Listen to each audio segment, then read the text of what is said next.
Either or. Volume 2. A fragment of life.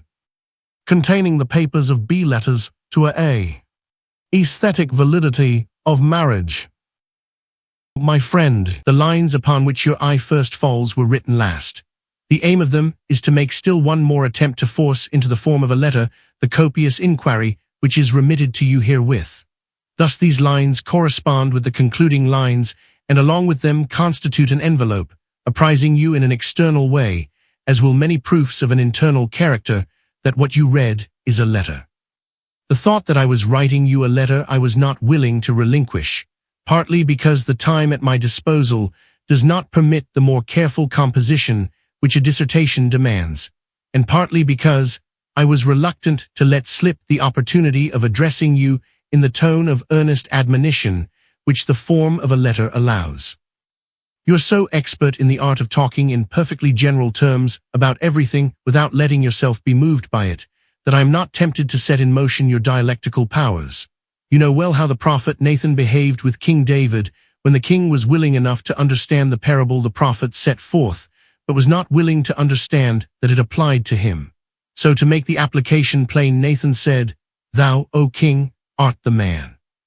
Thus I too have constantly sought to remind you that what is said is about you, that to you it is addressed. Therefore, I have no doubt that in reading this you will constantly get the impression that it is a letter you are reading, even though you might be distracted from this thought by the fact that the form of the paper is not appropriate to a letter. As a public functionary, I am accustomed to write upon a large sheet of paper. Perhaps this may be advantageous, if in your eyes it should contribute to give my epistle a certain official character. The letter which you receive herewith is a rather big one. If it were to be estimated by the scales of the post office, it would be a precious letter. By the troy weight of a subtle criticism, it would perhaps turn out to be insignificant. I would therefore beg you not to employ either of these scales, not that of the post office, for you do not receive it in order to forward it, not that of criticism, for I should be loath to see you render yourself guilty of a misunderstanding so gross and unsympathetic. In case any man but you were to get sight of this investigation, it would certainly strike him as exceedingly strange and superfluous. Perhaps if he were a married man, he would exclaim with the joviality of a paterfamilias, "Yes, marriage is the aesthetic side of life." If he were a young man, he would perhaps chime in rather confusedly and unreflectively, "Yes, love, thou art the aesthetic side of life." But both of them would be unable to conceive how it could occur to me to wish to save the aesthetic repute of marriage. Indeed, instead of making myself meritorious in the eyes of actual or prospective husbands, I should presumably incur their suspicion, for a defense is an indictment. And I should have you to thank for this, for I on my part have never doubted, and you, in spite of all your bizarre qualities, I love as a son, as a brother, as a friend. I love with an aesthetic love, because some day you will perhaps succeed in finding a center for your eccentric movements. I love you for the sake of your impetuosity, for the sake of your passions, for the sake of your foibles. I love you with the fear and trembling of a religious love, because I see the devious paths you are treading, and because to me you are something quite other than a phenomenon. Yea, when I see you make a side spring, when I see you rear like a wild horse, throwing yourself on your haunches and then again plunging forward, I refrain from all useless pedagogical intervention, but I think of an unbroken horse, and see also the hand that holds the reins, see the whip of fate raised menacingly over your head. And yet when this investigation finally comes to hand, you will perhaps say, "Yes, this is undeniably an immense task he has undertaken, but let us see then how he has resolved it." Perhaps I speak to you too mildly, perhaps I put up with too much from you, I ought perhaps to have availed myself more of the authority which in spite of your pride I actually exercise over you, or perhaps I cut not to have taken up this subject with you, for in many ways you are after all a terrible person, and the more one has to do with you the worse it is. You are not really an enemy of marriage, but you abuse your gifts for irony and sarcasm by making mock of it. I'm ready to concede that in this respect you are not sparring with the air, that you strike a sure blow, and that you have much observation at your disposal, but at the same time, I would say that this perhaps is your defect. Presumably, you will reply that at any rate, this is always better than traveling on the railway of triviality and losing oneself atomistically in life's social throng. As I have remarked, one cannot say that you hate marriage, for doubtless your thought has never yet got to that subject, at least not without being scandalized by it, and so you must forgive me for assuming that you have never thought the matter through. What you have a predilection for is the first sensation of falling in love. You know how to submerge yourself in a dreamy and glowing clairvoyance of love. About your entire person you spin as it were cobweb and then lie in wait. But you are not a child, a consciousness just awakening, and therefore your glance has a very different significance, but you are content with that.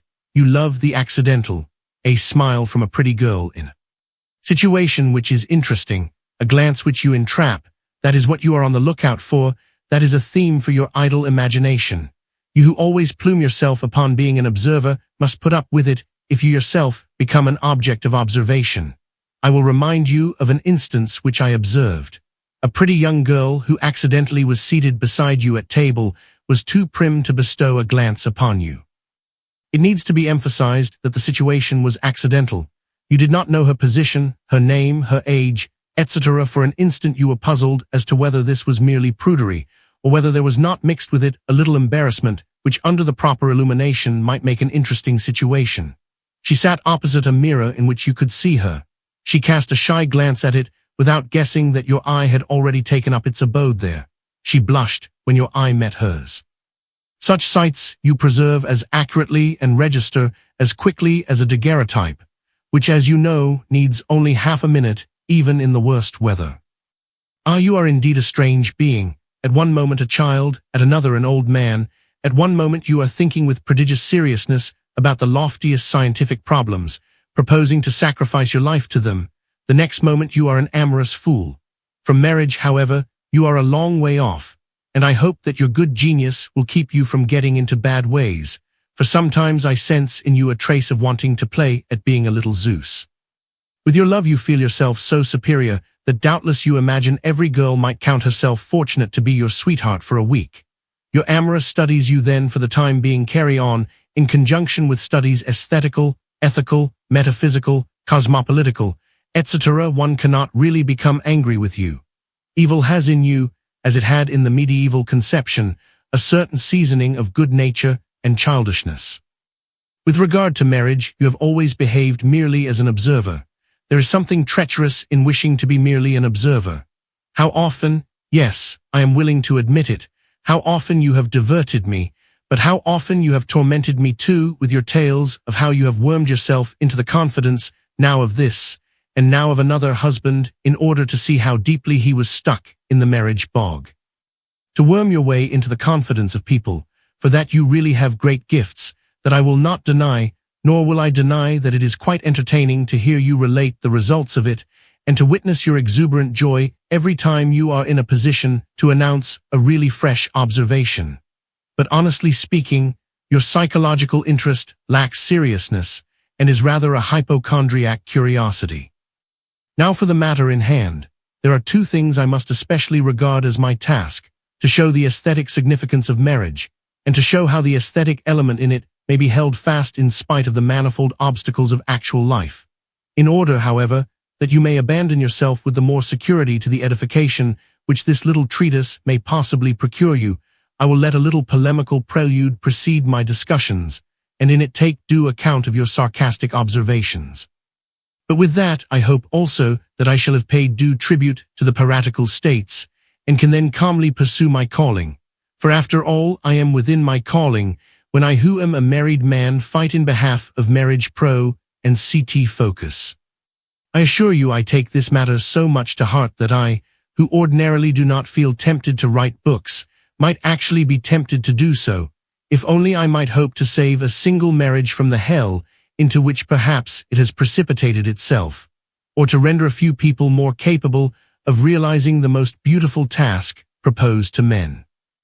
As a precautionary measure, I will occasionally allude to my wife, and my relation to her, not as though I presumed to represent our marriage as the normative example, but partly because the poetical descriptions, which are purely fanciful, have no very special convincing power, and partly because I count it of importance to show that even in commonplace situations, it is possible to preserve the aesthetical. You have known me for many years, you have known my wife for 5, you find her quite pretty, or rather attractive, and so do I, and yet I know very well that she is not so pretty by day as in the evening, that a certain sad, almost ailing trait vanishes only in the course of the day, and that it is forgotten when in the evening she can really lay claim to be charming. I know very well that her nose is not the perfection of beauty, that it is too small, but it turns itself saucily to the world, and I know that this little nose has given occasion to so much pleasant banter that if it were within my jurisdiction, I would never wish for her a more beautiful one. This is a much deeper appreciation of the significance of the accidental in life than that about which you are so enthusiastic. I thank God for all this good and forget the weak points. This, however, is of minor importance, but there is one thing for which I thank God with my whole soul, namely, that she is the only one I have ever loved, the first one, and there is one thing for which I pray God with my whole heart, that He will give me strength never to want to love any other. This is a family prayer in which she too takes part, for every feeling, every mood, acquires for me a higher significance for the fact that I make her a partaker of it. All feeling, even the highest religious emotions, are able to assume an easy air when people always agree in them. In her presence, I am at once priest and congregation. And if sometimes I might be unkind enough not to be mindful of this good and ungrateful enough not to give thanks for it, she will then remind me of it. Look you, my young friend, this is not the coquetry of the first days of love-making. It is not an essay in experimental eroticism, as when in the period of his engagement pretty much every man has proposed to himself, and to his fiancée the question whether she has been in love before, or whether he himself has loved anyone before. But this is the downright seriousness of life, and yet it is not cold, uncomely, unerotic, unpoetic. And truly I take it very much to heart that she really loves me, and that I really love her, not as though in the course of years our marriage might not attain as much solidity as most others, but the point with me is to renew constantly the first love, and this again in such a way that for me it has just as much religious as aesthetic significance. For to me God has not become so supermundane that He might not concern Himself about the covenant He Himself has established betwixt man and woman, and I have not become too spiritual to feel also the significance of the worldly side of life. And all the beauty inherent in the pagan erotic has validity also in Christianity, insofar as it can be combined with marriage. This renewal of our first love is not merely a sad reflection or a poetic recollection of something that has been experienced. That sort of thing produces fatigue, but this is action. Generally, the moment comes soon enough when one has to be content with recollection. One ought as long as possible to keep love's fresh spring open. On the other hand, you are actually living by robbery. You sneak up to people unobserved, steal their happiest moment from them, thrust this shadowgraph into your pocket, like the tall man in the story of Peter Schlemihl, and take it out when you wish to. You say maybe that the persons concerned lose nothing by this, that they perhaps often do not themselves know which is their most beautiful moment. You think, on the contrary, that they ought to be obliged to you because by your study of illumination, and by your incantations, you have let them appear transfigured at the decisive moment into a supernatural size.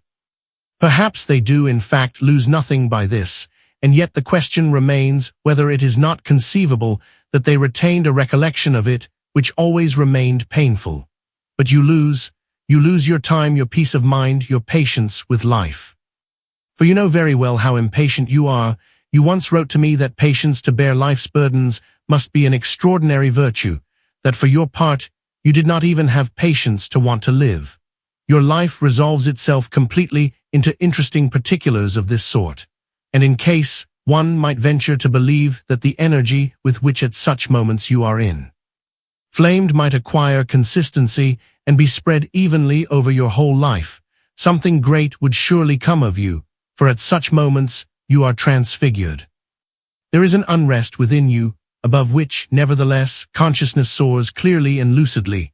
Your whole soul is concentrated upon this sole point. Your understanding devises 100 plans for the attack. It failed in one direction. Instantly, your almost diabolical dialectic is capable of explaining the previous failure in such a way that it must be serviceable for the new plan of operations. You are constantly hovering over yourself, and however decisive every step may be, you retain a possibility of interpretation which with one word is able to alter everything. And then with that the exaltation of your mood. Your eyes sparkle, or rather they shoot out as it were, 100 spying eyes. An evanescent blush flits across your face. You rely confidently upon your calculations, and yet you wait with a terrible impatience. I verily believe, my dear friend, that in the end you delude yourself, that with all this talk about catching a man in his happiest moment, it is only your overwrought mood you grasp. You are so potentiated that you are creative. It was for this reason I expressed the opinion that this was not so very harmful to others. To you, however, it is absolutely harmful. And after all, at the bottom of this, is there not something prodigiously faithless? Indeed, you say that men do not concern you, that on the other hand it is they that must thank you for the fact that by your contact with them, you do not like Circe transform them into swine, but from swine to heroes. You say that it is an entirely different matter if there was a man who really confided in you, but such a man you have never yet encountered. Your heart is touched. You melt with inward emotion at the thought of sacrificing everything for such a man. I would not deny that you have a good-natured readiness to help, that the way you succor the needy, for example, is really beautiful, that the gentleness you sometimes display has something noble about it. But in spite of this, I believe that here again there is concealed a certain haughtiness. I will not recall to you certain eccentric expressions of this. It would be a shame to throw into the shade by this all the good that may be in you. However, I would remind you of a little incident in your life, which it will do you no harm to remember. You once recounted to me that on one of your promenades you were walking behind 2 old women. My description of the incident has not perhaps at this moment the liveliness it had when you came rushing up to me with your mind full of this thought. They were 2 women from the poorhouse. Perhaps they had seen better days, but all that was forgotten, and the poorhouse is not exactly the place for nourishing a hope. While one woman was taking a pinch of snuff and offering it to the other, she said, "If a body had $5. Perhaps she herself was surprised at this daring wish, which perhaps echoed across the glaciers like a prayer unanswered. You approached her, after having concealed a $5 bill in your sketch book before you took the decisive step, in order that the situation might retain a befitting elasticity and that she might not too soon suspect something. You approached her with an almost subservient politeness, as beseemed a ministering spirit. You gave her the $5 and vanished. You enjoyed then thinking of the impression this would make upon her, wondering whether she would see in it a divine dispensation, or whether her mind, which by reason of many sufferings had perhaps developed a certain defiance, would not rather turn almost with contempt against the divine providence, which in this case assumed the character of fortuitousness. You told me that this prompted you to reflect whether the entirely fortuitous fulfillment of a wish fortuitously expressed might not bring a person actually to desperation, because thereby the reality of life was negated in its deepest root. So what you wanted was to play the part of fate. What you really enjoyed were the multifarious reflections which could be spun from this. I am ready to admit that you are well fitted to play the part of fate, inasmuch as with this word one associates the notion of the most unstable and capricious of all things. For my part, I am disposed to content myself with a less eminent position in life. Moreover, in this instance you have an example wherein you can see to what degree it is true that your experiments have no harmful effect upon people. It looks as if you had the advantage on your side. You have given $5 to a poor woman, you have fulfilled her highest wish, and yet you yourself admit that this might just as well have the effect upon her that she, as Job's wife counseled him to do, might curse God. You will say, maybe, that these consequences are not under your control, that if one were thus to reckon the consequences, one could not act at all. But I would reply, yes, indeed one can act. In case I had had $5, I too perhaps would have given them to her, but at the same time I should have been conscious that I was not behaving experimentally. I should be conscious that divine providence, whose lowly instrument I felt myself to be at that moment, would surely dispose everything for the best, and that I had nothing for which I need reproach myself. How insecure and hovering your life is, you can also convince yourself by the consideration that you are anything but sure that some day it may not weigh heavily upon your mind, that your acumen and subtlety are capable of bewitching you into a circle of consequences from which you will seek in vain to extricate yourself, that you will be setting heaven and earth in commotion to find again the poor woman for the sake of observing what impression this has made upon her, and in what way she can be influenced. For you always stay the same, never grow wiser. With your passionate nature, it might well be possible for you to forget your great plans, your studies, in short that everything might become indifferent to you in comparison with the thought of finding that poor woman, who perhaps was dead and gone long ago. In that way you seek to make amends for what you have done amiss, and thus your life task becomes in itself so conflicting that you want to be at once fate and our Lord God, a task which even God himself is unable to realize, for he is but one of these two. The zeal you display may be quite praiseworthy, but do you not see how it becomes clearer and clearer that what you lack, and lack entirely, is faith? Instead of saving your soul by entrusting everything to the hand of God, instead of striking into this short cut, you prefer the endless detour which perhaps will never bring you to the goal. You presumably will now say, well, in that way there is no need of doing anything. I would reply, certainly there is, when you know that you have a place in the world which is yours, upon which you ought to concentrate all your activity, but to act as you do borders upon insanity. You will say that even if you were to fold your hands idly and let God take care of her, the woman perhaps would not be helped thereby. I would reply, quite possibly, but you would be helped, and the woman would too if she likewise were to put her trust in God. And do you not see that if you really were to put on your traveling boots and journey out into the world and waste your time and your strength, you would be neglecting all your other endeavors, and subsequently perhaps would be tormented in turn by this thought. But as I have said, is not this capricious existence faithlessness? It may seem as if by wandering all around the world to find the poor woman you showed an extraordinary, an unexampled degree of faithfulness, for there was not the least egotistical motive. It was not like a lover who journeys afar to find the loved one. No, it was pure sympathy. I would reply, you are right enough in denying that it is egoism, but it is your usual impudent spirit of revolt. Everything that is established by divine and human law you despise, and to liberate yourself from it you grasp at the accidental, as in this case at the poor woman who is unknown to you. And as for your sympathy, it was perhaps pure sympathy for your experiment. You are always forgetting that your existence in the world cannot, after all, be intended merely for the accidental, and the moment you make this the chief thing, you forget entirely what you owe to those next door to you. I know very well that you do not lack sophistical shrewdness for palliating your conduct, nor ironical suppleness for underbidding the adversary. You therefore will answer, I am not so grand as to imagine that I am the one who is able to work for the whole. I leave that to preeminent persons. If only I can work for some particular end, I am satisfied. But this is a monstrous lie, for you are not willing to work at all, you want to experiment, and you contemplate everything from this point of view, often with much insolence. And activity is always an object of your derision. As once you expressed yourself about a man who had come to his end in a ludicrous way, which gave you amusement for many a day, saying that, though in other respects nothing was known of this man's significance for the whole and in a great sense, yet now one can affirm that he verily has not lived in vain. As I have said, what you want is to be fate. Now pause an instant. I do not mean to preach to you, but there is an earnestness for which I know you have an uncommonly deep respect, and every one who has the power of evoking it in you, or confidence enough in you to let it appear, will see in you, I know, an entirely different man. Imagine for a moment, to take the very highest instance, imagine that the almighty origin of all things, that God in heaven, were thus to propose himself merely as a riddle for men, were to let the whole human race hover in this horrible uncertainty. Would there not be something in your inmost being which would revolt against this? Would you be able for a single instant to endure the torment?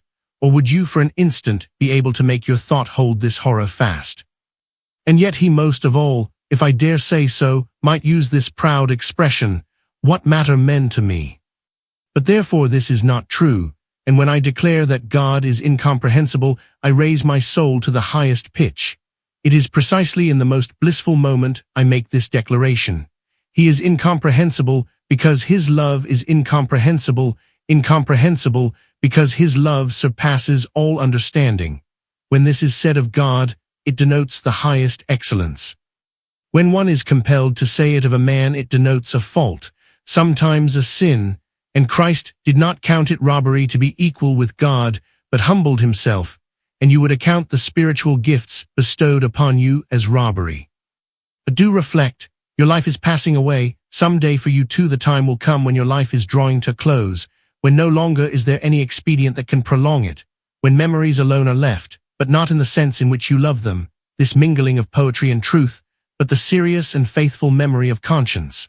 Beware lest it unroll before you a list, not properly of crimes, to be sure, but of possibilities wasted, phantoms which it will be impossible for you to drive away. You are still young, the intellectual suppleness you possess elds youth becomingly, and delights the eye for a season. One is struck by seeing a clown whose joints are so limber that all necessity for maintaining the human gait and posture is done away. Such are you in an intellectual sense. You can just as well stand on your head as on your feet. Everything is possible for you, and by this possibility you can astonish others and yourself. But it is unwholesome, and for the sake of your own tranquility, I beg you to see to it that what is your advantage does not end by being a curse. A man who has a conviction cannot at his pleasure turn topsy-turvy upon himself and all things.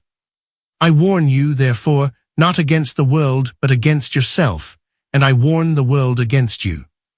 This much is certain, that in case I had a daughter of an age when there could be any question of her being influenced by you, I would warn her most solemnly, and especially if she were also intellectually gifted. And would there not be good ground for giving warning against you when I who imagine, nevertheless, that I am a match for you, if not in suppleness, at least in firmness and balance, if not in variableness and brilliancy, at least in steadiness, when even I sometimes feel with a certain indignation that you infect me, that I am letting myself be carried away by your exuberant mirth, by the apparently good-humored wit with which you make mock of everything.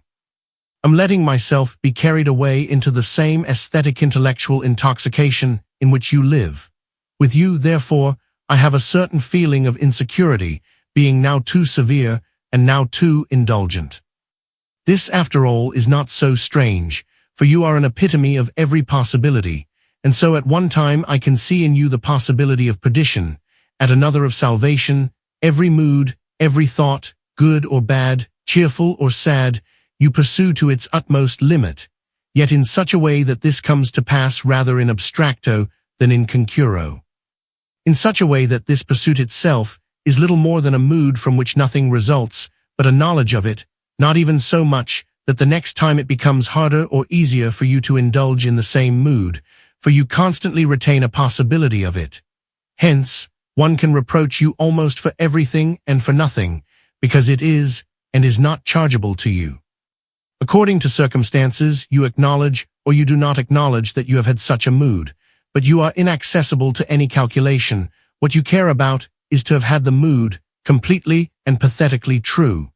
But it was with the aesthetic validity of marriage I proposed to deal. This might seem a superfluous investigation, something which everyone is willing to concede, since it has been pointed out often enough. For through many centuries have not knights and adventurers undergone incredible pains and trouble in order to come to harbor in the quiet peace of a happy marriage? Have not novelists and novel readers worked their way through one volume after another in order to stop with a happy marriage? And has not one generation after another endured the troubles and complications of 4 acts, if only there was some likelihood of a happy marriage in the 5th? However, by these prodigious efforts very little has been accomplished for the glorification of marriage, and I doubt very much if, by the reading of such works, any man has been made capable of performing the task he set himself or has felt oriented in life. For this precisely is the pernicious, the unwholesome feature of such works that they end where they ought to begin. After the many fates they have overcome, the lovers finally sink into one another's arms. The curtain falls, the book ends, but the reader is none the wiser. For truly, assuming that the first flame of love is present, it requires no great art to have courage and shrewdness enough to fight with all one's might for the good which one regards as the only good. But on the other hand, it surely requires discretion, wisdom, and patience to overcome the lassitude which often is wont to follow upon a wish fulfilled. It is natural that to love in its first outflaming it seems as if it could not suffer enough hardships in acquiring possession of the beloved object, yea, that in case there are no dangers present, it is disposed to provide them in order to overcome them. Upon this, the whole attention is directed in plays of this sort, and as soon as the dangers are overcome, the scenery shifter knows well what he has to do. Hence it is rather rare to see a wedding on the stage or to read of one, except in case the opera or the ballet holds in reserve this factor, which may well furnish an occasion for some sort of dramatic gallimaches, for a gorgeous procession, for the significant gesticulations and the heavenly glance of a ballet dancer, for the exchange of rings, etc. The truth in this whole exposition, the real aesthetic element, consists in the fact that love is represented as a striving. That this feeling is seen fighting its way through opposition. The fault is that this struggle, this dialectic, is entirely external, and that love comes out of this fight quite as abstract as when it entered into it. When once there awakens an apprehension of love's proper dialectic, an apprehension of its pathological struggle, of its relation to the ethical, to the religious, verily one will not have need of hard-hearted fathers or ladies' bowers, or enchanted princesses or ogres and monsters, in order to give love plenty to do. In our age one rarely encounters such cruel fathers or such frightful monsters, and insofar as modern literature has fashioned itself in conformity with the antique, money has become essentially the opposition medium through which love moves, and again we sit patiently through the 4 acts if there is a reasonable prospect of a rich uncle dying in the 5th. However, it is rather seldom one sees such productions, and generally speaking, modern literature is fully occupied with making fun of the abstract conception of immediate love, which was the subject of the romantic novelists. For example, when we review Scribe's activity as a playwright, we see that one of his principal themes is the representation of love as an illusion. This, however, I only need to remind you, for with Scribe and his polemic you have only too much sympathy. I believe firmly that you would maintain his position against the whole world, even though you would reserve chivalric love for yourself. For so far are you from being destitute of sensibility, that with regard to this matter you are the most jealous man I know. I remember that you once sent me a little appreciation of Scribe's play, The First Love, which was written with an almost desperate enthusiasm. In this you maintained that it was the best thing Scribe had ever written, and that this play, if rightly understood, was sufficient to make him immortal. I would mention another play which in my judgment shows again the inadequacy of the thing which Scribe substitutes for romantic love. The title is Forever. Here he is ironical about what is called a first love.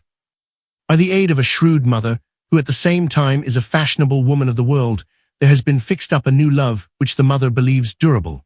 But to the spectator, who is not disposed to be satisfied with the poet's perfectly arbitrary way of ending the thing here with a period, it is very evident that a third love might come along just as well.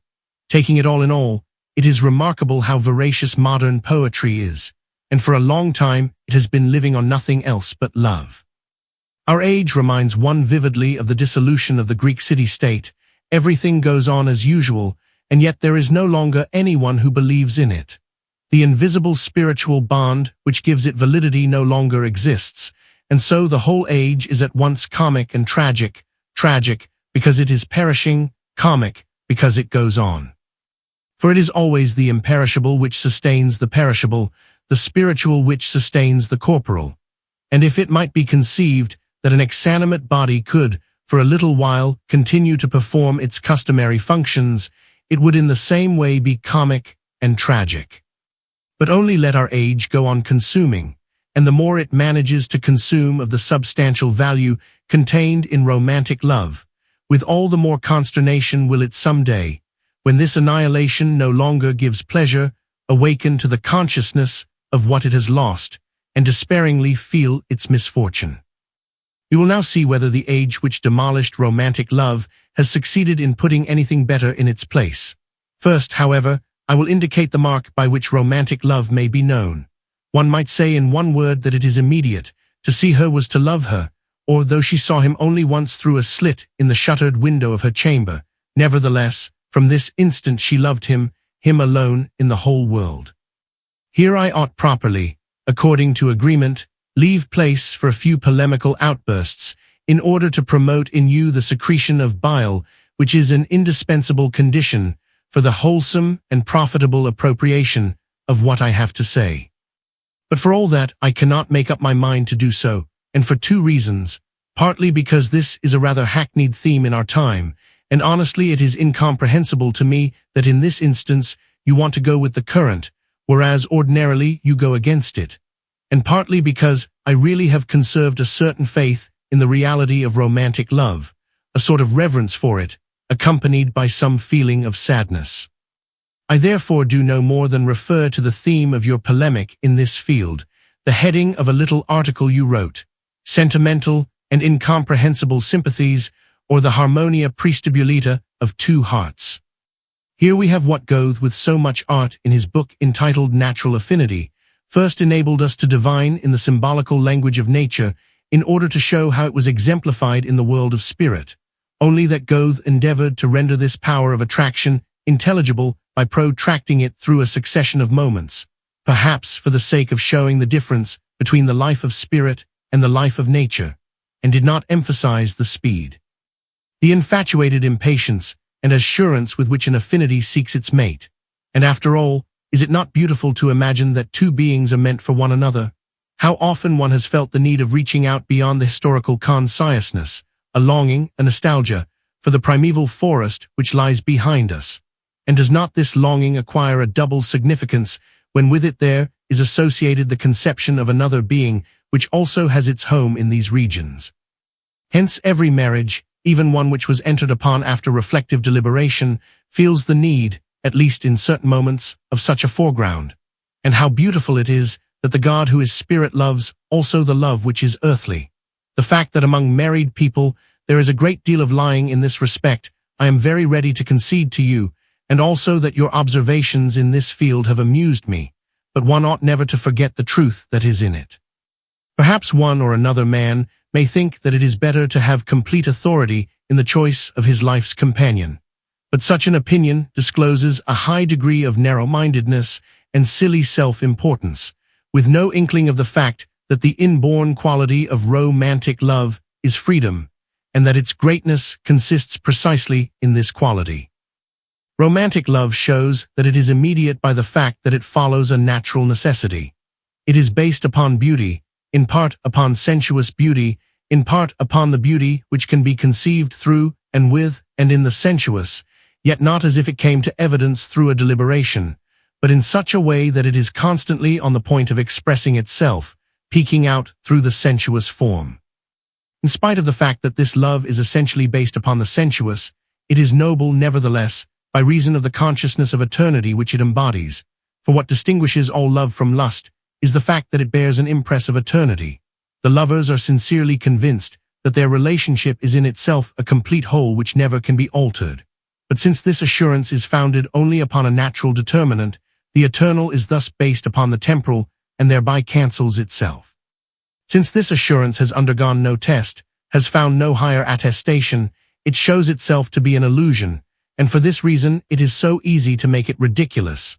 People should not, however, be so ready to do this, and it is truly disgusting to see in modern comedy these experienced, intriguing, dissolute women who know that love is an illusion.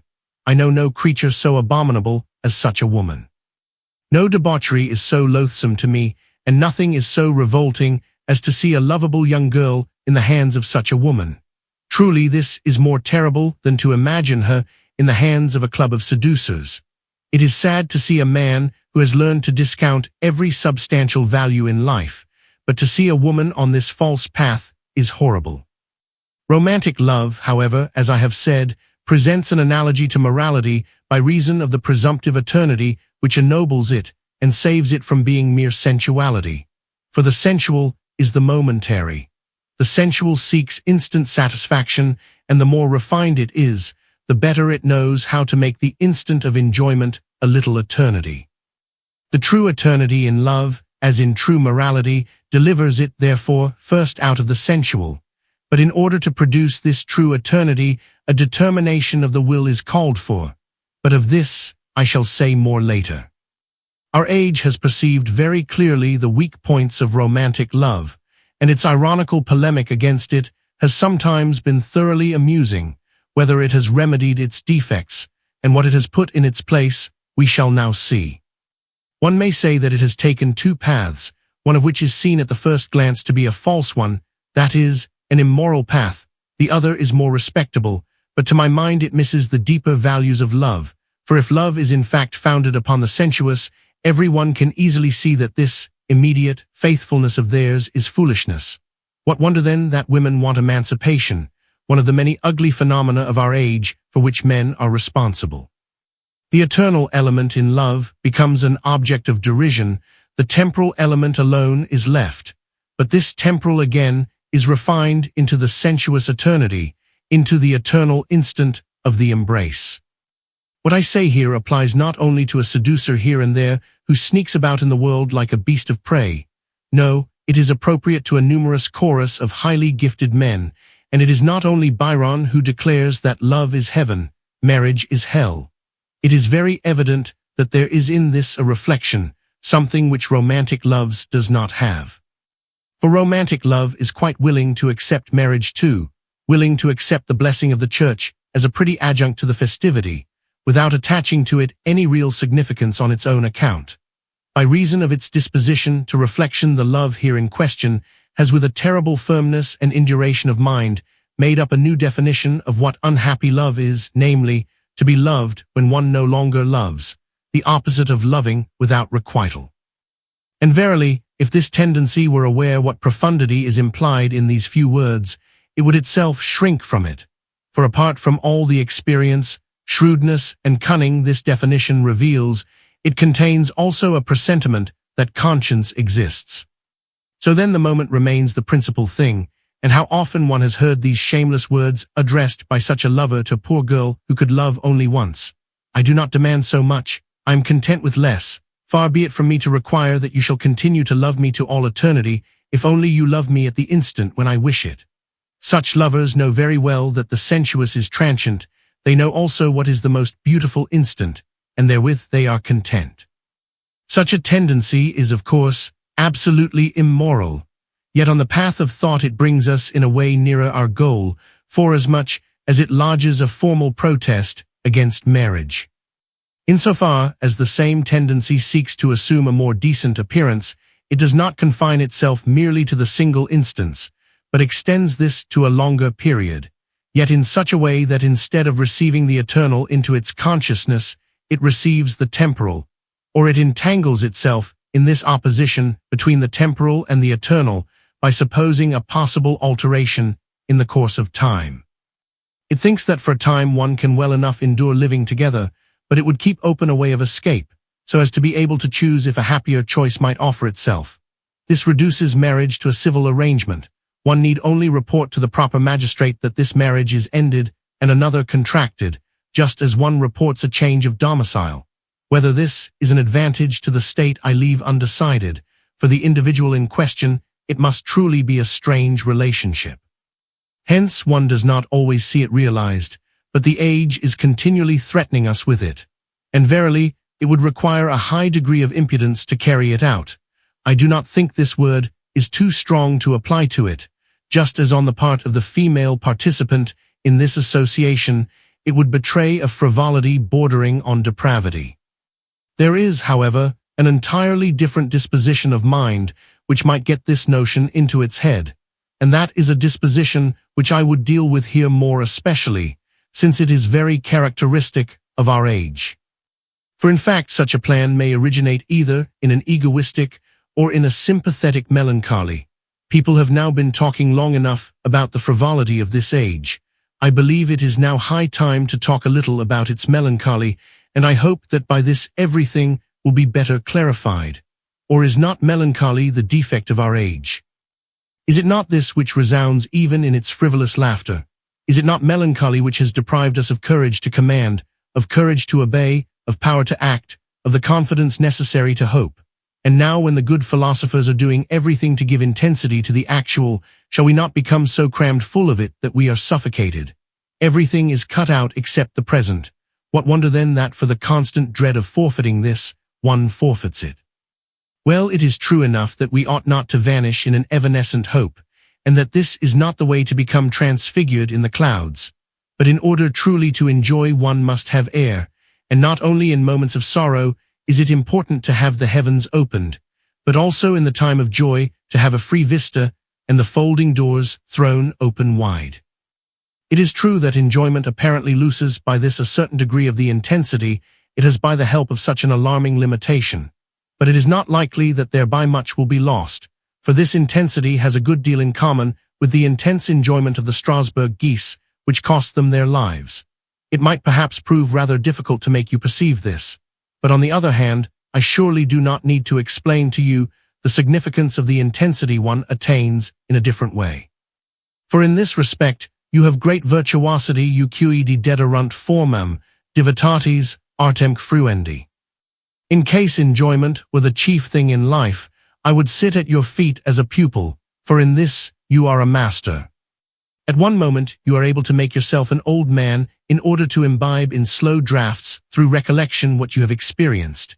At another moment you are in the first blush of youth, inflamed with hope. Now you enjoy in a manly way, now in a womanly. Now you enjoy reflection upon your enjoyment, now reflection upon the enjoyment of others. Now you enjoy abstinence from enjoyment. Now you devote yourself to enjoyment, your soul is open like a city which has capitulated, reflection is mute, and every step of the foreigner echoes in the empty streets, and yet there always remains a little observant outpost. Now your mind is closed, you entrench yourself brusquely and unapproachably. Such is the situation, and at the same time you will see how egoistic your enjoyment is, and that you never give yourself out, never let others enjoy you. You may be right enough in scorning men who by every pleasure are consumed and wasted, for example, the lovelorn men with tattered hearts, since you, on the contrary, understand capitally the art of being in love in such a way that it throws your own personality into relief. Now you know very well that the most intensive pleasure consists in holding fast to the enjoyment with the consciousness that the next instant it perhaps will vanish. Hence, the last scene in Don Juan pleases you so greatly. Pursued by the police, by the whole world, by the living and the dead, alone in a remote chamber, he once again collects all the power of his soul, flourishes the goblet once again, and once again delights his soul with the sound of music. But I return to my foregoing proposition that a melancholy which is partly egoistic, partly sympathetic, may give rise to that point of view. The egoistic sort fears, of course, for its own sake, and like all melancholy, it is self-indulgent. It has a certain extravagant deference for the thought of an alliance for the whole life, and a secret horror of it. What reliance has a man that he will not change?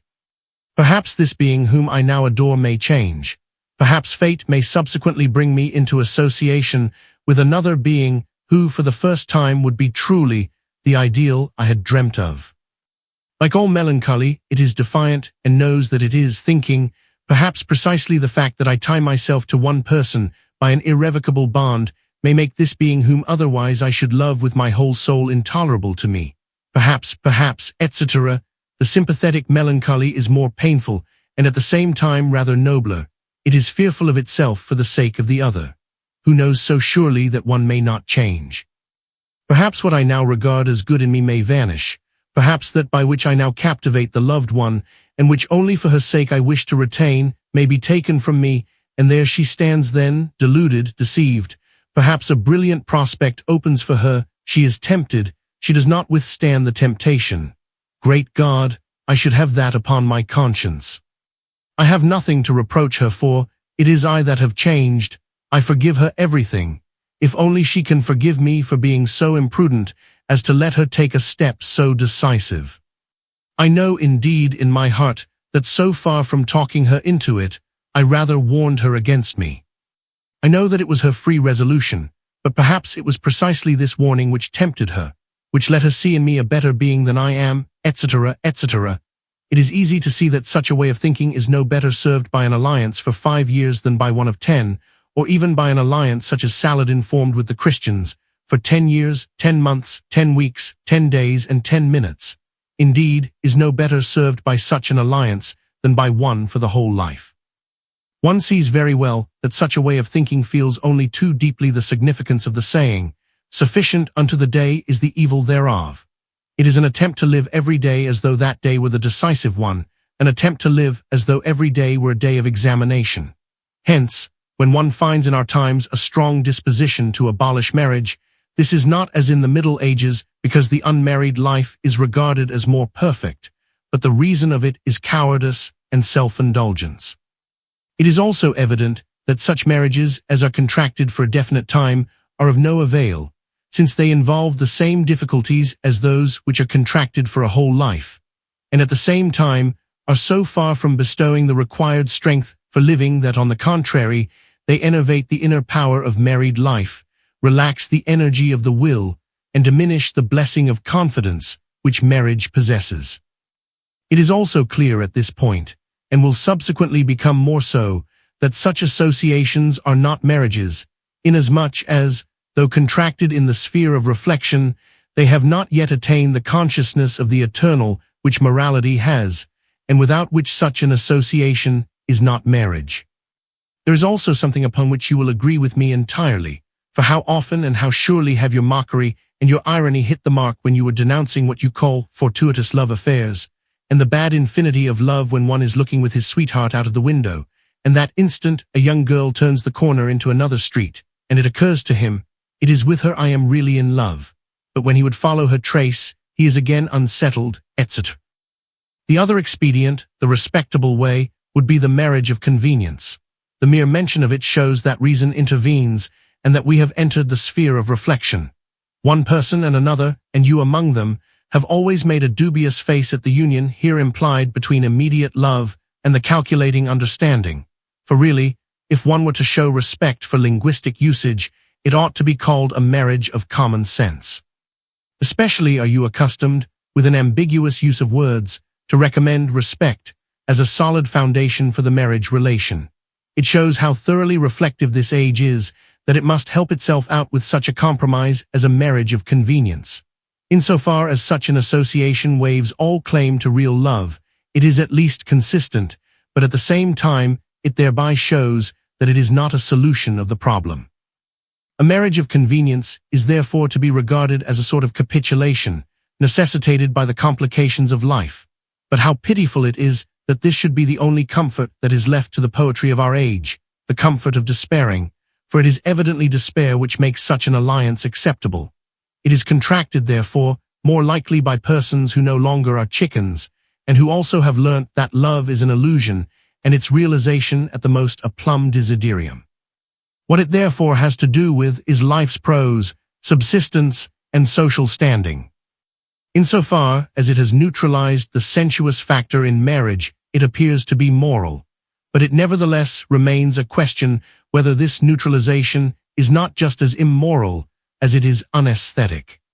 Or even though the erotic is not entirely neutralized, it is nevertheless disheartened by a cool common-sense consideration that one must be prudent, not be too quick in sorting and rejecting, that life after all never presents the ideal, that it is quite a respectable match, etc. The eternal, which, as has been shown above, is properly a part of every marriage, is not really present here, for a common-sense calculation is always temporal. Such an alliance is therefore at once immoral and fragile. Such a marriage of convenience may assume a prettier form when the motive is somewhat higher. In such a case, it is a motive foreign to the marriage which decides the matter, as, for example, when a young girl, out of love for her family, marries a man who is in a position to rescue it. But precisely, this outward teleology shows clearly that we cannot seek here a solution of the problem. At this point, I might perhaps aptly deal with the manifold motives to marriage about which there is a great deal of talk. However, I prefer to reserve this subject for another place, where also, if possible, I may be able to make this talk hold its tongue. We have now seen how romantic love was built upon an illusion, and that the eternity it claims was built upon the temporal, and that although the knight was sincerely convinced of its absolute durability, there nevertheless was no certainty of this, inasmuch as its trials and temptations have hitherto been in a medium which was entirely external. Such being the case, it was able with a pretty piety to accept marriage along with love, although after all, this acquired no very deep significance.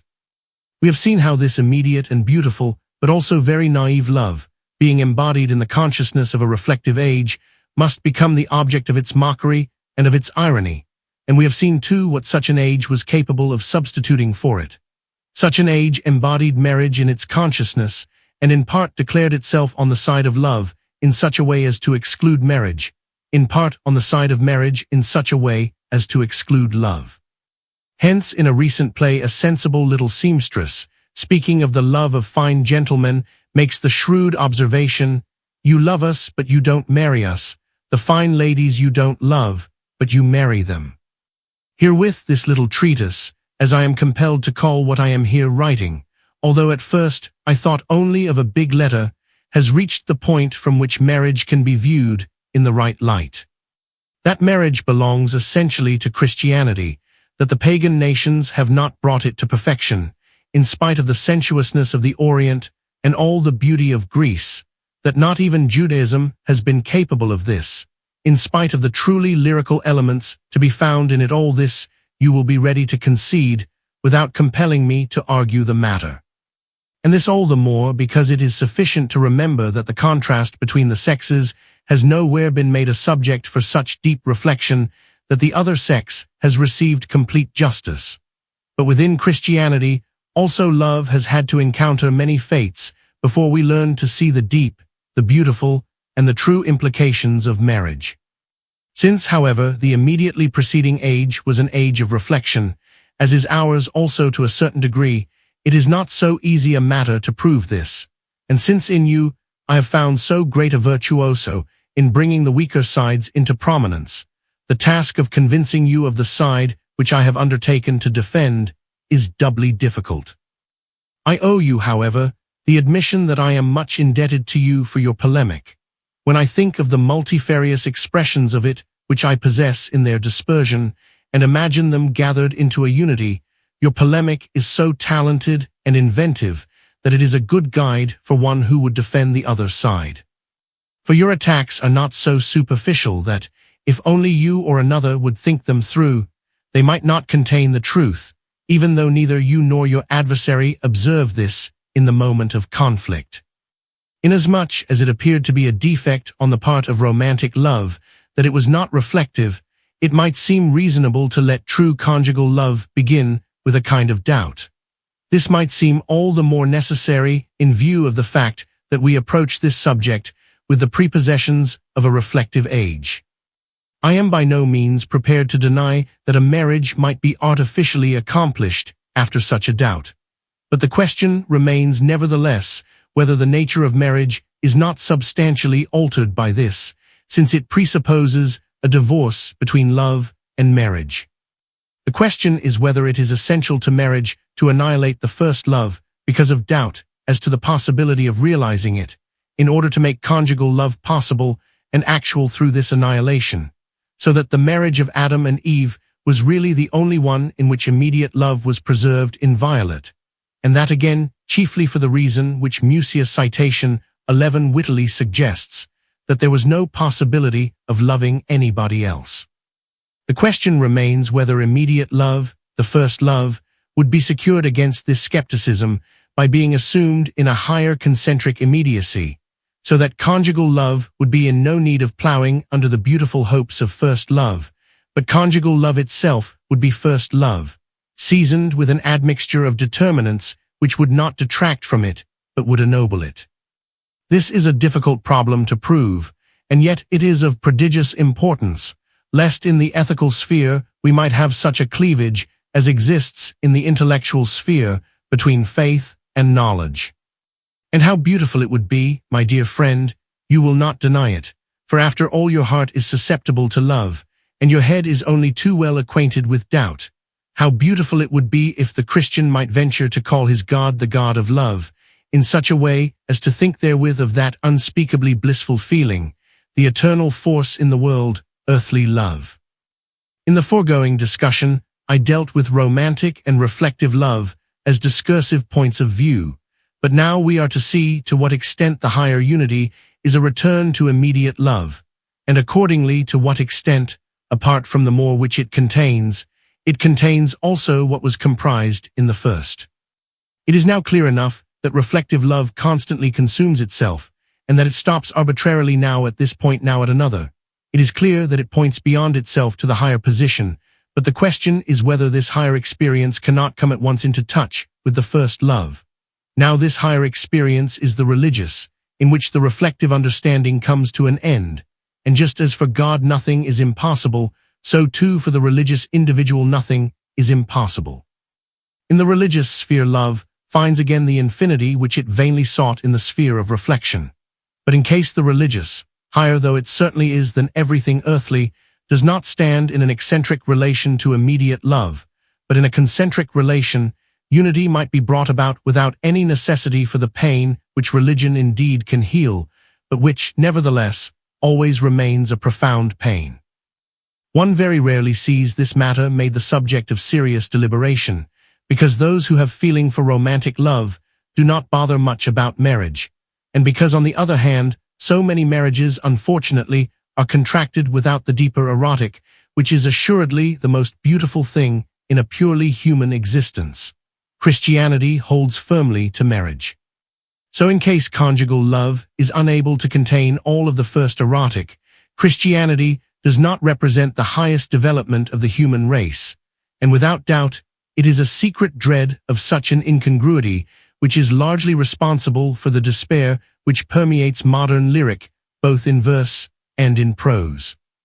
So you see what a task I have undertaken in endeavoring to show that romantic love can be united with, and can persist in marriage, yea, that marriage is the true transfiguration of romantic love.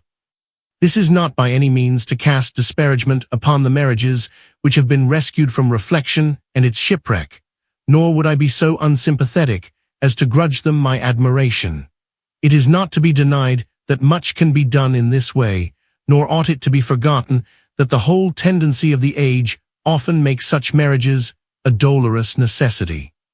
As for this necessity, however, it must be remembered that every generation, and each individual in the generation, begins life anew to a certain extent, and that for each one severally there is a possibility of escaping this maelstrom, and it must be remembered, too, that one generation should learn from the other, and that hence there is a likelihood that after reflection has made such a sorry spectacle of one generation, the successive generation will be more fortunate. And however many painful confusions life may still have in store, I fight for two things: for the prodigious task of showing that marriage is the transfiguration of first love, that it is its friend, not its enemy, and for the task, which to others is very trivial but to me is all the more important, of showing that my humble marriage has had such a meaning for me, so that from it I derive strength and courage to fulfill constantly this task. And now when I approach this investigation, I cannot but rejoice that it is to you I am writing. Yea, certain as it is that to no other man would I express myself unreservedly about my marriage, just so certain it is that before you I open my mind with confidence and joy. Sometimes when the noise of the conflicting and laboring thoughts, the tremendous machinery you carry about with you, is hushed, there come then quiet moments which indeed by their stillness may be almost alarming, but which prove to be truly refreshing. I hope that this essay will encounter you in such a moment, and just as one may unconcernedly confide to you anything one will when the machinery is in motion, for then you hear nothing, so also without jeopardy one can relate to you everything when your soul is still and solemn. I will talk also about her of whom I commonly speak only to deaf nature, wishing only to hear myself, about her to whom I owe so much, including the fact that I dare frank-heartedly defend the cause of first love and marriage. For what would all my love and all my effort avail if she did not come to my aid, and what would I avail if she did not arouse in me the enthusiasm to will. And yet I know very well that if I were to say this to her she would not believe it. Yea, I should perhaps be doing wrong to say it to her. It would perhaps disturb and agitate her deep and pure soul. The first thing then I have to do is to orient myself, and more especially to orient you, in the definitions of what a marriage is. What properly constitutes it, gives it its substantial content, is obviously love. If this is lacking, the life in common is either satisfaction of a carnal lust, or it is an association, a partnership, for the attainment of one aim or another. But love has in it precisely the characteristic of eternity, whether it be the superstitious, romantic, chivalrous love, or the deeper moral and religious love, which is filled with a mighty and lively assurance. Every estate has its traitors, and so also has the estate of matrimony. I, of course, do not mean the seducers, for they have not entered into this holy estate.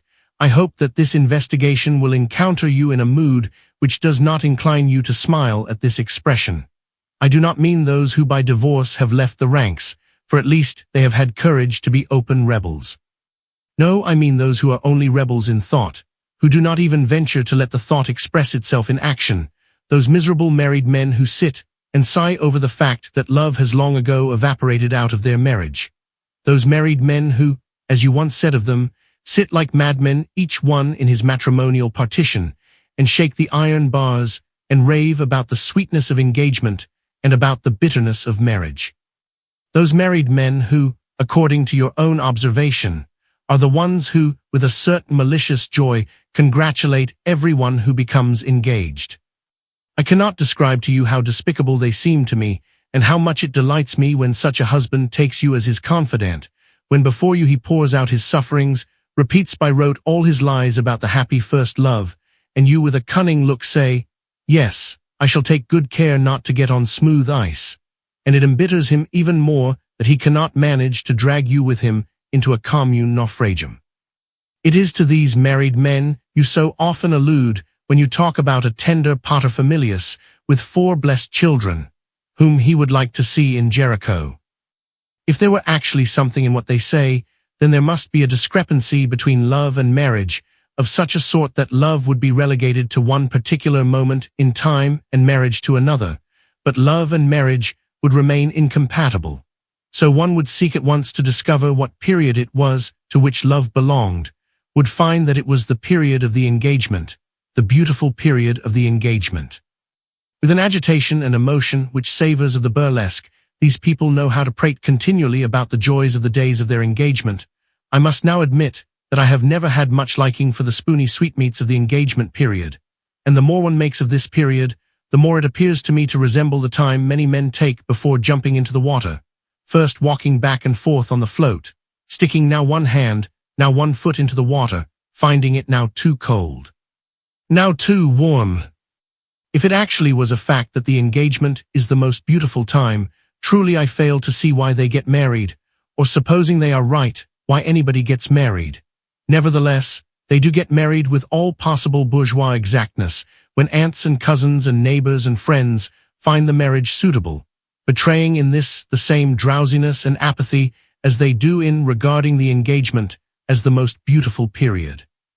If worse comes to worst, I am for those rash men who alone take pleasure in springing out into the water, even though the emotion in this case is never so great, the shudder of consciousness never so refreshing, the reaction of the will never so energetic, as when a strong manly arm encompasses the loved one tightly, but tenderly, powerfully, and yet in such a way that precisely in this embrace she feels free before the face of God to plunge into the sea of existence. In case such a separation between love and marriage had any validity except in the empty heads of foolish humans, or rather unhumans, who know as little about love as they do about marriage, it would be a poor outlook, then, for marriage, and for my attempt to show that marriage is an aesthetic musical accord. But what grounds might be alleged for such a separation? It might be because, generally speaking, love cannot be maintained. Here we have the same distrust and cowardice which is so often expressed in our age, and is characterized by the fact that it regards development as a step backward and as destruction. At this point, I willingly concede that such an unmanly and unwomanly love, which you with your usual effrontery would call a fourpenny love, would not be capable of resisting a single puff of life's storm. But from this no argument can be drawn with regard to love and marriage if both were in a wholesome and natural state. Or else it might be because the ethical and the religious, which are associated with marriage, prove to be so heterogeneous with love, that for this cause love and marriage cannot be united. Whereas love, if it were allowed to repose in itself and rely upon itself, would be perfectly capable of fighting the battle of life through triumphantly. This view, then, would bring the thing back either to the untried pathos of immediate love, or to the whim and caprice of the particular individual who believed that by his own power he was capable of finishing the race. The notion that it might be the ethical and the religious elements in marriage which have a disturbing effect is a view which at the first glance gives evidence of a certain manliness which may easily deceive a cursory observation. And although it is mistaken, it has a great deal more sublimity than the other pitiful view of the perishableness of love. I shall return to it later, with all the more reason because my inquisitorial glance greatly deceives me if I do not see in you a heretic infected to a certain degree by this error. The substantial factor in marriage is love, but which comes first? Is love the first, or is marriage, of which love then is the sequel? This latter view has enjoyed no little esteem on the part of shallow, common-sense people. It has been preached not infrequently by shrewd fathers and by mothers still shrewder who, thinking that they have had experience, would indemnify themselves by insisting that their children shall have it too. This is the wisdom which dove fanciers also have when they shut up in a little cage two doves which have no sympathy for one another and think that they will soon learn to agree. This view is so stupid that I have alluded to it only for the sake of a sort of completeness, and at the same time to remind you of what you have pilloried. So then love comes first, but according to the view alluded to above, love is of a nature so delicate, in spite of nature it is so unnatural and so coddled, that it cannot endure coming into touch with reality. Here again, I am at the point touched upon above. Here the engagement seems to acquire a peculiar significance. It is a love which has no reality, which lives only upon the sweet confectionery of possibility. The relationship has not the actuality of the real, its movements are without content, it never gets beyond the same fatuous, spoony gesticulations. The more unreal the engaged couple themselves are, and the more these merely feigned gesticulations cost them effort and exhaust their strength, all the more need they will feel to shun the serious figure of matrimony. The engagement, having apparently no reality which results necessarily from it, would be a capital compromise for those who have not the courage to get married. They perhaps feel, and in all probability feel extravagantly, a need of seeking the help of a higher power when they want to take the decisive step. Then they fix the matter up with themselves and with the higher power, with themselves by getting engaged on their own responsibility, with the higher power by not evading the blessing of the church, which with a good deal of superstition they value too highly. Here again we have a schism between love and marriage in the most cowardly, the most pinchbeck, the most unmanly form. However, such a monstrosity cannot lead one astray. Its love is no love. It lacks the sensuous factor which finds its moral expression in marriage. It neutralizes the erotic to such a degree that an engagement of this sort might just as well take place between men. On the other hand, so soon as the sensuous factor gets its due, this falls under the categories already described. Such an engagement then is unbecoming, from whatever side one looks at it, for in a religious respect also it is unbecoming, being an attempt to deceive God by sneaking into a relationship for which it thinks it does not need his help, and by having recourse to him only when it feels that the thing can't turn out well otherwise. So then it is not marriage which is to evoke love. On the contrary, love presupposes that, and it presupposes it not as a past state, but as a present. But marriage contains an ethical and religious factor, as love does not. For this reason marriage is based upon resignation, as love is not. Now if one is not ready to assume that every man in the course of his life passes through two movements, first the pagan movement, if I may so call it, in which love has its home, and after that the Christian movement which is expressed in marriage. In short, if one will not say that love must be excluded by Christianity, then it must be shown that love can be united with marriage. It occurs to me, by the way, that if any outsider were to get sight of this paper, he would likely fall into the deepest amazement that such a matter could give me so much bother. Well, the fact is, I write it only for you and the sake of your development, and your development is of such a nature that you fully understand the difficulties. So first, an investigation of love. I will attach my argument to a term which, in spite of your mockery and that of the whole world, has always had a significant meaning for me, the first love. Believe me, I will not yield, and presumably you will not either, and so this situation remains as a strange incongruity in our correspondence. When I speak of first love, I am thinking of the most beautiful thing in life. When you use this word, it is the signal for the vedette posts of your observation to open fire all along the line. But for me this word has nothing ludicrous about it, and as I, to speak candidly, put up with your attack only because I ignore it, I may say also that for me it has not the sad connotations it may well have for one man or another. This sadness need not be morbid, for the morbid is always the untrue and the mendacious.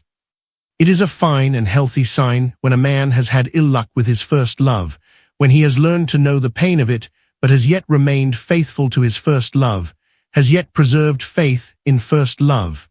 It is fine if, then, in the course of years, he sometimes recalls it vividly. And though his soul has been sound enough to take leave, as it were, of this kind of life, in order to consecrate itself to something higher, it is fine if he remembers sadly that which, although it was not perfection, was nevertheless so beautiful. And this sadness is far more wholesome and beautiful and noble than the prosaic common sense, which has finished long ago with such childish pranks, or than the devilish shrewdness of Basil, the singing master in the play, citation 12, which plumes itself upon being healthy, but is really the most consuming sickness.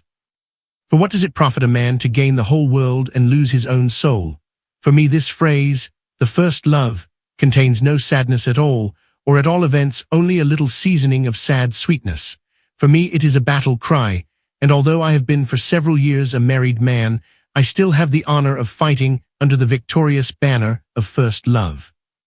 For you, on the other hand, the conception of the first, the question of its true significance, its underhand overvaluation, is an enigmatic oscillation.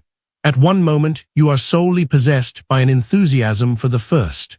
You are so impregnated by the energetic concentration implied in this thought that it is the only thing you wish for. You are so glowing, so inflamed, so lovingly ardent, so dreamy and fertile, sunken as low as a cloud surcharged with rain. In short, you have a lively conception of what it means that Jupiter in a cloud or in a gentle rain descended upon the loved one. The past is forgotten, every limitation is abolished. You expand more and more, you are sensible of a softness and elasticity, every joint becomes limber, every bone a pliable sinew, as a gladiator extends and stretches his body in order to have it entirely in his power, and every one must think that thereby he divests himself of his might, and yet this voluptuous torture is precisely the condition for thoroughly employing his strength. Now then you are in the condition in which you enjoy the sheer luxury of complete receptivity. The gentlest touch is enough to thrill this invisible, widely extended spiritual body through and through. There is an animal upon which my thought has dwelt profoundly. It is the jellyfish. Have you ever observed how this gelatinous mass is able to extend itself like a disc, and then can slowly sink or rise, lies so still and seems so firm that one might think one could step upon it? Now it observes that its prey approaches, then it hollows itself and becomes a pouch, and with prodigious impetus sinks deeper and deeper, until by this impetus it draws the prey into, not into its pouch, for it has no pouch, but into itself, for it is itself a pouch and nothing else. It is able to contract itself to such a degree that one cannot comprehend how it was possible for it to expand. Such is pretty much the case with you, and you will simply have to forgive me for not having a more beautiful animal to compare you with, and also for the fact that you cannot perhaps quite forbear smiling at yourself when you think of being a mere pouch. At such moments it is the first you are pursuing That alone is what you want without suspecting that it is a self-contradiction to want the first to be constantly recurring again, and that, consequently, you either have never yet reached the first, or else you really have had it, and what you see now, what you are enjoying, is merely a reflection of the first. And it also remains to be observed that you are in error when you believe that the first might be completely present in any other but the first, if only one seeks rightly. And it needs to be said that insofar as you appeal to your professional practice, this also is a misunderstanding, since you have never practiced in the right direction. At other times, on the contrary, you are as cold, as sharp and biting as a March wind, as sarcastic as hoar frost, as clear-minded as the air commonly is in springtime, as dry and infertile, as egoistically astringent as it is possible to be. If when you are in such a state of mind, it happens that a man to his discomfiture comes to you to talk about the first, about the beauty implied in this, perhaps even about his first love, then you become positively angry. The first now becomes the most ludicrous, the most foolish of all things, one of the lies in which one generation confirms another. You rage like a Herod from one child murder to another.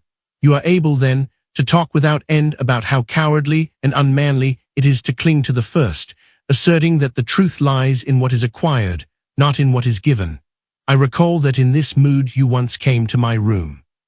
You filled your pipe as usual, stretched yourself in the softest armchair, put your legs on another, rummaged among my papers. I remember also that I took them from you, and then you burst forth with an ironical eulogy upon first love and everything that is first, including even the first licking I got in school, declaring in an explanatory note that you could say this the more emphatically because the teacher who administered the licking was the only one you had ever known who could strike with emphasis. Thereupon you concluded by whistling this ditty, kicking to the other side of the room the chair upon which you had placed your feet, and off you went. In vain one seeks to learn from you what lies behind this mysterious word, the first, a word which has had, and to all time will have a prodigious significance in the world.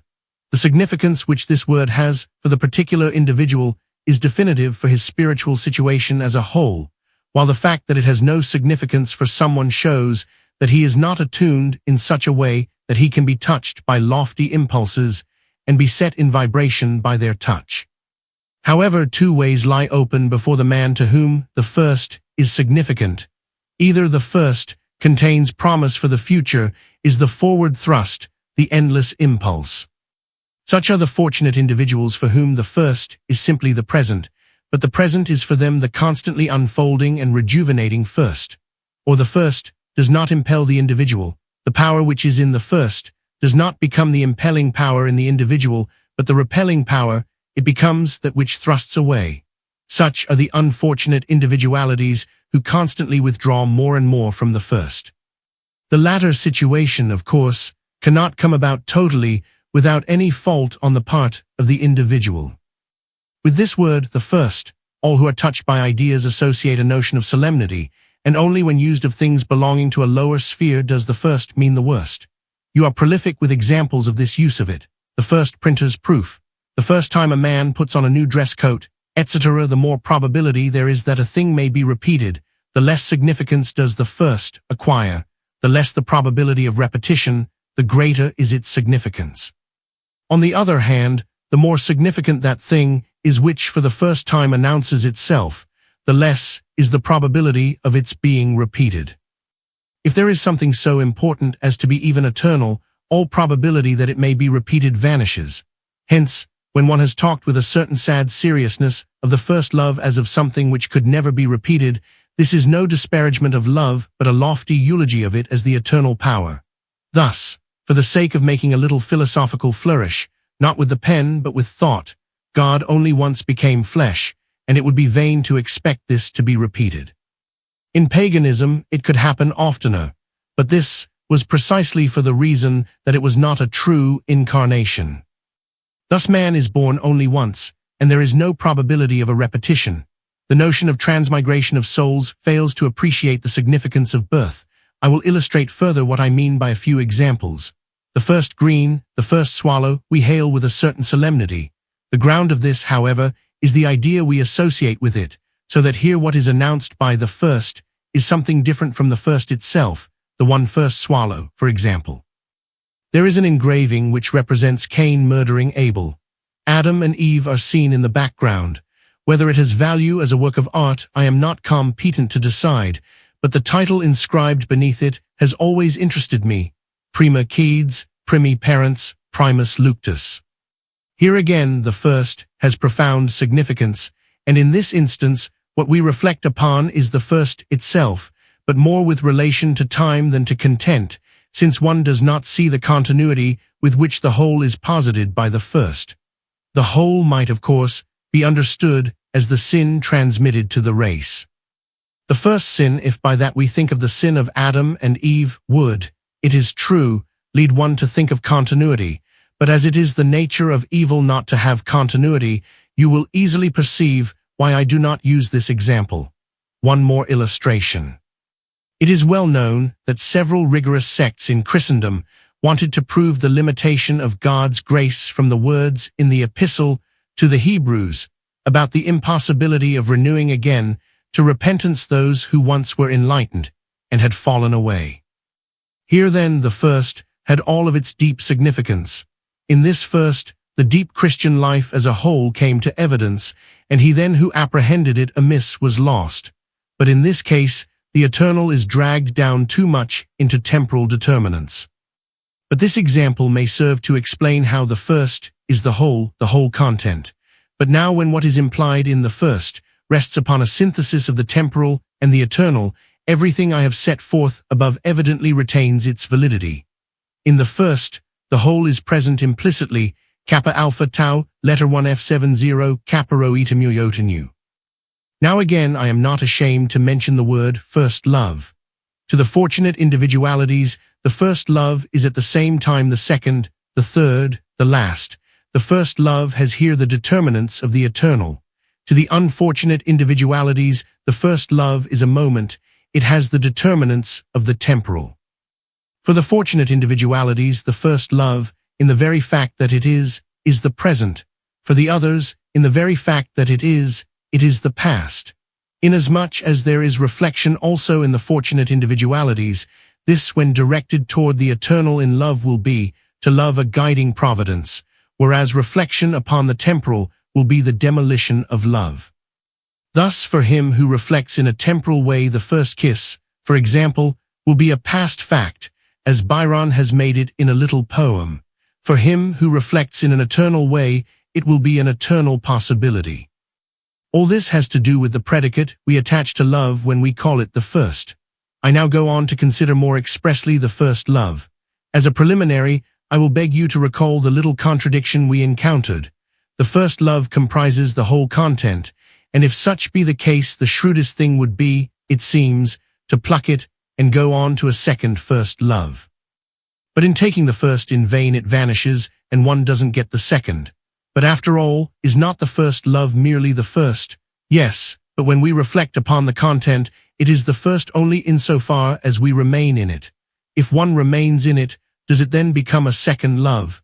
No, precisely because one remains in it, it remains the first, if one reflects upon eternity.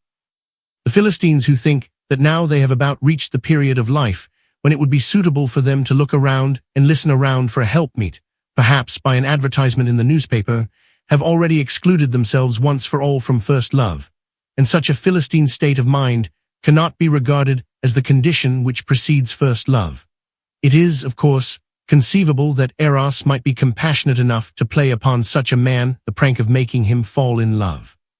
I say compassionate, for after all it is an extraordinary act of compassion to bestow upon a man the highest earthly good, and that first love always is, even though it be unhappy.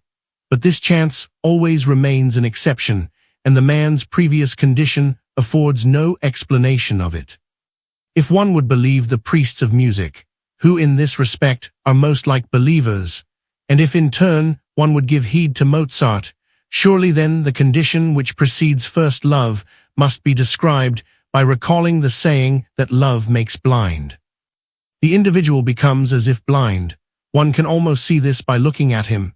He sinks into himself, contemplates in himself his own contemplation, and yet there is a constant effort to look out upon the world. It is this dreamy yet searching state of mind which Mozart has depicted in the person of the page in Figaro, representing it as a condition which is just as sensual as it is mental. In contrast to this, first love is an absolute alertness, an absolute beholding, and not to do it an injustice, this must be insisted upon. It is directed towards a single, definite, and actual object, which alone has existence for it, everything else being non-existent. This one object does not exist in vague outline, but as a definite living being. This first love contains a factor of sensuousness and beauty, yet it is not merely sensual. The sensual factor as such comes to evidence only through reflection, but first love lacks reflection and is therefore not simply sensual. This gives the character of necessity to first love. Like everything eternal, it has the double propensity of presupposing itself back into all eternity and forward into all eternity. This is the element of truth in what the poets have often sung so beautifully, to the effect that the lovers feel as if they already had loved one another for a long while.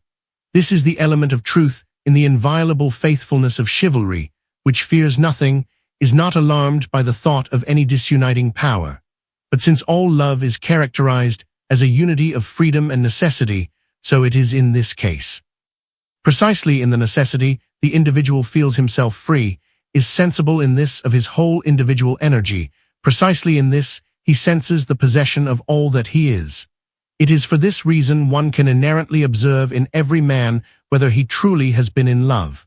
Love involves a transfiguration, a spiritualization, which lasts his whole life long. In him there is a union of all the factors which ordinarily are dispersed. He is at the same moment both younger and older than men commonly are. He is a man, and yet a youth, yea, almost a child. He is strong and yet so weak. He is a harmony which, as was said, echoes through his whole life. We will extol this first love as one of the most beautiful things in the world, but we will not lack courage to put it to the test. This, however, is not what immediately concerns us. Already at this point, it is possible to think of a doubt of the same sort as that which will recur in view of the relation between first love and marriage. A religiously developed individual is so accustomed to relate everything to God, to penetrate and leaven every finite relationship with the thought of God, and thereby to sanctify and ennoble it. This statement, of course, is to be understood obliquely. In view of this, it seems precarious to allow such feelings to arise in consciousness without taking counsel with God. But by taking counsel with God, the relationship is, in fact, altered. In this instance, the difficulty is more easily removed, for it is characteristic of first love to take by surprise, and being the fruit of surprise, it is involuntary, so that it is not obvious how such a consultation with God might be possible. The only thing that could be thought of would be the question of remaining in this state. But this is the theme of a subsequent deliberation. But would it not be possible to anticipate the first love which, as such, recognizes no relation to God? I may touch in a few words upon the marriages in which the decision rests with another, a person other than the individual himself, cases in which the individual has not yet got to the point of freedom as a determinant. We encounter the pitiful forms of this, whereby sorcery or similar arts, by recourse to nature magic, the individual seeks to conjure up the object of his love. The nobler forms are those which one might call religious in the stricter sense. Marriage in the true sense does not, of course, lack the religious factor, but at the same time it has the erotic factor. Thus when Isaac in all humility and trustfulness refers it to God's judgment whom he shall choose for a wife, and putting his confidence in God sends his servant, does not himself look about, because he feels his fate secure in God's hand, this is doubtless very pretty, but the erotic, nevertheless, does not get due recognition. Now in this case, one must remember that however abstract the God of Judaism was in general, he was so much interested in everything pertaining to the vital interests of the Jewish nation, and particularly to its elect figures, and that, although he was spirit, he was not too spiritual to be concerned about earthly things. To a certain degree, Isaac therefore might venture to expect confidently that God would choose for him a wife who was young and beautiful and highly regarded by the people and lovable in every way. But for all that we feel the lack of the erotic element, even if it proved to be the case, that he loved this woman of God's election with genuine youthful passion. Freedom was lacking.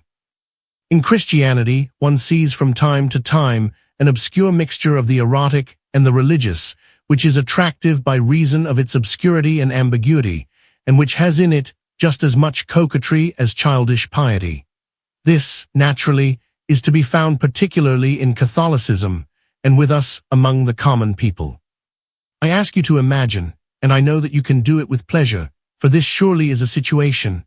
Imagine a little peasant girl, hiding behind her lashes a pair of eyes which are audacious and yet humble, a girl healthy and blooming, with something in her complexion which is not the flush of sickness, but the sign of a superior health. Imagine her on Christmas Eve. She is alone in her room, midnight is already past, and yet sleep which usually visits her so faithfully now evades her. She is sensible of an agreeable, sweet disquietude. She throws the window ajar, she looks out into the infinite space.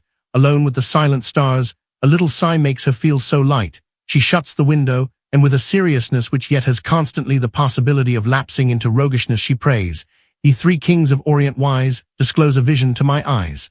Who is the man whose board I'll spread? Him for whom I shall make the bed. What his name is, be it said. Show me the man whom I shall wed." With that she springs joyfully into bed. Honestly, the three kings ought to be ashamed of themselves if they did not look out for her, and it's no use saying one doesn't know what man she wishes. One knows that very well, at least if all the signs of Yuletide do not fail, she knows it pretty nearly. We return now to first love. It is the unity of freedom and necessity.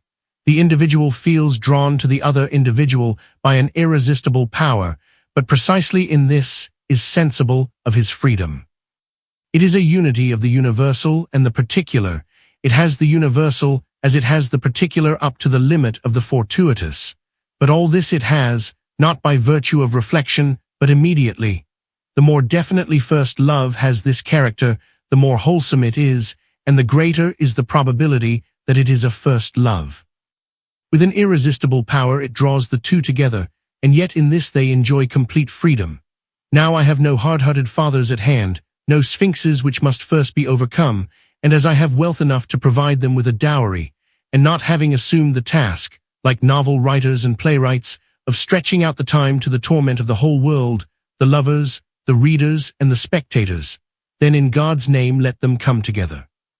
I am playing the part of the noble father, you see, and truly it is in itself a very pretty role, if only we had not frequently made it so ridiculous. You noticed, perhaps, that I interjected as appropriate to the father the little phrase, "in God's name," that you can well condone in the old man, who perhaps has never known what first love is, or has long ago forgotten it. But when a younger man who is still enthusiastic about first love takes the liberty of laying emphasis upon this religious phrase, you are perhaps surprised. So first love possesses all the immediate, temperamental assurance. It fears no danger, it defies the whole world, and my only wish for it is that it may always have as easy a time as in the present case, for I place no obstacles in its way. Perhaps by this I do it no service. Indeed, when I come to think of it, I may even fall into disgrace. In first love the individual is in possession of a prodigious power, and hence it is just as unpleasant for him not to encounter opposition as it would be for a bold knight who had acquired a sword wherewith he could cut stones to find himself in a sandy region where there was not even a blade of grass he could try it on. So first love is confident enough, it needs no prop. If it should need a prop, the knight would say, it is no longer first love. This then seems clear enough, but it is also evident that I am moving in a circle. In the foregoing discussion, we saw that it was the defect of romantic love that it came to a halt with love as an abstract ansich, and that all the dangers it saw or wished to see were outward dangers which were irrelevant to love itself. We also recalled the fact that if dangers came from another quarter, from within, the thing became much more difficult. But to this, the knight of course would reply, yes. But how might that be possible? And if it were possible, this would no longer be first love. I might now remind you that it is a misunderstanding to assume that reflection is able only to destroy, for it is just as capable of saving. However, since what I proposed to show was that first love can coexist with marriage, I will emphasize more particularly what I hinted at in the foregoing, that first love can be assumed into a higher concentricity, and that doubt is not necessary for this. Subsequently, I shall show that it is essential for first love to be historical, and that the condition for this is precisely marriage. And with this, I shall show that romantic first love is unhistorical, even though one might be capable of filling folios with the knight's exploits. So then first love is immediately secure in itself, but at the same time the individuals are religiously developed. I have a right to assume this, indeed I am bound to do so, for I am about to show that first love and marriage can coexist. It is another matter, of course, when an unhappy first love teaches the individuals to flee to God and to seek security in marriage. With this, the first love is changed, even if it remains possible to re-establish it. So then they are accustomed to refer everything to God.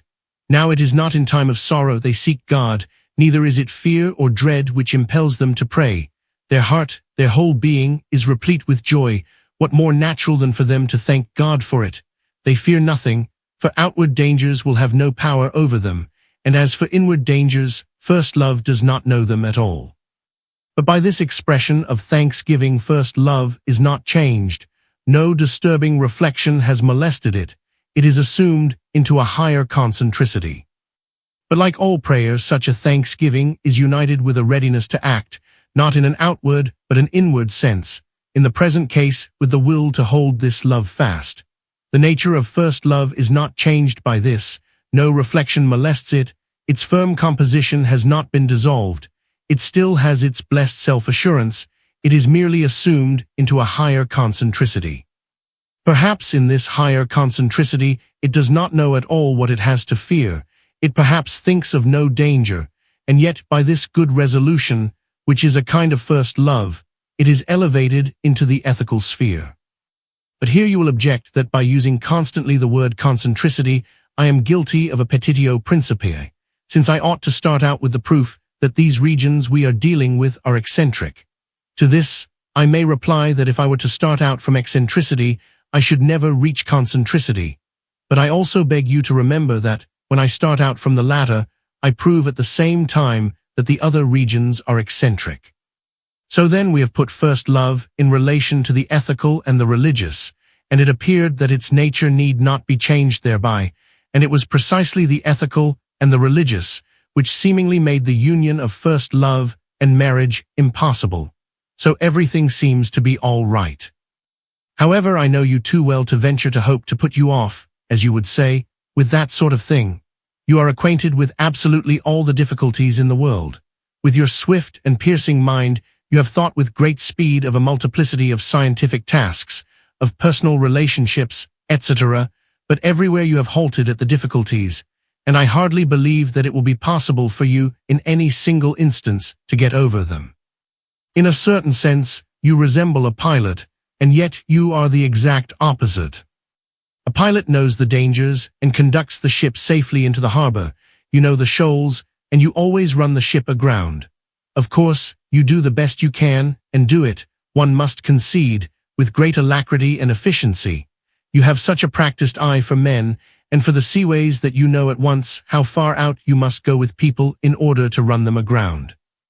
Neither are you light-minded about it. You do not forget again that the man is stranded out there. You can remember that with a childish maliciousness the next time you see him, and are then careful to ask how he feels and how he got off the shoal. Presumably, you would not be embarrassed to find difficulties in this instance. You would likely remind me that I had left it undetermined and vague which god I was referring to, whether it was not a pagan Eros who would so gladly be privy to love's secrets, and whose presence in the last resort would be a reflection of the lover's own mood, or whether it was the God of the Christians, the God who is spirit, and is jealous of everything which is not spirit. You would remind me that in Christianity beauty and sensuousness are negated. You would incidentally remark that it was therefore indifferent to the Christians whether Christ was ugly or beautiful. You would beg me to hold myself aloof with my orthodoxy from the secret trysts of lovers, and to refrain especially from any attempts at mediation, which to you are even more distasteful than the crassest orthodoxy. Yes, you would say, it must be cheering to the young girl, it must be entirely in accord with her mood, to step up before the altar. And the congregation ought surely to look upon her as an imperfect being who is unable to resist the seductions of lust. She ought to stand there as a pupil stands to be reprimanded or to make public confession. And then the priest should read to her the text, and perhaps thereupon lean over the altar rail and secretly confide to her as a little comfort that matrimony, after all, is an honorable estate well pleasing to God. The only thing of any value in this whole affair is the situation of the priest, and if it was a pretty young girl, I should be glad to be the priest in order to whisper this secret in her ear. But my dear young friend, yes, truly, matrimony is an estate well pleasing to God. On the other hand, I do not know where anything is said in the scriptures about a special blessing upon bachelors, and that, after all, is the end of your multifarious love affairs. But in dealing with you, one has assumed pretty nearly the most difficult task, for you are capable of proving everything whatever, and under your hands every phenomenon becomes anything whatever. Yes, certainly the God of the Christians is spirit, and Christianity is spirit, and discord is posited between flesh and spirit. But the flesh is not sensuousness, it is selfishness, and in this sense even the intellectual which you call spiritual may be sensual. For example, if a man takes in vain his intellectual gifts, he is carnal. And I know well that for the Christians it was not necessary that Christ should be an earthly beauty, and for a different reason than that which you adduce this would be very sad. For how ardently, then, the believer must long to see him, in case beauty were in this instance something essential. But from all this it by no means follows that the sensuous is abolished by Christianity. First love has in it the factor of beauty, and the joy and fullness which is found in the sensuous when it is innocent can well be admitted into Christianity. But let us beware of one thing, namely, of a false path which is more dangerous than that which you would avoid. Let us not be too spiritual. One cannot, of course, leave it to your whim how you will conceive of Christianity. If your conception were correct, the best thing for us would be to begin as soon as possible with all the self-inflicted torments and annihilation of the body which we learn about in the excesses of mysticism. Even health would be a suspicious circumstance. I doubt very much, however, if any pious Christian would deny that he may well pray to God to preserve his health, to the God who went about healing the sick. The lepers in that case ought to have declined to be healed, for they were then closest to perfection. The more simple and childlike a person is, the more he can pray for.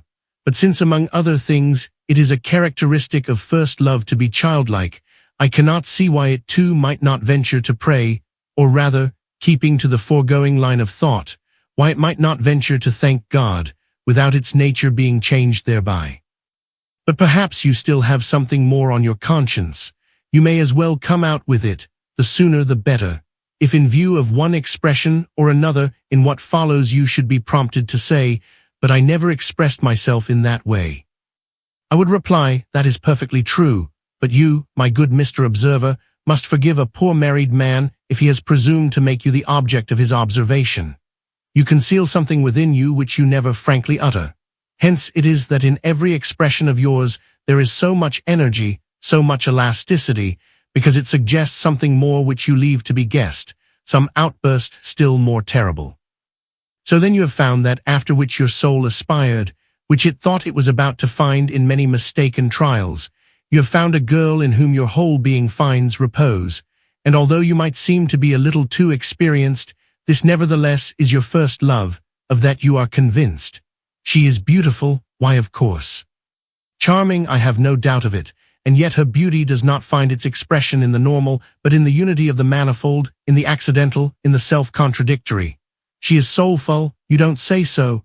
She shows her devotion in a way which makes one's head swim. She is light. She can swing like a bird on a twig. She has esprit enough to illuminate her beauty, but no more.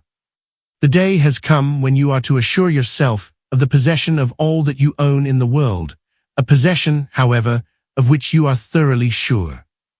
You have begged for the privilege of imparting to her an extreme unction. You already have waited a long time in the family dining room. A brisk chambermaid, 4 or 5 inquisitive cousins, a venerable aunt and the hairdresser have hurried past you several times. You already are half provoked by it. Then the door of the parlor opens softly, You cast thither a fleeting glance, and are delighted to see that not a soul is there, that she has had the tact to remove all irrelevant persons from the parlor. She is prettier than ever. About her there is an inspiration, a harmony, to the vibrations of which she tingles through and through. You are astonished. She even surpasses your dreams, but for a moment your subtle reflection conceals your emotion. Your calmness has upon her a still more seductive effect, and prompts in her soul a longing which makes her beauty interesting. You approach her, feeling that her finery imparts to the situation an unusual character. You have not yet uttered a word. You see, and yet it is as though you saw not. You would not annoy her with spoony behavior, but even her reflection in the mirror is a delight to you. You fasten upon her bosom a trinket which you had presented to her the very first day, the day you kissed her with a passion which now at this moment seeks its confirmation. She has kept it hidden, no one has seen it. You take a little bouquet composed of flowers all of one sort, a flower which in itself is entirely insignificant. Always when you sent her flowers, there was a little sprig of it, but unobservable, so that none but she suspected it, she alone. Today this flower is to come to honor and dignity, it alone is to adorn her, for she loved it. You hand it to her, a tear trembles in her eye, she gives it back to you, you kiss it and fasten it upon her bosom. A trace of sadness spreads over her. You too are moved. She steps back a pace, she looks at her finery half wrathfully, it is burdensome to her, she throws her arms about your neck. She is unable to tear herself away, she embraces you as vehemently as if there were a hostile power which would tear her away from you. Her delicate finery is crushed, her hair has fallen down, instantly she vanishes. You are left again to your solitude, which is broken only by a brisk chambermaid, 4 or 5 inquisitive cousins, a venerable aunt and a hairdresser. Then the door of the parlor opens, she enters, and quiet earnestness is legible in her every expression. You press her hand, you leave her to meet again, before God's altar, that you had forgotten. You who have thought upon so many things, upon this contingency among others, in your infatuation you had forgotten it. You had made the best of situations which were conventionally expected, but upon this you had not reflected, and yet you are far too much developed not to see that a wedding is a little more than a ceremony. A dread seizes you. This girl whose soul is as pure as the light of day, sublime as the vault of heaven, innocent as the sea, this girl before whom I could kneel in adoration, whose love I feel must be able to pluck me out of all aberration, and to give me a new birth, her I am to lead to God's altar, she is to stand there like a sinner, it will be said of her, and to her that it was Eve who seduced Adam. To her before whom my proud soul submits, the only one to whom it has submitted, to her it will be said that I am to be her master, and that she shall be obedient to the husband.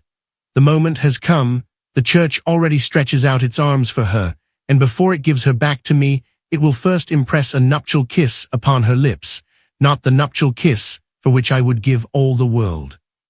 It already stretches out its arms to embrace her, but this embrace will cause all her beauty to fade, and then it will pass her over to me saying, "Be fruitful and multiply."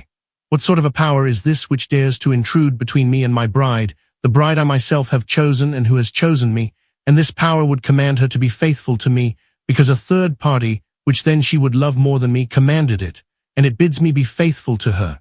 Do I need any such bidding?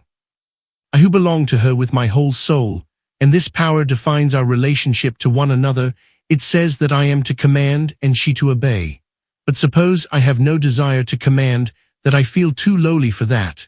No, her I will obey, her hint is my commandment, but to a foreign power I will not submit.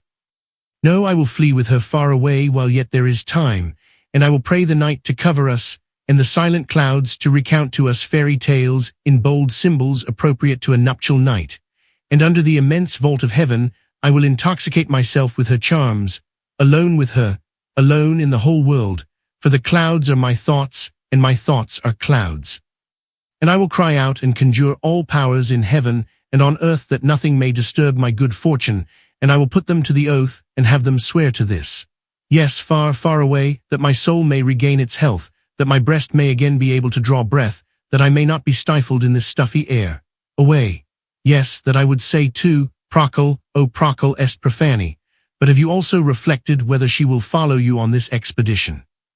Woman is weak, No, she is humble, she is much closer to God than man is. Hence it is that love is everything to her, and she will certainly not disdain the blessing and confirmation which God is ready to bestow upon her. It has never occurred to a woman to object to marriage if men themselves do not seduce her. To be sure, to an emancipated woman, this notion might occur. The offense always comes from man's side, for man is proud, he would be everything, would have nothing above him. That the description I have given fits your case pretty exactly you will certainly not deny, and at any rate you will not deny that it applies to the spokesman of this tendency. I have intentionally altered a little bit the usual forms in which a lover expresses himself in order to characterize expressly your first love, for honestly the love here described, however passionate it is, with however much pathos it expresses itself, is far too reflective, far too intimate with love's coquetry, to be called a first love. A first love is humble, and therefore rejoices that there is a power higher than it, if only for the reason that it has someone to thank. It is for this cause one finds a pure first love more rarely in men than in women. In you, too, analogies to this were to be found, for you said, indeed, that you would conjure all the powers in heaven and on earth, and this expresses your need of seeking a higher source for your love, only that with you this is a fetish, a most arbitrary fetish. The first thing then that scandalized you was that you should be sole instated as her lord and master, as if you were not that, as if your words did not clearly enough bear the stamp of it. But you will not give up this idolatry, this coquetry, of pretending to want to be her slave, although you thoroughly feel yourself her master. The second thing was that your soul revolted against the thought that your loved one should be declared a sinner. You are an aesthete, and I could be tempted to propose to the deliberation of your idle head whether this factor would not be apt to make a woman even more beautiful. It implies a mystery which casts an interesting light upon her. The character of childish roguishness which sin may have so long as we dare to account it innocence only enhances beauty. You can well conceive that I am not serious in holding this view, since I feel vividly what it implies, and shall subsequently explain it. But I mean to say that if it had occurred to you, you perhaps would have become absolutely enthusiastic about this aesthetic observation. You would have made an immense number of investigations as to whether it would be best, i.e. most interesting, to prod with it, so to speak, by an infinitely remote suggestion, or to let the innocent young girl fight alone with this obscure power, or with a sort of solemn seriousness to tip her over into the hands of irony, etc. In short, there would be plenty for your hands to do in this line. You would have thought of the tremulous light which in the gospel itself is shed upon the woman that was a sinner, whose many sins were forgiven her because she loved much. What I would say, however, is that again it is your arbitrary interpretation that she is to stand there as a sinner, for it is one thing to know sin in abstracto and another to know it in concreto. But woman is humble, and it certainly has never occurred to a woman to be truly scandalized by the fact that the earnest word of the church was addressed to her. Woman is humble and trustful, who like a woman can cast the eyes down, but who like her can lift them up. If then any change were to be wrought in her by the solemn declaration of the church that sin has entered into the world, it must be that she only the more strongly would hold fast to her love. But from this it does not follow that first love is changed. It is only drawn up into a higher concentricity. It would be very difficult to convince a woman that earthly love in general might be sin, since by this affirmation her whole existence is destroyed in its deepest root. The fact is, moreover, that she has not come to God's altar to deliberate whether or no she shall love the man who stands beside her. She loves him, her very life is in it, and woe unto him who awakens doubt in her and would teach her to revolt against her nature, and not to be willing to kneel before God, but to stand erect. I ought not, perhaps, to have set myself in opposition to you on this point, for since you have now got it fixed in your head that for first love to exist sin must not have come into the world, you must yourself feel that you are beating the air. By the fact that you want to ignore sin you prove that you are in the stage of reflection. But since the individuals between whom we imagined a first love were religiously developed, I have no need to go into this question. For sinfulness is not to be attributed to first love as such, but to the selfishness in it. But selfishness only makes its appearance the moment it reflects, and with that first love is destroyed. Finally, it offends you that a third power wants to impose upon you the obligation of being faithful to her and she to you. For the sake of fairness, I beg you to remember that this third power does not obtrude itself, but since the individuals we have in mind are religiously developed, they themselves have recourse to it, and the question here at issue is whether there is anything in this which constitutes an obstacle to their first love. You will hardly deny that it is natural for first love to seek corroboration in one way or another, by making love an obligation which the lovers impose upon themselves before the face of a higher power. The lovers swear fidelity to one another by the moon, by the stars, by their father's ashes, by their honor, etc. If to this you reply, "Oh well, such oaths don't mean anything. They are simply the reflection of the lover's own mood, for how otherwise could it occur to them to swear by the moon?" Then I would reply, with this you yourself have altered the nature of first love, for the beautiful thing about it is precisely this, that for it everything acquires reality in virtue of love. Only in the moment of reflection does it appear void of meaning to swear by the moon. In the moment of Eden, this has validity. Might then this situation be changed by the fact that they swear by a power which really has validity? Hardly, I think, for it is of the utmost importance to love that Eden has this significance. So when you think that you would like to swear by the clouds and the stars, but it puts you out that you have to swear by God, it is evident that you are caught in reflection. For the fact is your love must have no witnesses, except such as cannot see. Yes, it is true enough that love is mysterious, but your love puts on such airs that not even God in heaven may know anything about it, in spite of the fact that God, to use a rather frivolous expression, is not an embarrassing witness. But the fact that God must not know anything about it is the selfish and reflective element, for God is in one's consciousness, and yet at the same time he must not be there. First love knows nothing about such things. This need, then, of letting your love become transfigured in a higher sphere you do not feel, or rather, since first love too feels no need of this, but does it spontaneously, you feel the need, but will not satisfy it.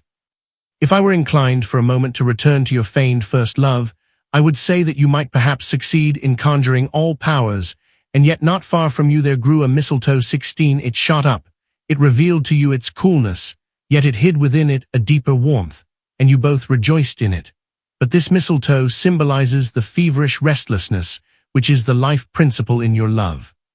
It cools and heats, it changes continually, indeed, at the same moment you could wish that you both might have an eternity before you and that this instant were the last, and therefore the death of your love is certain.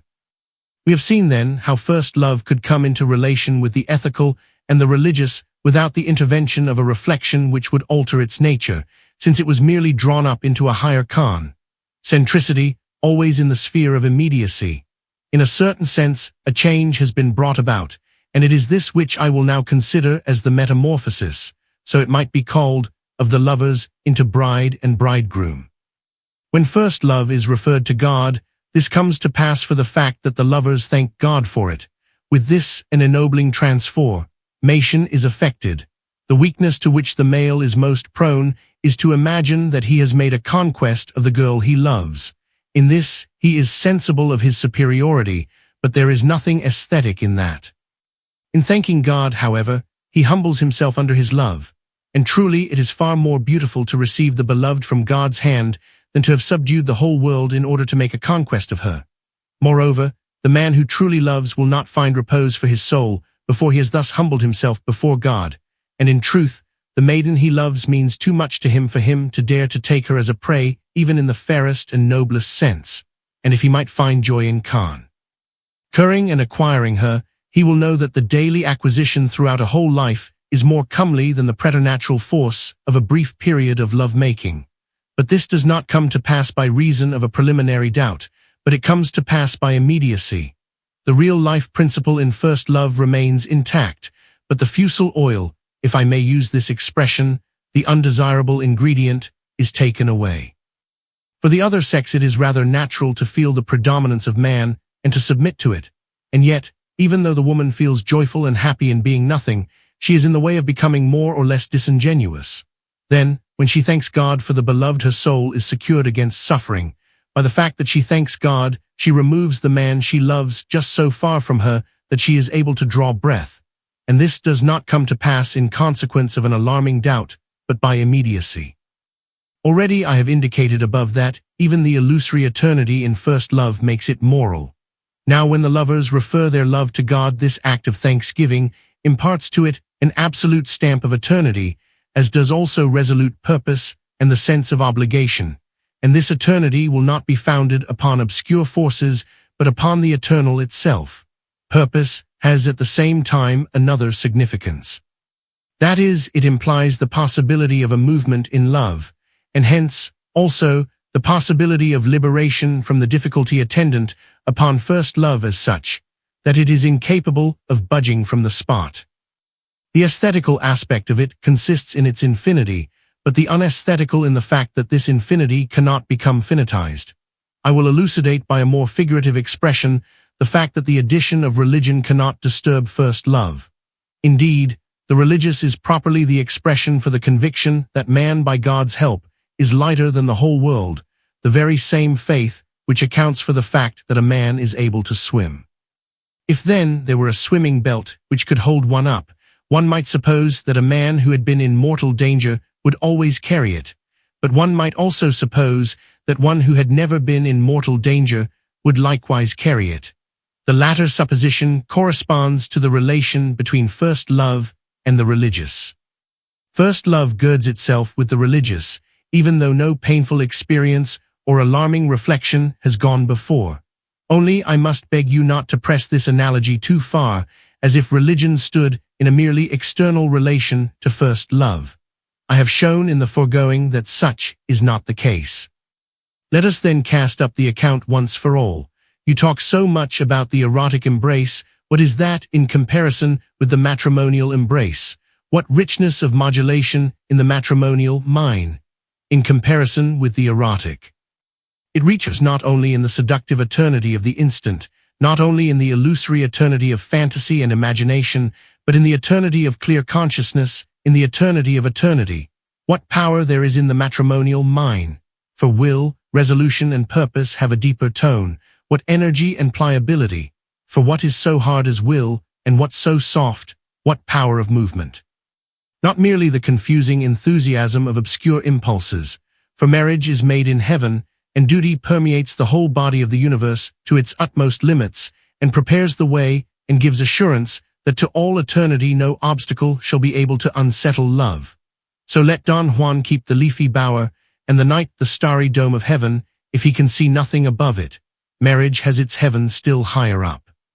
Such is marriage, and if it is not thus, it is not the fault of God, nor of Christianity, nor of the wedding ceremony. It is not due to cursing nor to blessing, but it is man's own fault. And is it not a sin and a shame that men write books in such a way as to make people perplexed about life, make them tired of it before they begin, instead of teaching them how to live? And this would be a painful truth, even if they were in the right, but in fact, it is a lie. They teach us to sin, and those who have not the courage for that they make equally unhappy in other ways. Unfortunately, I myself am too much influenced by the aesthetic not to know that the word husband grates upon your ears. But I don't care. If the word husband has fallen into discredit and almost become laughable, it is high time for one to seek to restore it to honor. And if you say, such a sight as this one never sees, although one often enough sees marriages, this does not disquiet me, for the fact that one sees marriages every day entails the consequence that one more rarely sees the greatness in marriage, especially in view of the fact that people do everything to belittle it. For have not you and your sort carried the thing so far that the maiden who gives her hand before the altar is regarded as a more imperfect being than these heroines in your romances with their first love? Now that I have listened patiently to you and your outburst, you perhaps will forgive me for coming forward with my little observations. Your outburst, by the way, was perhaps wilder than you were aware, but even though you have not thoroughly understood these emotions within you, yet when marriage comes to meet you as a reality, you will see that within you there will be a raging storm, though presumably you will not confide in anyone. A man loves only once in his life. The heart clings to its first love marriage. Hearken and be amazed at the harmonious accord of these three spheres. It is the same thing, except that it is expressed aesthetically, religiously, and ethically. One loves but once. To effect a realization of this, marriage joins in, and in case people who do not love each other take it into their heads to get married, the church is not responsible. A man loves only once. This refrain is heard from the most various quarters, from the fortunate to whom every new day gives a glad reassurance, and from the unfortunate. Of the latter, there are properly only two classes, those who are always aspiring after the ideal, and those who will not stick to it. The last are the real seducers. One meets them rather seldom, because an uncommon aptitude is always requisite for this. I have known one, but he too admitted that a man loves only once. His wild lusts, however, love was unable to tame. Yes, say these people, one loves only once, one marries 2 or 3 times. Here the two spheres are again united, for aesthetics says no, and the church with ecclesiastical ethics looks with suspicion upon the second marriage. To me this is of the utmost importance, for if it were true that one loves several times, marriage would be a questionable institution. It might seem that the erotic suffered harm from the arbitrary exaction of the religious, which requires as a rule that one should love only once, and disposes of the business of the erotic as cavalierly as though it were to say, you can marry once, and that's the end of it. We have now seen how first love came into relation with marriage without being changed by it. The same aesthetic quality which was found in first love must, therefore, be found also in marriage, since the former is contained in the latter. But the aesthetic quality consists in the infinity, the a priority of first love, as we have already seen. In the next place, it consists in the unity of the contradictions exemplified by love. It is sensuous and yet spiritual. It is freedom and yet necessity. It is in the moment, is definitely in the present tense, and yet it has in it an eternity. All this marriage has too. It is sensuous and yet spiritual, but it is more than that, for the word spiritual, when it is used of first love, means rather that it is soulish, that it is sensuousness permeated by spirit. It is freedom and necessity, but it is also more, for freedom, as it is applied to first love, is no more than the soulish freedom of an individual not yet clarified from the dregs of natural necessity. But the more freedom, the more complete the abandonment of devotion, and only he can be lavish of himself who possesses himself. In the religious, the individuals become free, he from false pride, she from false humility, and between the lovers who hold one another in such a close embrace, the religious presses in, not to separate them, but in order that she might surrender herself with a richer devotion than she had before dreamt of, and that he might not only receive her, but surrender himself, and she receive the devotion. Marriage has within it inward infinity, even more than first love, for the inward infinity of marriage is an eternal life. It is a unity of contradictions, even more than first love, for it has one more contradiction, the spiritual, and thereby it has the sensuous in a still more profound opposition. But the further one is removed from the sensuous, the more aesthetic significance it acquires, for otherwise the instinct of the beast would be the most aesthetic. But the spiritual factor in marriage is higher than in first love, and this higher heaven is above the marriage bed. The more beautiful this is, the more aesthetic, and it is not the earthly heaven which arches over marriage, but the heaven of the spirit. Marriage is in the moment, it is sound and vigorous, but in a deeper sense than first love, for the defect of first love precisely is that it has an abstract character, but in the purpose which marriage expresses is implied the law of movement, the possibility of an inward history. Purpose is resignation in its richest form, where it does not have in view what is to be lost, but what is to be gained by holding fast. In the purpose another person is posited, and love is posited in relation to that person, yet not in an outward sense. But the purpose is not the fruit acquired by doubt, but is the superabundance of promise. So beautiful is marriage, and the sensuous is by no means renounced, but is ennobled. I confess it is wrong of me perhaps that often when I think of my own marriage, the mental picture of it arouses in me an inexplicable sadness, for the fact that it will come to an end, that certain as I am that, with her to whom I was united in marriage, I shall live in another life, yet there she will be given to me in another way, that the contradiction which was a component in our love will be abolished. Yet it can't. souls me to know that I shall remember that with her I lived in the most heartfelt, the most beautiful social relationship which human life affords. If I have any understanding of the matter, the defect of earthly love is the same thing as its advantageous quality, that is its partiality. Spiritual love has no partiality and moves in the opposite direction, constantly abhorring all relativities. Earthly love in its true form takes the opposite path, and at its highest, it is love only for one single person in the whole world. This is the element of truth in the saying that a man loves only one and loves only once. Earthly love begins by loving several, these are the preliminary anticipations, and it ends by loving one. Spiritual love is constantly opening itself more and more, has its true expression in loving all. So then marriage is sensuous, but at the same time spiritual, free, and at the same time necessary, absolute in itself, and at the same time inwardly pointing beyond itself. Having this inner harmony, marriage has, of course, its teleology in itself. It exists because it constantly presupposes itself, and hence, every question about its why is a misunderstanding, which comes very natural to prosaic common sense. And though generally the definition of what marriage is not so bold as that of Basil the singing master, who asserts that, of all ludicrous things marriage is the most ludicrous. Yet it may easily tempt not you only but me too to say that if marriage is nothing else but this, it is of all ludicrous things the most ludicrous.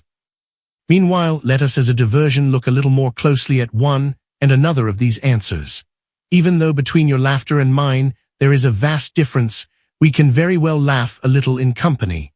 The difference in our laughter will correspond pretty nearly to the diversity of intonation with which we respond to the question what marriage is for by exclaiming, God only knows. Moreover, when I say that we will laugh a little in fellowship, it must not be forgotten how much I owe in this respect to you for your observations, for which, as a married man, I thank you cordially.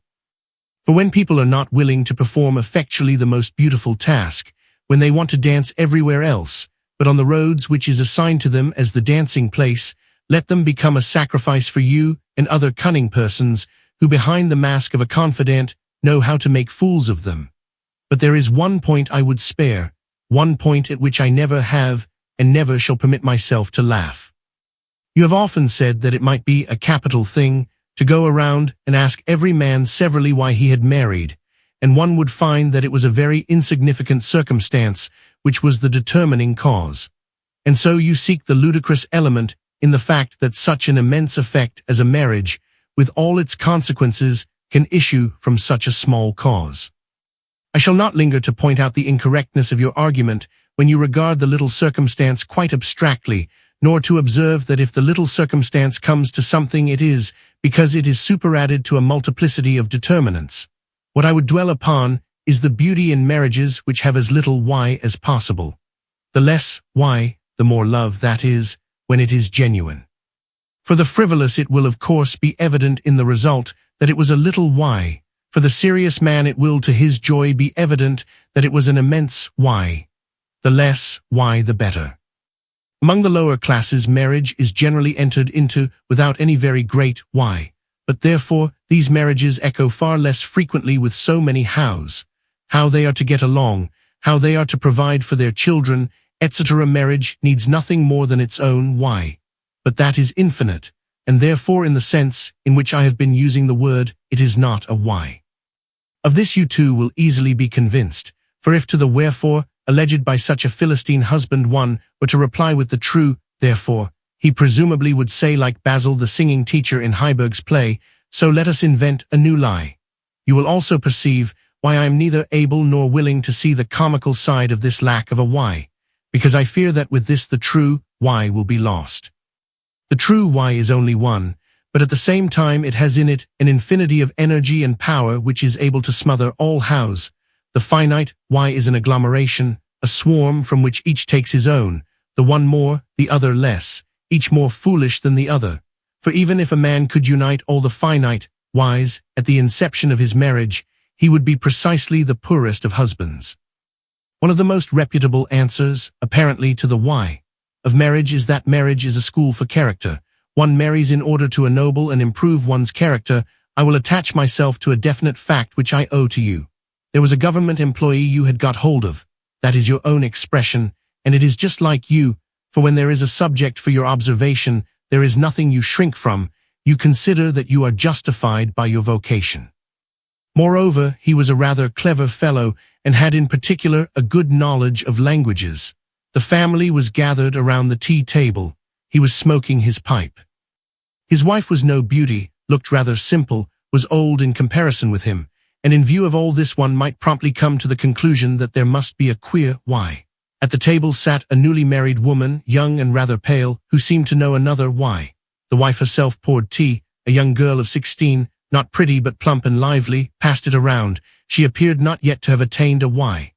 In that honorable company, your unworthiness had also found a place. You who were present ex officio, and already had made your appearance several times in vain, found naturally that this situation was too favorable to be neglected.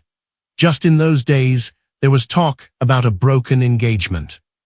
The family had not yet heard this important local news. The case was pleaded from all sides, that is to say, all were prosecuting attorneys. Then the case was adjudicated, and the sinner excommunicated. Feeling ran high. You ventured to put in a little word in favor of the condemned man, which of course was not calculated to benefit the person in question, but to serve as a cue. That did not succeed, so you went on to say, perhaps the engagement was too precipitate, perhaps he had not taken into consideration the momentous, why, one might almost say the but, which ought to precede such a decisive step. And fin, why do people marry? Why do they? Each of these whys was uttered with a different but equally dubitative intonation. That was too much. One why would have been quite sufficient, but such a formal challenge, an attack in force upon the enemy's camp, was decisive. The moment had come. With an air of good humor which bore also the stamp of the predominance of common sense, the host said, "Well, my good man, I will tell you. A man marries because marriage is a school for character." Now everything was in train. Partly by opposition, partly by approbation, you got him to outdo himself in grotesqueness, not at all to the edification of his wife, to the scandal of the young married woman, and to the astonishment of the young girl. I reproved you for your conduct at that time, not out of consideration for the host, but for the sake of the women towards whom you were malicious enough to make the scene as trying and tiresome as possible. The two younger women do not need my defense, and in fact, it was only your usual coquetry which beguiled you to keep your eye on them. But perhaps the man really loved his wife, and it must have been terrible for her to listen to this. Besides, there was something indecorous in the whole situation. For common sense reflection is so far from making marriage moral that it rather makes it immoral. Sensuous love has only one transfiguration in which it is equally aesthetic, religious, and moral, and that is love. Common sense calculation makes it just as unaesthetic as it is irreligious, because the sensuous element does not receive its due in immediacy what is properly owing to it. So the man who marries for this and that and the other reason takes a step as unaesthetic as it is irreligious. The goodness of his purpose makes the case no better, for the trouble is precisely that he has a purpose. In case a woman were to marry in order, indeed, the madness I have in mind is not unheard of in the world, a madness which seems to give her marriage a prodigious, why, let us say, in order to bear a savior to the world. In this case, the marriage would be just as unaesthetic as it is immoral and irreligious. This is something people cannot make clear enough to themselves. There is a certain class of common-sense men who look down with immense contempt upon the aesthetic as trumpery and childishness, imagining that they are raised high above it by their pitiable teleology. But it is exactly the contrary. Such men with their common sense are just as immoral as they are unaesthetic. One always does best, therefore, to look at the other sex, which is both the more religious and the more aesthetic. The host's exposition was at all events very trivial, and I do not need to report it. On the other hand, I will conclude this comment by wishing to every such husband a Xanthippe for a wife, and then children as wicked as possible, so that he may hope to be in possession of the conditions requisite for attaining his purpose. The fact that marriage actually is a school for character, or in order not to use so Philistine an expression, that it is a genesis of character, I am quite ready to admit, though of course I must constantly maintain that everyone who marries for this reason might be assigned to any other school than that of love. Moreover, a man like that will never derive any profit from this schooling. First of all, he deprives himself of the consolidation, the penetrating shudder through all thoughts and joints which marriage is, for after all, it is truly a deed of daring. But that is what it should be, and so far is it from being the right thing to want to calculate it, that such a calculation is precisely an attempt to enervate it. In the second place, he has lost, of course, the immense working capital of love and the humbling effect which the religious element in marriage has. He is, of course, far too supershrewd not to bring with him a ready-made conception of how he wants to be developed, and this then becomes regulative for his marriage, and for the unfortunate being he has shamelessly selected to try the thing out on. But let us forget this, and remember with gratitude how true it is that marriage educates, in case, that is to say, a man does not want to stand above it, but is willing to subordinate himself, as one always does when it is a question of education. It ripens the whole soul by the fact that it gives it a feeling of significance, and at the same time imposes the weight of a responsibility one cannot sophisticate away, because one loves. It ennobles the whole man by the blush of bashfulness which belongs to woman, but is the corrector of man, for woman is the conscience of man. It brings melody into man's eccentric movements, it gives strength and significance to woman's quiet life, but this only insofar as she seeks it in man, and so it does not become an unwomanly manliness. His proud wrath is quelled by the fact that he turns back constantly to her. Her weakness is made strong by the fact that she leans upon him. It is marriage, therefore, which first gives a man his positive freedom, because this relationship is of a sort that extends over his whole life, over the least things as well as the greatest. It liberates him from a certain natural embarrassment in natural situations, a liberation which can indeed be acquired in many other ways, but often at the expense of the good. It liberates from stagnation in habit by maintaining a fresh current, liberates him from people precisely by the fact that it binds him to one person. I have often noticed that unmarried people toil exactly like slaves. First of all, they are slaves to their whims. They can indulge them freely without rendering an accounting to anybody, but then they become dependent, indeed, slaves to other people. What a role is often played by a servant, a housekeeper, etc. In them, the master's whims and proclivities are impersonated and expressed in clock time. They know at what time the master gets up, or rather how long in advance his study must be warmed before they call him. They know how to lay out for him clean shirts, how to turn his stockings inside out so that, and then all the pettiness marriage brings with it. Oh yes, here you will be ready enough to agree with me, but at the same time will pray God to deliver you from it. No, there is nothing that educates so much as the petty. There is a period in a man's life when he ought to keep it at a distance, but there is also a period when it is good, and it requires a great soul to save one's soul out of the petty, but one can do this if one will, for the fact of willing makes the great soul, and he who loves also wills. For man this may be especially difficult, and therefore, in this respect woman will have such great significance for him. She was created to deal with the small, and knows how to give it an importance, a dignity, a beauty which enchants. Marriage liberates one from habits, from the tyranny of one-sidedness, from the yoke of whims, and how could all such evil get time to assume shape in a matrimonial union which so often, and in so many ways calls itself to an accounting? In it no such things can thrive, for love suffereth long and is kind, love envieth not, rejoices not in unrighteousness, but rejoices in the truth, beareth all things, believeth all things, hopeth all things, endureth all things. Think of these beautiful words of the Lord's apostle, imagine them applied to a whole life, in such a way that one oftentimes did these things easily, oftentimes failed, oftentimes forgot them, yet returned to them again. Imagine that a married couple dare to repeat these words to one another in such a way that the principal impression is joyful. What blessedness is implied in this! What a transfiguration of character! In marriage, one gets nowhere with great passions. One cannot pay in advance. By being loving for a month on a great scale, one cannot make good the defect of another time. Here every day has its trouble, but also its blessing. I know that I have subjected my pride and my hypochondriac restlessness to her love. I have subjected her impetuosity to our love. But I know also that it has cost many days, I know also that there may be many dangers ahead, but my hope is fixed upon victory, or one marries.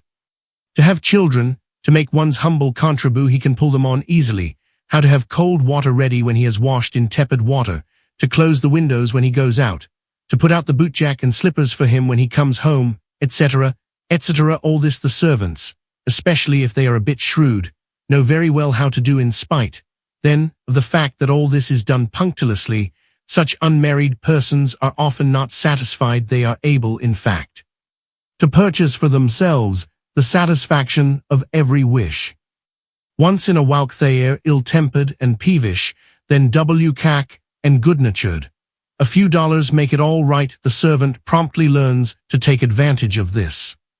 It is enough if at suitable intervals he does something a bit wrong, lets the master rage, then he is in despair, and thereupon receives a douceur. So the master is captivated by such a personality.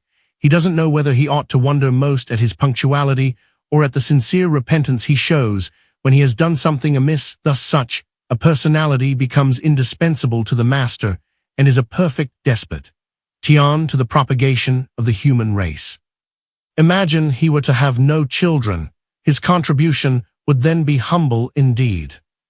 To be sure, states have presumed to associate this purpose with marriage, putting a premium on marriage and rewarding the man who has the most male children. At certain times, Christianity has opposed this by putting a premium on not getting married.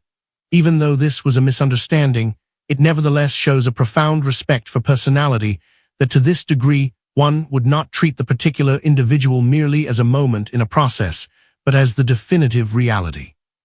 The more abstractly the state is conceived, and the less individuality is able to assert itself, the more natural it is to issue this injunction and to offer this encouragement. In contrast to this, people in our age are sometimes almost inclined to extol a marriage without children. For in our age people find it hard enough to muster up the resignation required for entering into the marriage relation. If a man has exercised self-denial to that degree, he thinks it's enough, and he cannot put up with the annoyance of having a flock of children. Often enough in novels one finds a dislike for children alleged, perhaps quite casually, as the reason why a particular person does not marry. In real life, one sees this expressed in the most refined countries by the fact that the children are removed as early as possible from the paternal home and sent to boarding school, etc. How often you have been diverted by the tragicomic fathers with 4 blessed children, whom secretly they wished far away. How often you have been amused at the lofty superiority of such fathers when they were mortified by the pettiness which life brings with it, when the children have to be spanked, when they slobber at table, when they cry, when the great man, the father, feels his boldness checked by the thought that his children bind him to the earth. How often with well-merited cruelty you have brought such fathers to the highest degree of suppressed rage, by occupying yourself exclusively with his children, and letting drop a few words about how blessed a thing it is after all to have children. To marry for the sake of contributing to the propagation of the race might seem a very objective reason and a very natural one. It might seem as though one were taking God's viewpoint and beholding from thence the beauty of maintaining the race. Indeed, one might lay special emphasis upon the words, increase and multiply and replenish the earth.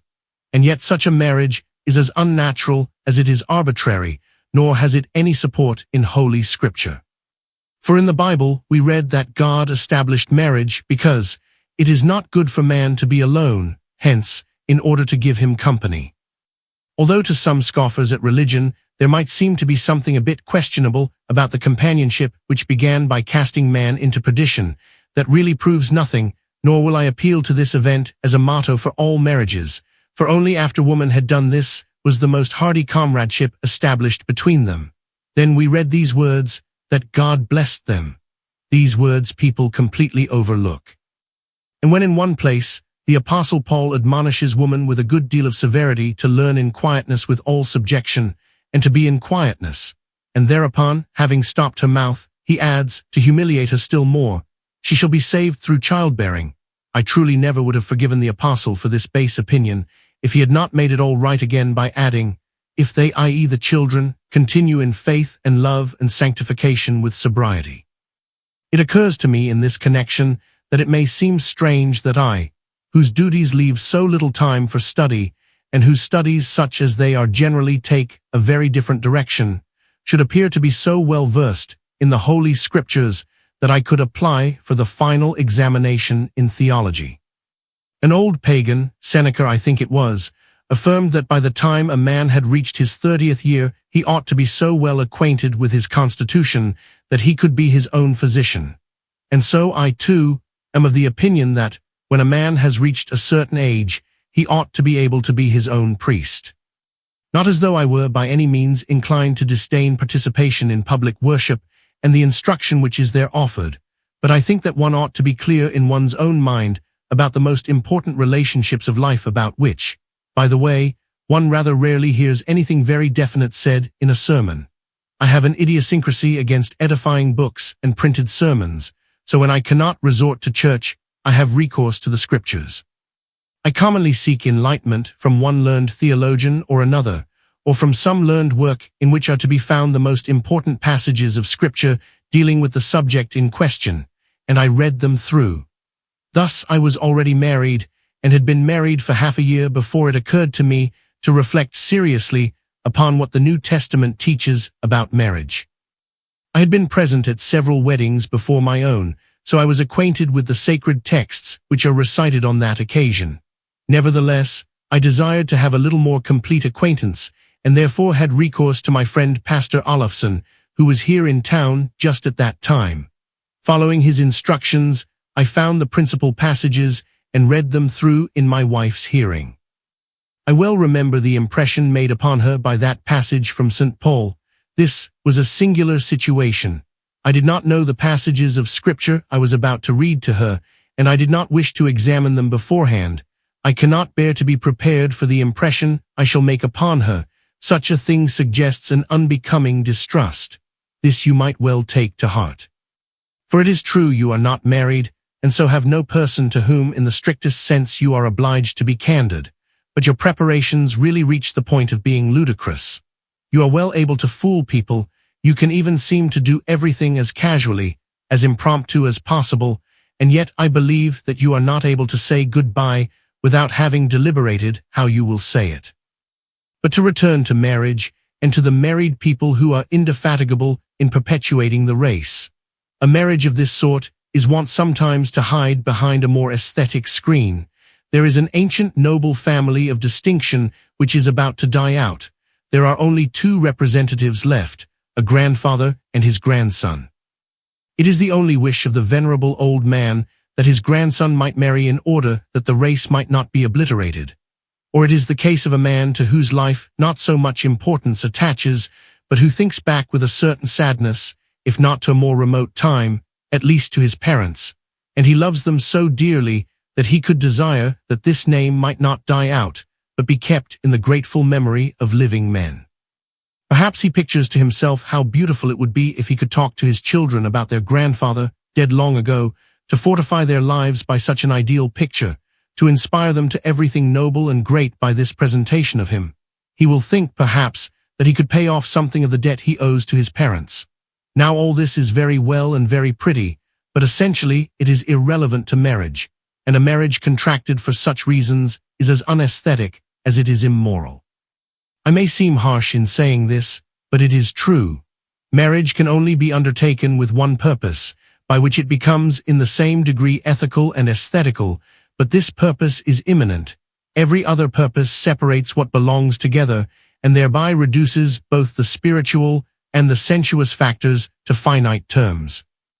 It may well be that by such talk an individual may win a girl's heart, especially when the feelings above described truly exist in him. But the thing is wrong, and her nature is essentially perverted, and it always is an insult to a girl to want to marry her for any other reason than because one loves her. Although the analogy of a stud farm, if I may use your expression, is not properly applicable to any marriage, yet for the man who has not misunderstood the meaning of his marriage, the progeny proves to be a blessing. It is a beautiful thing for a person to owe another as much as possible, but the highest thing one person can owe another is life. And yet a child may owe still more to a father, for in fact it does not receive life pure and simple, but it receives it with a definite content, and when it has long enough reposed upon its mother's breast, it is laid upon the father's, and he too nourishes it with his own flesh and blood, with the experiences often dearly bought in the course of a stirring life. And what possibility there is in a child! I am very ready to concur with you in hating the idolatry which is practiced with children, the whole family cult in particular, and the circulation of children at the dinner table to exchange the family kiss, with family admiration and family expectations, while the parents self-complacently congratulate one another upon the difficulties already overcome and rejoice in the consummate product of their art. Yes, I admit it, I can wax almost as sarcastic as you against such a nuisance, but I do not allow myself to be disturbed by it further. Children belong to the inmost and most hidden life of the family, and to this dim region of mystery one ought also to direct every serious or God-fearing thought concerning this theme. But there, too, it will be manifest that every child has a halo about its head, and there, too, every father will feel that there is more in the child than it owes to him, yea, he will feel with humility that the child is a trust, and that he is in the most beautiful sense of the word only a stepfather. The father who has not felt this has taken in vain his paternal dignity. Let us be free from all unseasonable fuss, but let us also be free from your wantonness, when, like H. Alberg's Henrik, you would pledge yourself to accomplish the impossible. The child is the greatest and most important thing in the world. It is the most insignificant and the most unimportant, just as one wants to take it, and one has an opportunity to get a deep insight into a man when one learns how he thinks in this respect. A tiny babe may almost produce a comic effect when one thinks of its pretension to be a human being. It may also produce a tragic effect when one reflects that it comes into the world with a cry, that a long time elapses before it forgets to cry, and that no one has explained this baby cry. It may thus produce various effects, but the religious way of regarding it remains the most beautiful and can well be united with the others.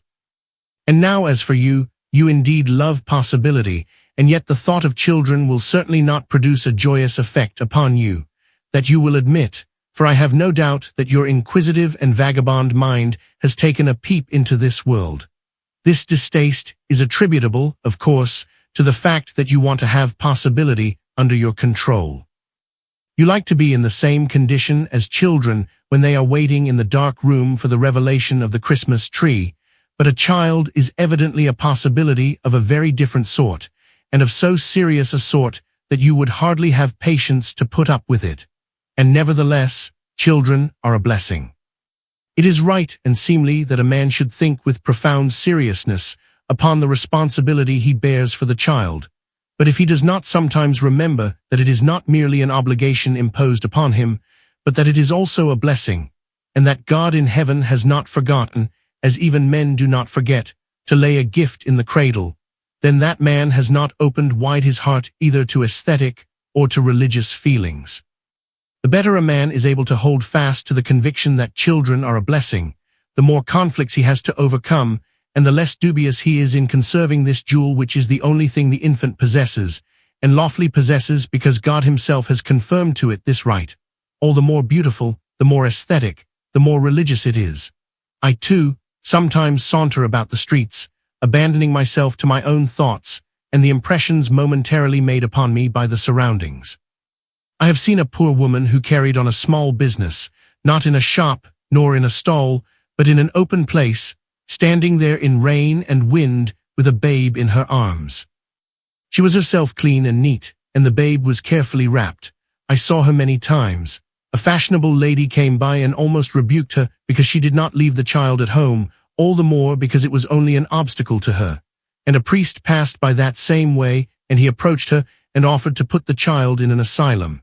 She thanked him kindly, but you should have seen the glance with which she bent down and looked at the child. If the child had been frozen, this look would have thawed it. If it had been dead and cold, this look would have recalled it to life. If it had been extenuated by hunger and cold, the benediction of this glance would have refreshed it. But the child slept, and not even its smile could reward the mother. Lo, this woman had perceived that the child was a blessing. If I were an artist, I would never paint anything else but this woman. Such a sight is a rarity. It is like a rare flower which is seen only by a happy chance. But the world of spirit is not subjected to vanity. If one has discovered the tree, it blooms perpetually. This woman I have often seen. I showed her to my wife. I assumed no self-importance. I sent her no rich gifts, as though I had plenary divine authority to distribute rewards. I humbled myself under her. Verily she stands in no need of gold, or of fashionable ladies, or of asylums and priests, or of a poor assessor in civil law and his wife. She needs absolutely nothing, except that the child will one day love her with the same tenderness. Not even of this does she feel the need, but it is the reward she has deserved, a blessing which heaven will not fail to give her. That this is pretty, that it moves even your hardened heart, you will not deny. Therefore, for the sake of impressing upon you the fact that a child is a blessing, I employ no terrifying pictures such as people often use when they would frighten the unmarried with the thought of how lonely they some day will be, and how unhappy if they are not surrounded by a flock of children. For in the first place, you presumably would not allow yourself to be terrified, not by me at least, yea, not by the whole world, though when you are alone with yourself in the dark chamber of melancholy thoughts, you are sometimes doubtless in dread of yourself. And in the second place, it always seems to me a suspicious circumstance that in order to convince oneself of the possession of something precious one must alarm others by the thought that they have it not.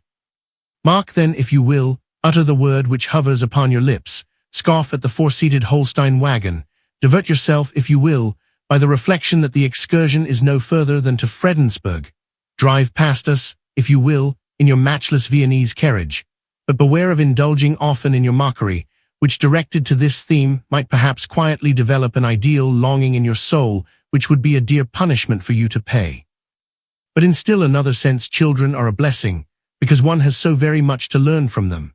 I have seen proud men whom no adverse fate could humble, every one of whom was capable of snatching the girl he loved from the family circle to which she belonged, and doing it with an assurance which seemed to say, "Now thou hast me, so that ought to be enough. I am accustomed to defy tempests, and now how much more when the thought of thee will give me enthusiasm, now when I have much more to fight for." I have seen the same men as fathers. A little mishap which befell their children was capable of humbling them, and illness forced their proud lips to pronounce a prayer. I have seen men who almost took pride in despising God in heaven, who will want to pick out every believer as the target of their mockery. I have seen them as fathers concerned for the welfare of their children take into their service the most pious persons.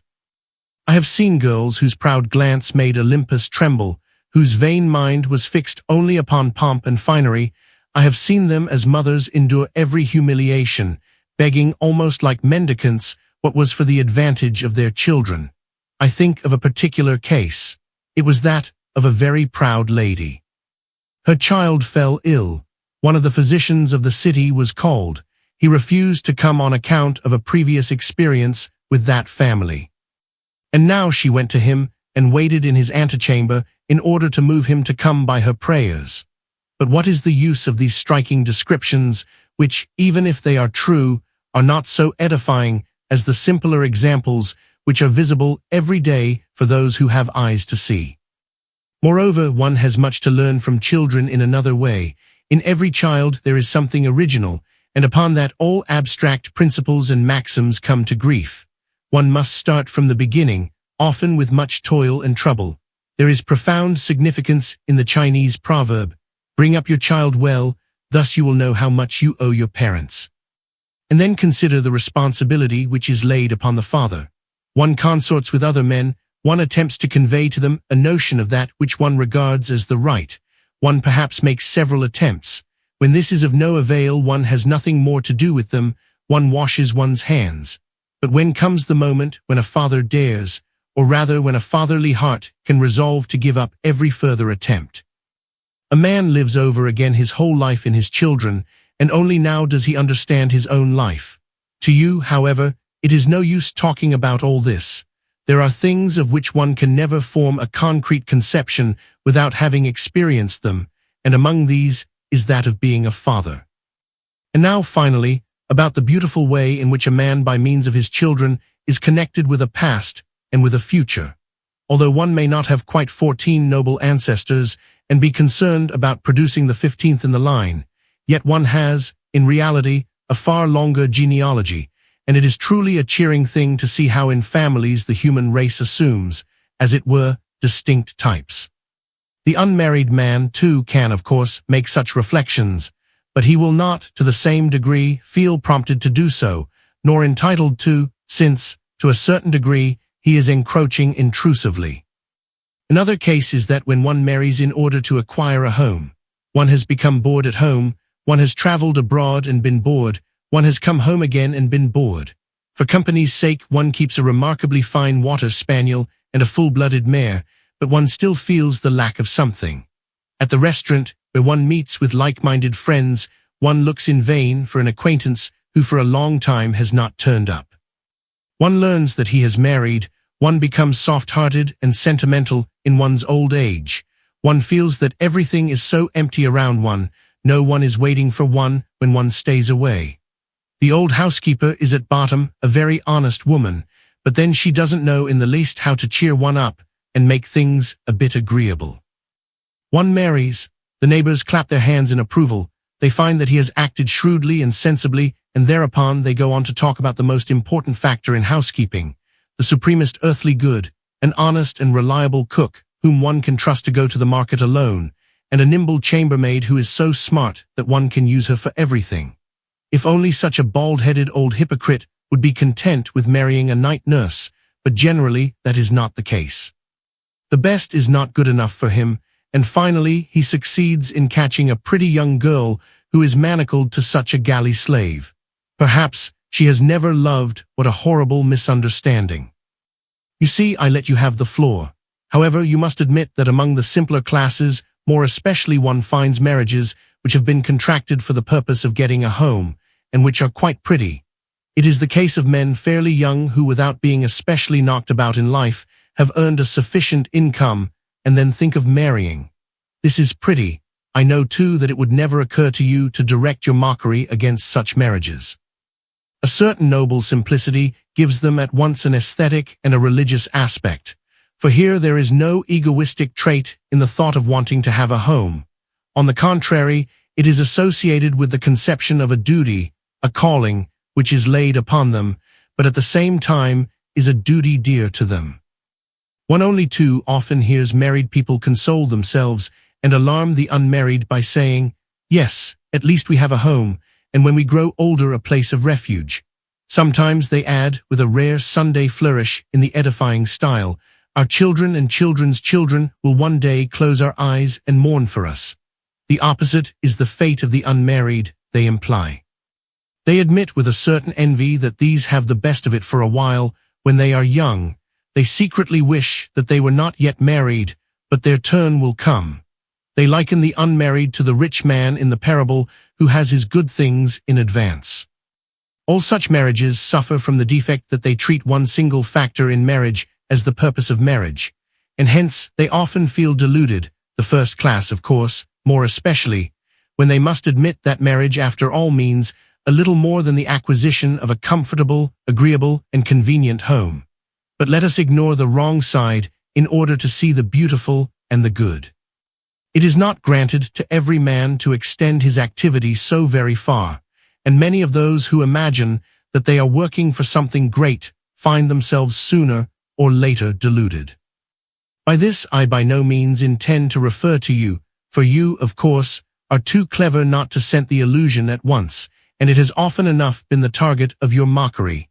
In this respect, you have an extraordinary degree of resignation and have once for all made a total renunciation. You prefer to divert yourself. You are everywhere a welcome guest. Your wit, your lightness in conversation, a certain quality of good nature, and a bit of maliciousness have the effect that on seeing you one associates with this sight the impression of an agreeable evening. You have always been and always will be an acceptable guest in my house, partly because I do not fear you greatly, and partly because I have good prospects of not needing to begin to fear you for a long time to come. My eldest daughter is only 3 years old, and so early as that you surely would not begin your telegraphic signals. You sometimes have half reproached me for retiring more and more from the world. I remember that once you hummed the melody, "Tell me, Janet." 20. The reason for it, of course, is, as I then said to you in reply, that I have a home. It is just as difficult to get hold of you in this instance as it is in every other, for you always have other aims in view. If one would wrench people out of their illusions, there you are at hand as usual, in every way at your service.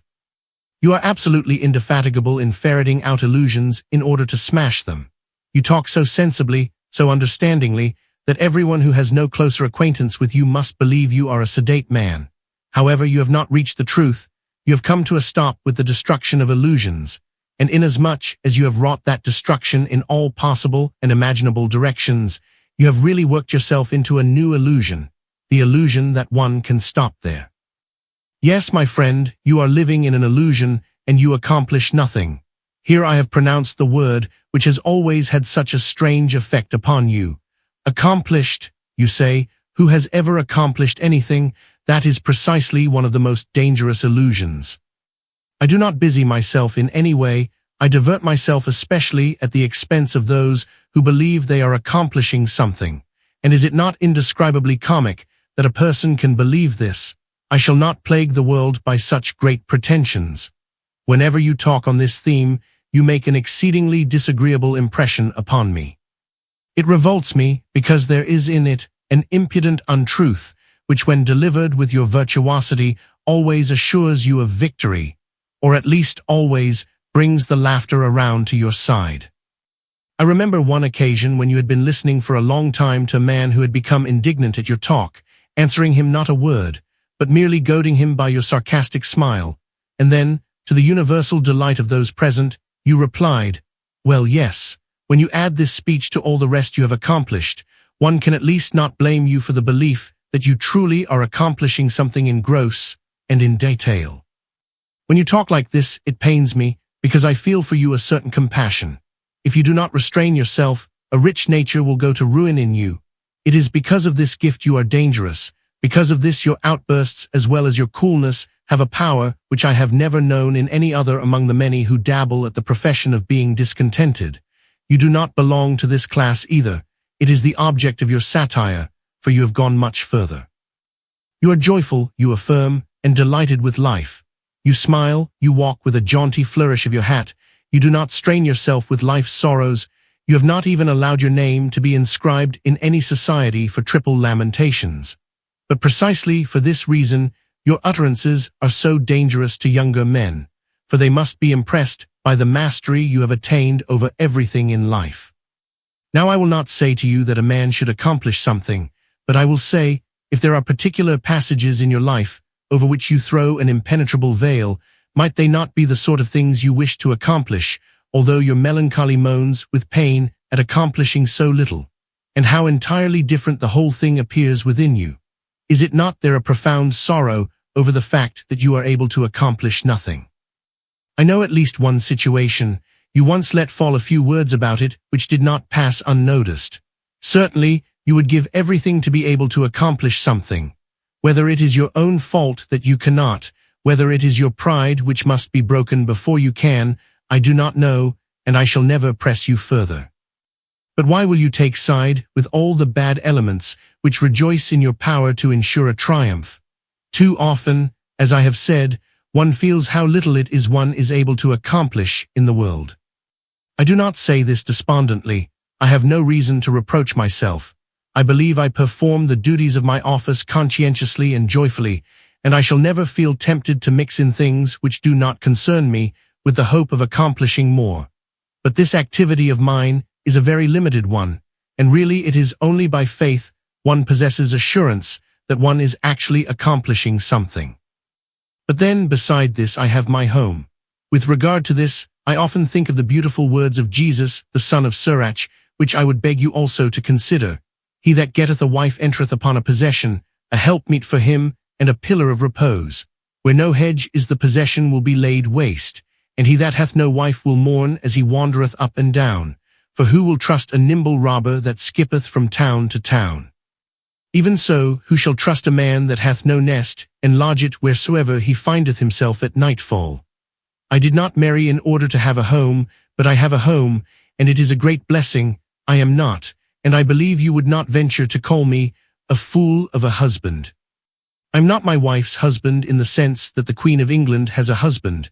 My wife is not a bondwoman in Abraham's house whom I am free to drive away with the child, but neither is she a goddess about whom I dance with spoony devotion. I have a home, and this home is not everything, but I know that I have been everything to my wife. I know it partly because in all humility she has believed it, partly because I know within myself that I have been, and shall be, so far as one can be everything to another.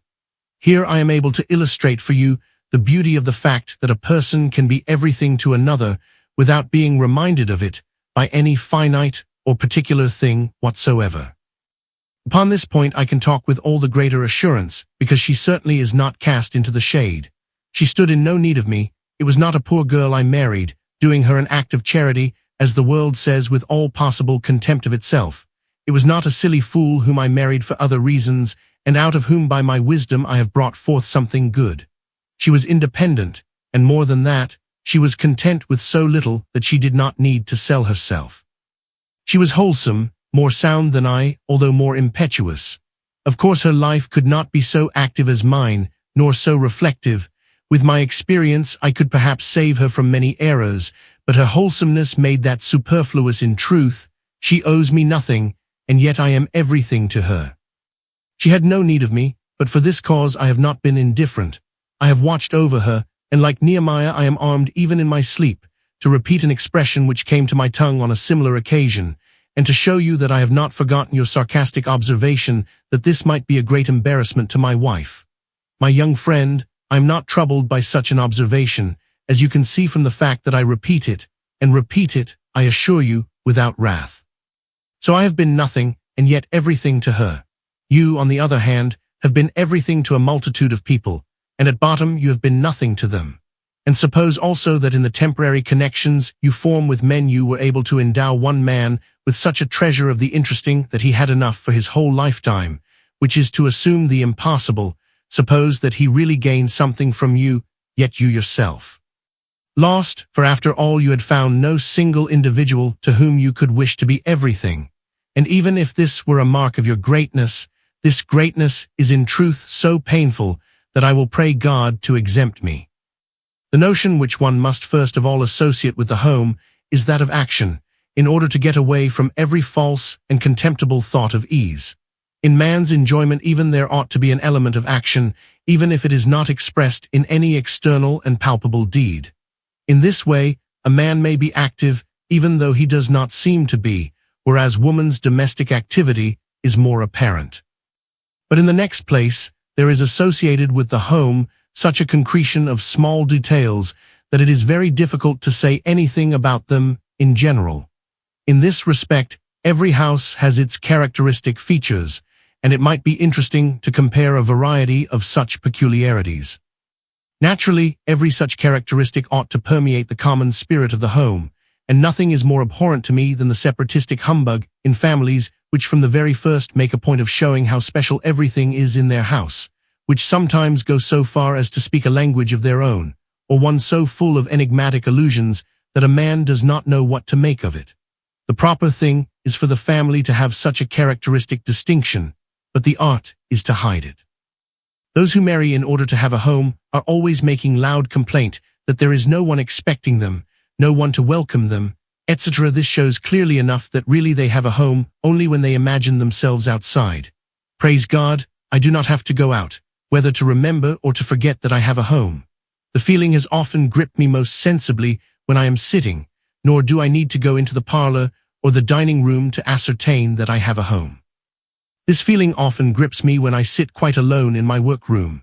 It grips me when the curtain before the glass door of my study is drawn, and I see a blithe face at the pane, and the curtain falls back again, and there is a gentle knock, and thereupon a head peeps through the door in such a way that one might think it had no body belonging to it, and that instant she stands by my side, and again vanishes. This feeling may grip me when I am sitting there entirely alone far into the night, as in the old days at college. I can then light my lamp and steal quietly into her room to see if she is really asleep. As a matter of course, This feeling often grips me when I come home. And then, when I ring the bell, she knows the hour I am accustomed to come. We poor government employees are hampered also in this respect, that we cannot take our wives by surprise. She knows the way I am accustomed to ring, so when before the door is opened I hear the noise and rumpus made by the children and by her, and she herself appears at the head of the troop, and she's so childlike that she seems to rival the children in jubilation. Then I feel that I have a home. And then if I look serious, you talk so much of being a judge of men, but who is such a judge of men as is a woman? How altered the frolicsome child is! She does not become disconsolate, does not make me dejected, but there is in her a power not hard but flexible, like the sword which could cut stone and yet was wrapped around the waist. Or when she can see that I am cross, good Lord, that happens too, how indulgent she can be, and yet what superiority there is in this indulgence. What more I have in mind to say to you with regard to this matter, I prefer to say in connection with a phrase which might well be used of you, and which you often use: a stranger and a pilgrim in the world. Young people who have no notion how dearly experience is bought, nor any presentiment of the unspeakable wealth which it is, may easily let themselves be carried away by the same whirlwind. They may perhaps be affected by your talk, as by a fresh breeze, which lures them out upon the infinite ocean to which you point them. And you yourself may become almost uncontrollably intoxicated by the thought of that infinity which is your element, an element which like the ocean conceals everything which lies upon its changeless floor. Should not you, who are already an experienced navigator in these waters, know how to tell of disasters and distress at sea? Upon this sea, it is true, one does not know a great deal about the other man. One does not equip great ships, which are laboriously launched upon the deep. No, they are very small boats, skiffs for only one person. One takes advantage of the instant, one spreads one's sail, one skims along with the infinite speed of restless thoughts, alone upon the infinite ocean, alone under the infinite sky. Dangerous this life is, but one is familiar with the thought of losing it, for precisely in this the enjoyment consists, that one disappears into the infinite in such a way that no more is left of one, but just enough to enjoy this disappearance. Seafaring men relate that on the great oceans one sees a kind of sailboat called the Portuguese man-o'-war. It is able to spread a little sail, and then with infinite speed to skim over the surface of the sea. Pretty nearly thus it is with your navigation upon the sea of life. Alone in one's caique, one is sufficient unto oneself, has nothing to do with anybody except at the moment it pleases one. Alone in one's caique, I cannot quite understand how one is able to fill this void. But as you are the only man I have known of whom it can be said with some truth that you fill the void, I know also that you have one passenger aboard who is able to help you to fill up the time. You ought therefore to say, alone in one's boat, alone with one's care, alone with one's despair, which one prefers cowardly to retain rather than to suffer the pain of being healed. Permit me now to bring to light the sickly aspect of your life, not as though I wanted to terrify you, for I am not posing as a bugaboo, and you are too knowing to be affected by that sort of thing. But I beg you to reflect how painful, how sad, how humiliating it is to be in this sense a stranger and a pilgrim in the world. The effect I might possibly make upon you I shall not imperil by provoking you with the thought of family clannishness, the herd instinct which you abhor. But consider family life in its beauty when it is founded upon a deep and heartfelt sense of community, in such a way that the tie which binds everything together is mysteriously concealed, so that one has only a presentiment of it. Think of the hidden life of such a family when it is clothed in an outward form so beautiful that one is nowhere offended by the hardness of its joints, and then think of your relation to it.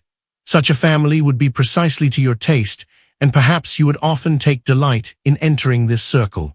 With your easy ways you would soon become, as it were, intimate with that family. I say as it were, because you do not really become intimate, and it is perfectly clear that one who is a stranger and a pilgrim never can.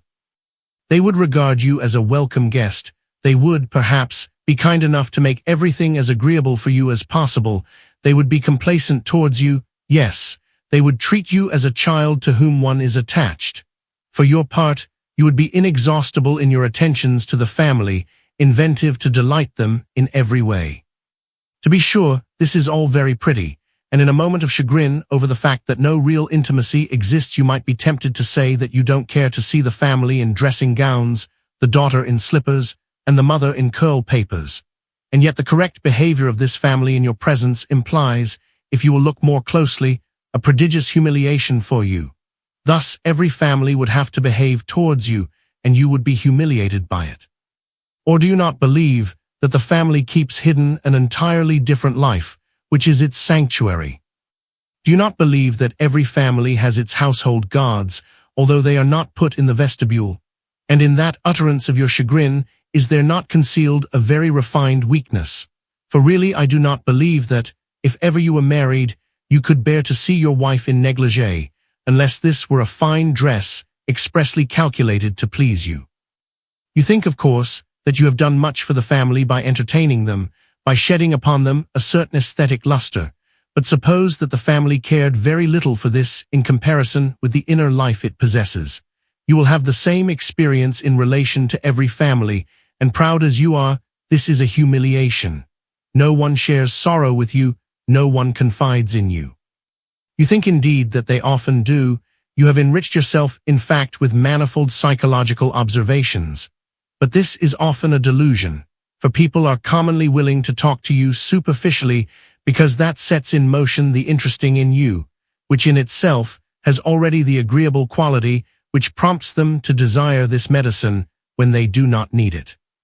You know that people would rather take communion from a mendicant monk than from their father confessor, and if precisely on account of your isolated position a man were to address himself to you, this could never acquire the true significance of reciprocal confidence, either for you or for him.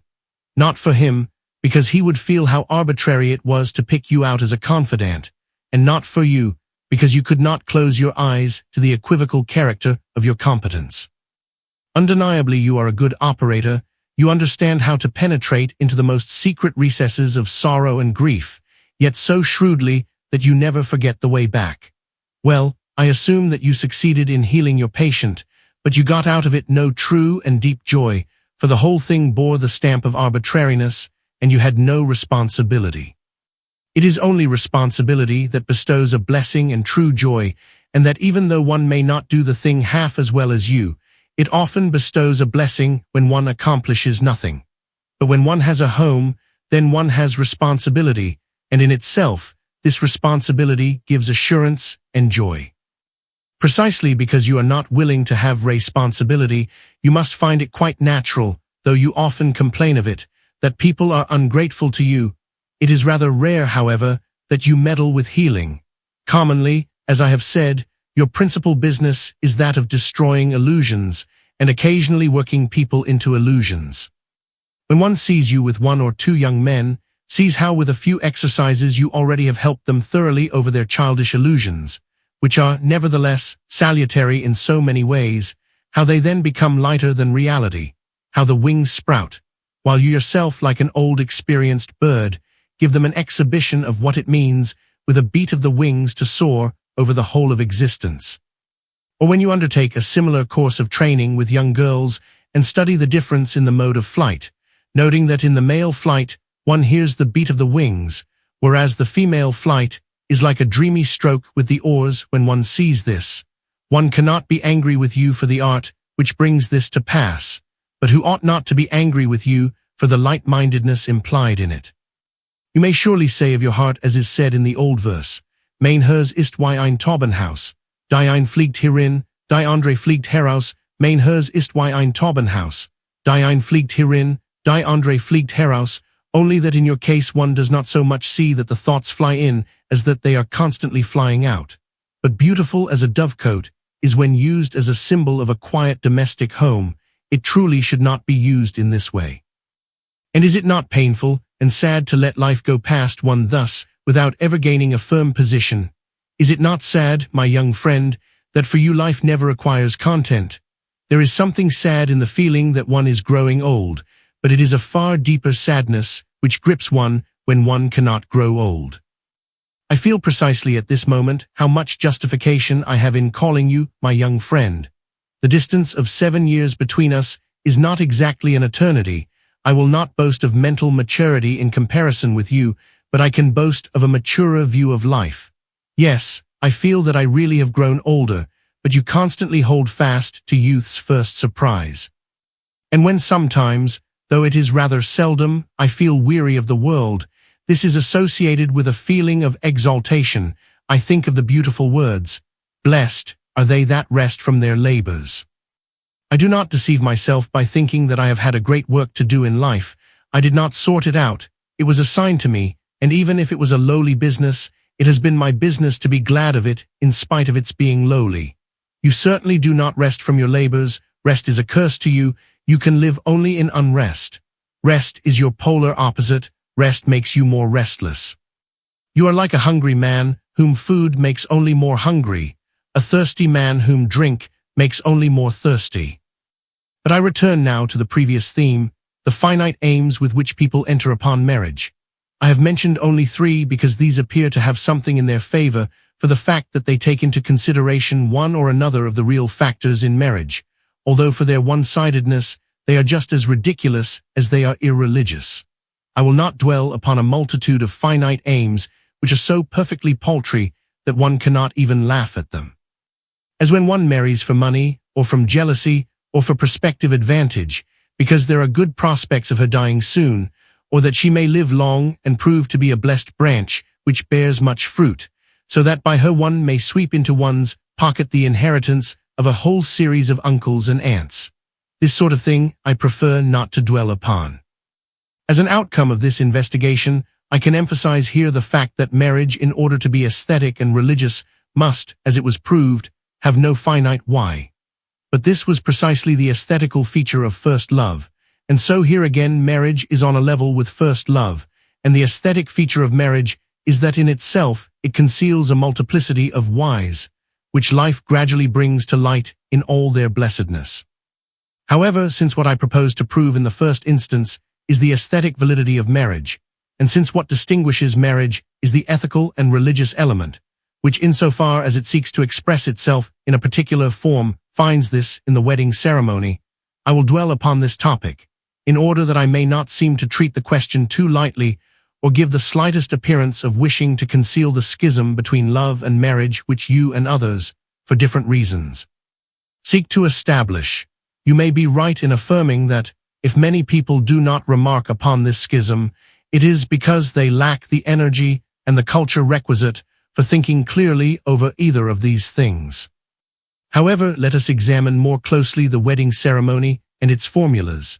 Here again, you may perhaps find me well armed, and I can assure you that I am well armed without uncommoding my wife, for she is glad to see me hold off such freebooters as you and your kind. Moreover, I am of the opinion that, just as Christians ought to be always ready to render an account for the faith that is in them, so too a married man ought to be always ready to render an account for marriage, not exactly to everyone who is pleased to require it, but to everyone whom he counts worthy, or whom he may think it well to enlighten, even though, as in the present instance, he is unworthy. And since you, after having laid waste other territories, have begun to ravage the province of matrimony, I feel challenged to encounter you. I can assume that you know the marriage service, indeed, that you have made a study of it. As a rule, you are thoroughly well equipped and generally do not begin an attack before you are as well informed about the case as are its experienced defenders. It therefore happens at times, as you complain, that your attack is too strong, that those who should defend the case are not so well informed about it as are you who attack it. Now we will see. However, before we enter into particulars, let us see whether in the marriage service, regarded simply as a ceremony, there is not something disturbing.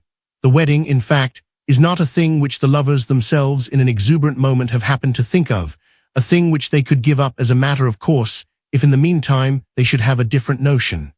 Thus, it is a power which encounters us. But does love then need to recognize any other power but itself? You will, perhaps, admit that when doubt and anxiety have taught a man to pray, he will thankfully submit to such a power, but you insist that first love has no need of it. At this point, you must remember that we have conceived of the individuals in question as religiously developed.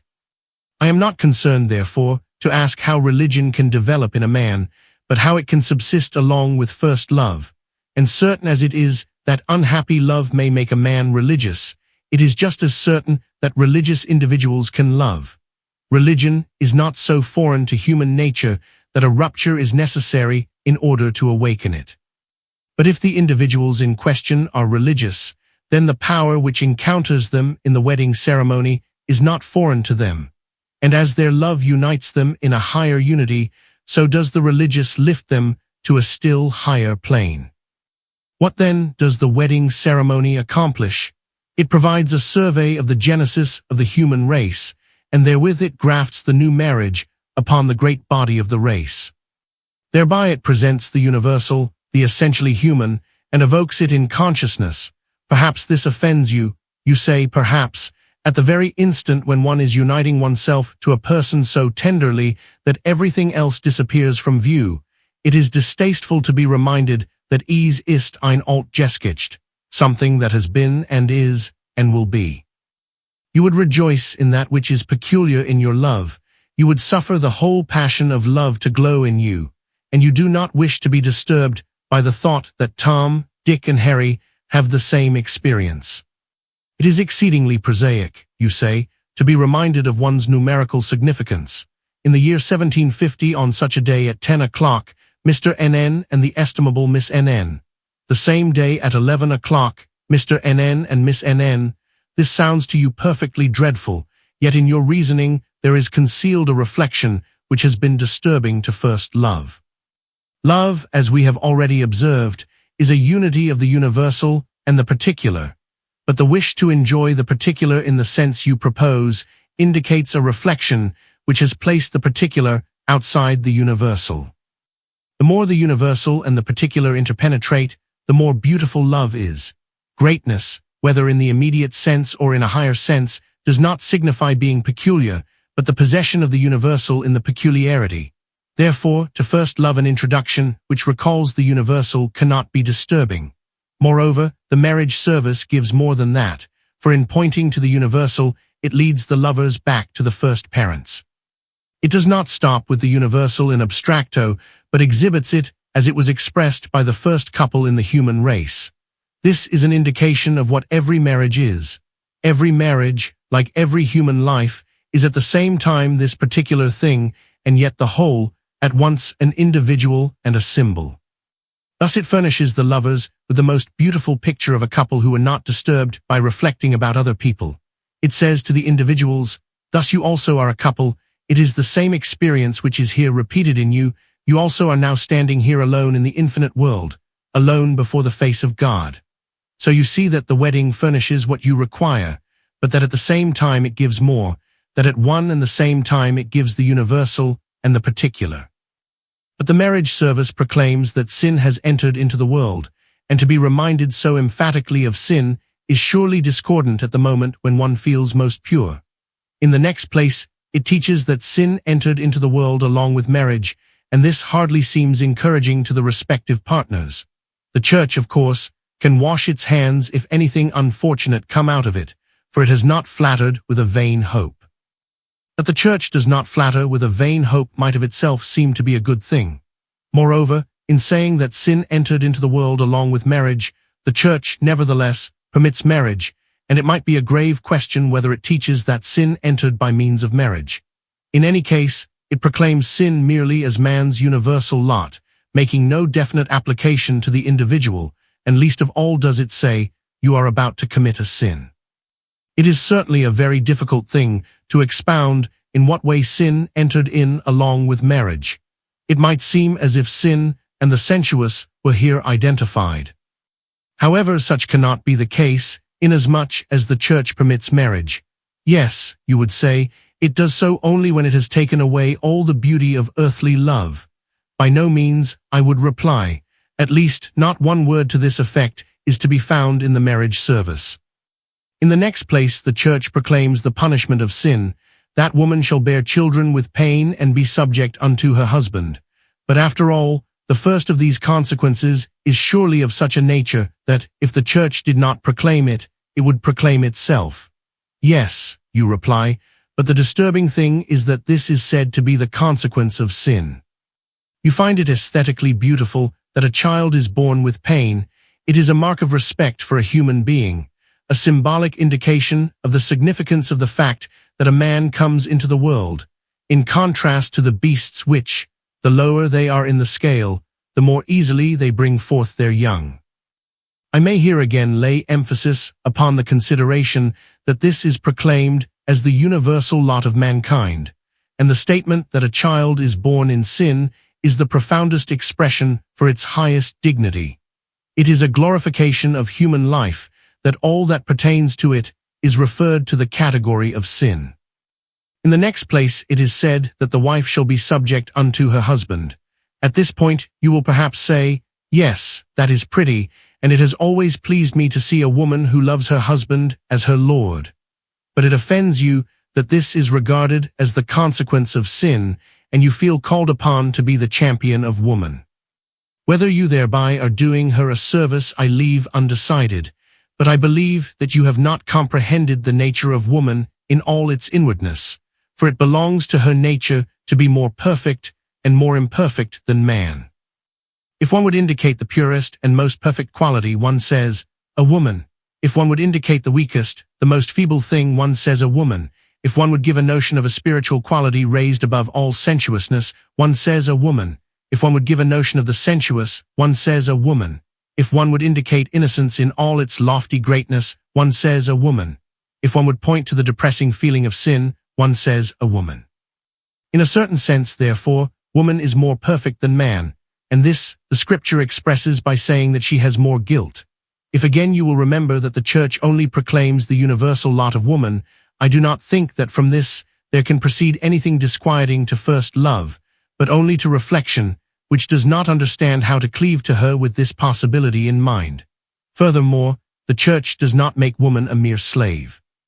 It says, and God said, I will make for Adam a helpmeet for him, an expression which has just as much aesthetic warmth as truth, and hence the Church teaches, a man shall leave his father and his mother, and shall cleave unto his wife. We would expect it rather to say that woman shall leave her father and her mother, and shall cleave unto her husband, for woman is in fact the weaker one.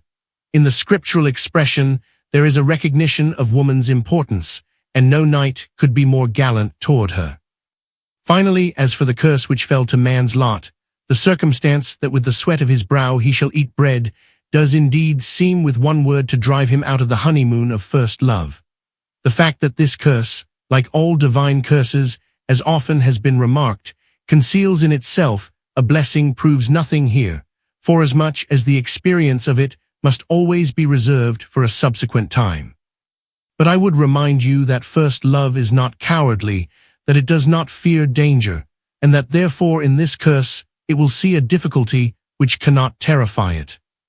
What then does the wedding accomplish? It checks the motion of love, you say. Not at all, but rather it causes that which already was in motion to appear outwardly. It insists upon the universal human, and in this sense also upon sin, but all the dread and anguish which desires that sin might never have come into the world has its ground in a reflection with which first love is unacquainted. To wish to have it that sin might never have come into the world is to carry mankind back to a more imperfect stage.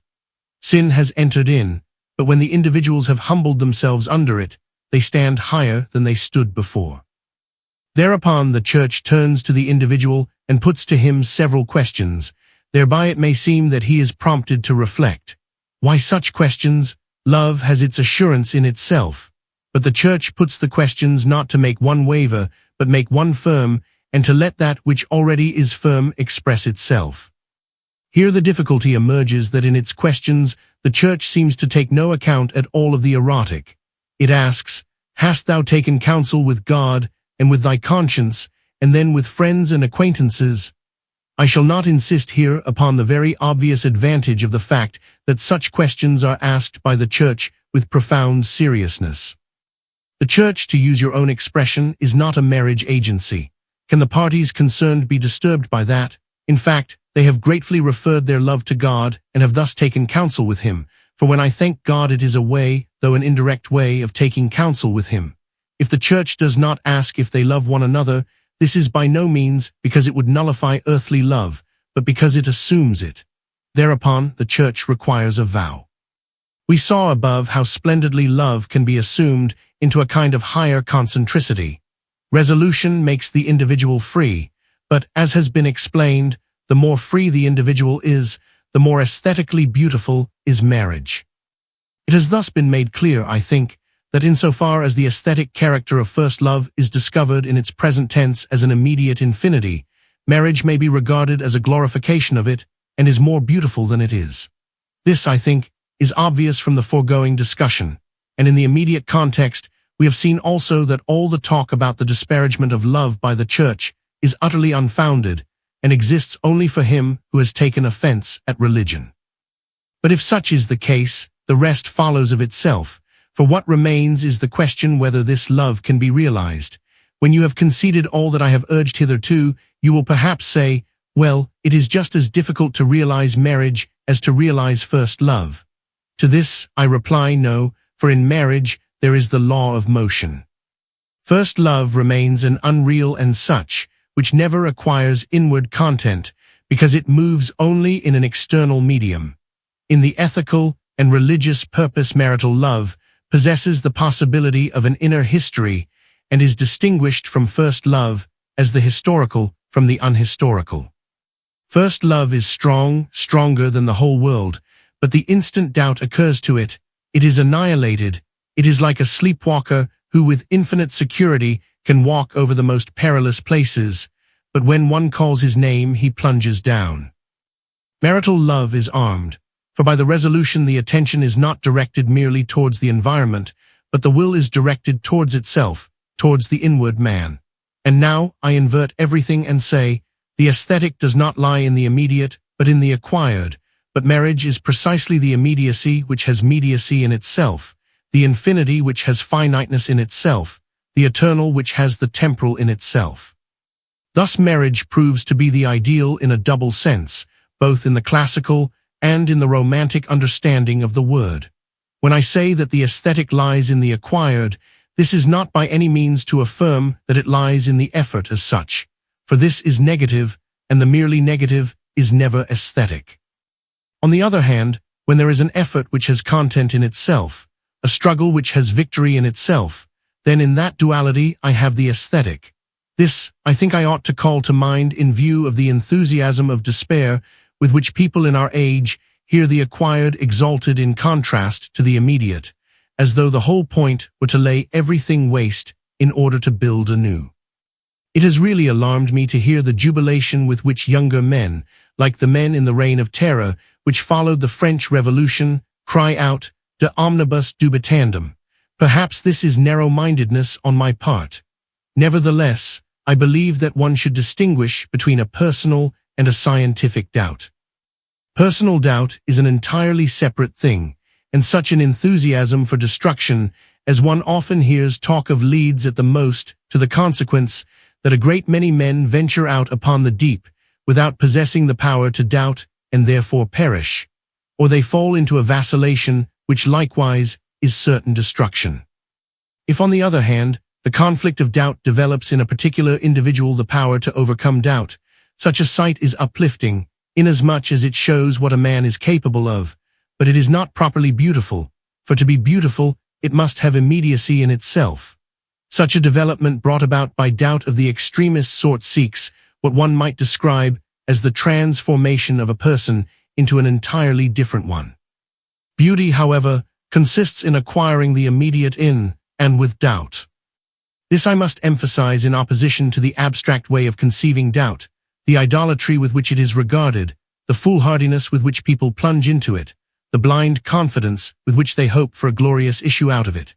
It may also be remarked that the more spiritual the aim is, the more one can exalt doubt. But love belongs to a province where it is not a question so much of a thing acquired as of a thing given, and of a given thing which is to be acquired. I cannot conceive what kind of doubt might be appropriate in this case. Might it be the proper preparation for a married man that he had had a doleful experience, that he had learned to doubt, and might that be the truly beautiful marriage which came to pass, when by virtue of this doubt he resolved with great moral seriousness to get married, and as a husband was faithful and constant. We are ready to praise him, but we will not extol his marriage except as an example of what a man is capable of. Or in order to be a thorough doubter, should he also be doubtful of her love, of the possibility of retaining the beauty in the relationship and yet have enough stoicism to will this marriage. I know very well that you false teachers are prompt to extol such a marriage, precisely for the sake of finding readier acceptance of your false doctrine. You praise it when it serves your purpose to do so, and you say, "Behold, that is the true marriage." But you know very well that this praise conceals a censure, and that woman in particular is by no means served by it, and that in this way you are doing everything to tempt her. Hence you make a distinction, following the old rule, divide et impera. You extol first love, that, according to your view, remains a moment outside of time, a mysterious something about which one can utter any lie. Marriage cannot hide itself in this way. It takes a year and a day to unfold how easy it is, then, to find opportunity to tear down or to build up with such treacherous considerations that desperate resignation is needed to put up with it. This much we have proved, that conjugal love, regarded as a moment, is not only quite as beautiful as first love, but far more so, because it contains in its immediacy a unity of more opposites. It is therefore not true that marriage is a highly respectable person, but a tiresome one, while love is poetry. No, marriage is properly the poetical thing. And if the world has so often observed with pain that first love could not be carried through, I am ready with my condolence, but at the same time I would remind you that the fault did not lie so much in the subsequent stage as in the fact that they did not begin aright. The fact is that first love lacks the second aesthetic ideal, the historical element. It does not possess in itself the law of motion. If I were to conceive of personal religious faith as pure immediacy, the kind which would correspond to first love is a faith which in virtue of the promise believes it is capable of moving mountains, and then would go about and work miracles. Perhaps it would succeed, but this faith would have no history, for the patter about all its miracles is not its history, whereas the appropriation of faith in the personal life is the history of faith. Conjugal love possesses this movement, for in the resolution the movement is turned inward. In the religious experience, it leaves it to God, as it were, to care for the whole world. In the resolve, it is ready in union with God to fight for itself, to acquire itself in patience. There is comprised in the consciousness of sin a conception of human frailty, but in the resolution this is regarded as overcome. I cannot sufficiently stress these considerations with reference to conjugal love. I have certainly done full justice to first love, and I believe I am a better eulogist of it than you are, but its fault is to be found in its abstract character. Conjugal love, therefore, contains something more, as you can see from the fact that it is capable of giving itself up. Suppose that first love cannot be realized, then, in case it was truly a conjugal love, the individual will be capable of giving it up, and yet remain in possession of its sweetness, though in a different way. This can never be done by first love. But it is by no means to be concluded from this that it was a doubt which gave conjugal love its resignation, as though it were a diminished form of first love. If such were the case, this would not be resignation, and yet no one perhaps knows better how sweet love is than he who renounces it while having power to realize it. But this power, again, is just as great when it is a question of holding on to love and realizing it in real life. The same power is exemplified in holding on to love and in giving it up, and the true retention of it is the power of giving it up expressing itself now in holding on, and in this consists the true freedom in holding on, the true and well-assured hovering. Conjugal love shows itself to be historical by the fact that it represents a process of assimilation which deals with the experience and refers back the experience to itself. Thus, it is not a disinterested witness of what occurs, but is essentially a sympathetic participant. In short, it experiences its own development. Romantic love, too, refers to itself what it experiences, as when the knight sends to his beloved the banners won in battle. But even if romantic love could conceive of ever so long a time involved in such conquests, it never could occur to it that love might have a history. The prosaic view goes to the opposite extreme. It can very well conceive that love acquires a history, but commonly it is a very short history, and this history is so homely and so pedestrian that love can soon acquire feet to walk with. Experimental love also acquires a sort of history, but for all that, as it lacks true a priority, so too it lacks continuity and depends merely upon the caprice of the experimenting individual, who is at once his own world and in it is his own fate. Experimental love is therefore very prone to inquire about its own state and condition, and in this finds a double joy, not only when the result corresponds to the calculations, but also when it appears that something very different is coming out of it. In the latter case, it is also well pleased at finding a task for its indefatigable combinations. Conjugal love, on the other hand, has a priority in itself, and likewise constancy in itself, and the power in this constancy is the same as the law of motion, that is, it is the resolution. In the resolution is posited another thing, but at the same time this other is posited as overcome. In the resolution, this other is posited as an inward other, inasmuch as even the outward is visible by means of the reflection in the inward experience. The historical factor here consists in the fact that this other comes forth and acquires its validity, but precisely in its validity is seen to be something which ought not to have validity, so that love, tested and purified, issues from this movement and assimilates the experience. How this other comes forth is not dependent upon the power of the individual, who does not behave experimentally, but at the same time love has triumphed over all this without knowing it. Surely somewhere in the New Testament there is the saying, "Every gift is good if it is received with thanksgiving." Most people are ready to be thankful when they receive a good gift, but at the same time they require that it shall be left to them to determine what gift is good. This is evidence of their narrow-mindedness. The broader thankfulness, on the other hand, is truly victorious and empirical, since it is characterized by an eternal health which is not disturbed even by evil gifts, not for the reason that it knows how to keep them at a distance, but because of the boldness, the lofty personal courage, which ventures to give thanks for them. So it is also with love. At this point it could not occur to me to comment upon all the Jeremiads which you mischievously have always in readiness for the edification of distressed husbands. I hope that this time you will restrain yourself, since you have to do with a married man who hardly is likely to be disturbed for your amusement. While I am thus pursuing the development of love from its hidden cryptogamous stage to its phanerogamous life, I stumble upon a difficulty to which you surely will attach no little significance.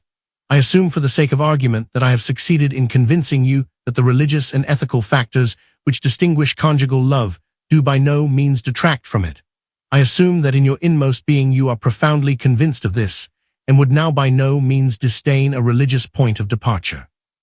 You would therefore be ready, alone with her who is dear to you, to submit your love humbly to God.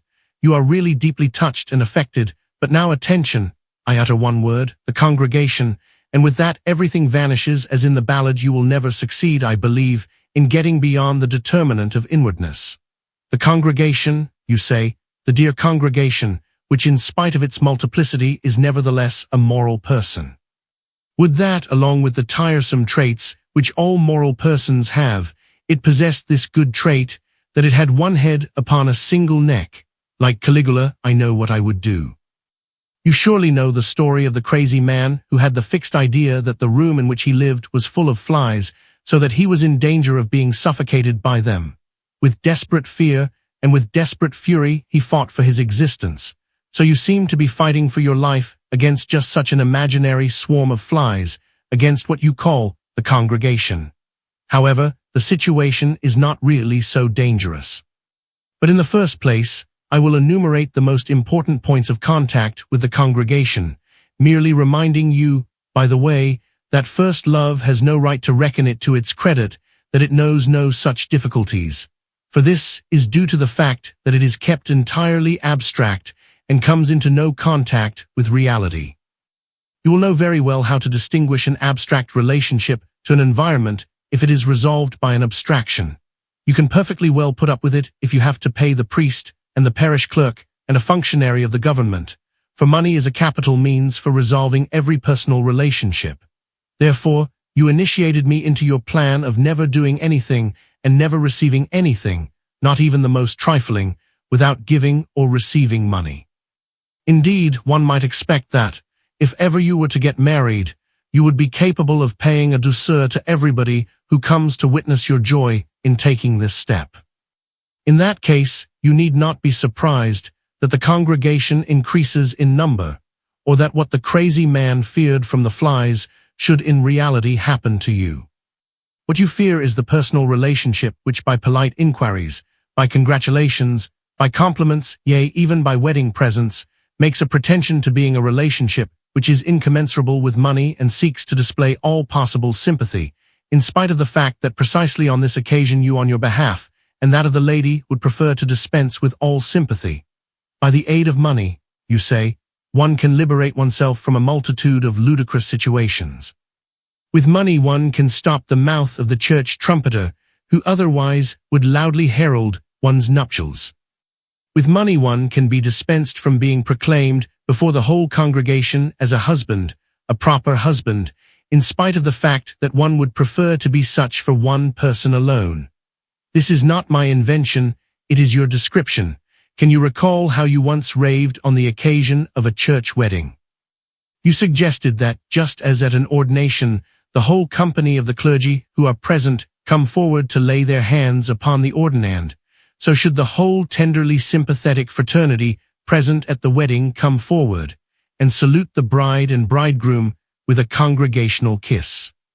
You declared, indeed, that it was impossible for you to utter the words bride and bridegroom without thinking of the significant moment when a dear father or an elderly friend rises with his glass to pronounce with deep emotion the beautiful toast, bride and bridegroom. For just as you felt that the whole ecclesiastical ceremony was calculated to quench the erotic, so you thought that the subsequent worldly festivity was indecent in the same degree as the ecclesiastical. For after all, is it not indecent, ridiculous, and in bad taste to place such a quasi husband and wife together at the dinner table, and thereby suggest the false and indelicate reflection whether the decree of the church had of itself been sufficient to constitute them a married couple? So you seem to be in favor of a quiet wedding. To that I have no objection, but I take leave to inform you that in this case you would just as clearly be declared a proper husband. Perhaps you can endure this word better when no one else hears it. Moreover, I would remind you that the phrase in the marriage service is not before the whole congregation, but before God and this congregation, which certainly does not discomfort one by its narrowness or a lack of boldness. As for the further complaints you make against the congregation, though you make them with your usual exaggeration, I can forgive you more easily because what you attack here is only the social relationship. In that respect, I admit that everybody may have his own opinion, and though I am far from approving your sporadicum, I shall for all that be as tolerant as possible. On this subject, we presumably shall always remain in disagreement. The great thing, as I regard it, is to live in the congregation, to bring something finer out of it, if one is able, at all events to subordinate oneself to it and put up with it if one is unable to better it. I see no danger to love in the publication of the banns from the pulpit, nor do I believe that such publication will do the hearers any such injury as you with your extravagant rigorism once detected, when you maintained that the publication of the banns ought to be abolished, because so many people, especially women, went to church only to hear them, so that the impression of the sermon was nullified. There is something false at the bottom of your apprehension, as though such trifles might be able to disturb a strong and healthy love. It is by no means my intention to put up a defense for all the mischievous practices which are current. When I adhere to the congregation, I do not identify it with a highly esteemed public, which, to use an expression of Goethe's, is shameless enough to believe that everything one undertakes to do is done only to supply matter for conversation. Another consideration by which I can explain to myself your great dread of all fuss and publicity is that you are afraid of missing the erotic instant. You understand how to keep your soul as still and apathetic as a bird of prey is still before it plunges down. You know that the instant is not in any man's power, and that, nevertheless, the most beautiful experience is comprised in the instant. Therefore, You understand how to be on the lookout, and do not wish to anticipate anything with the restlessness with which you await the instant. But when such an event is fixed at a definite time, which one knows a long while before, and of which by the preparations one is constantly reminded, then one runs the danger of missing the point. From this, one sees that you have not comprehended the nature of conjugal love, and that you cherish a heretical superstition about first love. Let us now consider whether this thing of the congregation is in reality so perilous af, that is to say, it does not assume so terrible a shape as it does at this instant in your sickly brain. Your life has surely brought you into touch not only, but into intimate connection with several persons, the remembrance of whom does not alarm you, does not disturb the ideal you cherish, whose names you utter aloud to yourself when you would prompt yourself to good deeds, whose presence expands your soul, whose personality is a revelation to you of the noble and the sublime. Might it then disturb you to have such persons as your confidants? That is almost as if in a religious reference a person were to say, I wish with my inmost heart to maintain my fellowship with God and Christ, but I cannot bear that he should confess me before all the holy angels. On the other hand, your life and your external circumstances have surely brought you into connection with other people, the monotony of whose daily lives is rarely broken by joys and noteworthy diversions. Does not every family reckon such persons among its acquaintances, perhaps in its very midst, and is it not a beautiful thing that these persons who are almost deserted in their loneliness find a support in the family? For them a marriage would therefore be an event of importance, a bit of the poetical woof in their humdrum life, something they long look forward to with joy and long afterwards remember. In a family where I visit, I often see an old maid who is contemporary with the mistress of the house. She still remembers so vividly her friend's wedding, alas, more vividly perhaps than the wife herself, remembers exactly how the bride was adorned and every little subordinate circumstance. Would you deprive all such people of the opportunity of joy which you could give them? Let us deal lovingly with the weak. There is so many a marriage which was entered upon as secretly as possible in order to enjoy the pleasure of it thoroughly, and time perhaps brought something else, brought so little that one might be tempted to say, well, if at least it had had the significance of giving joy to a multitude of people, it might after all have been worth while.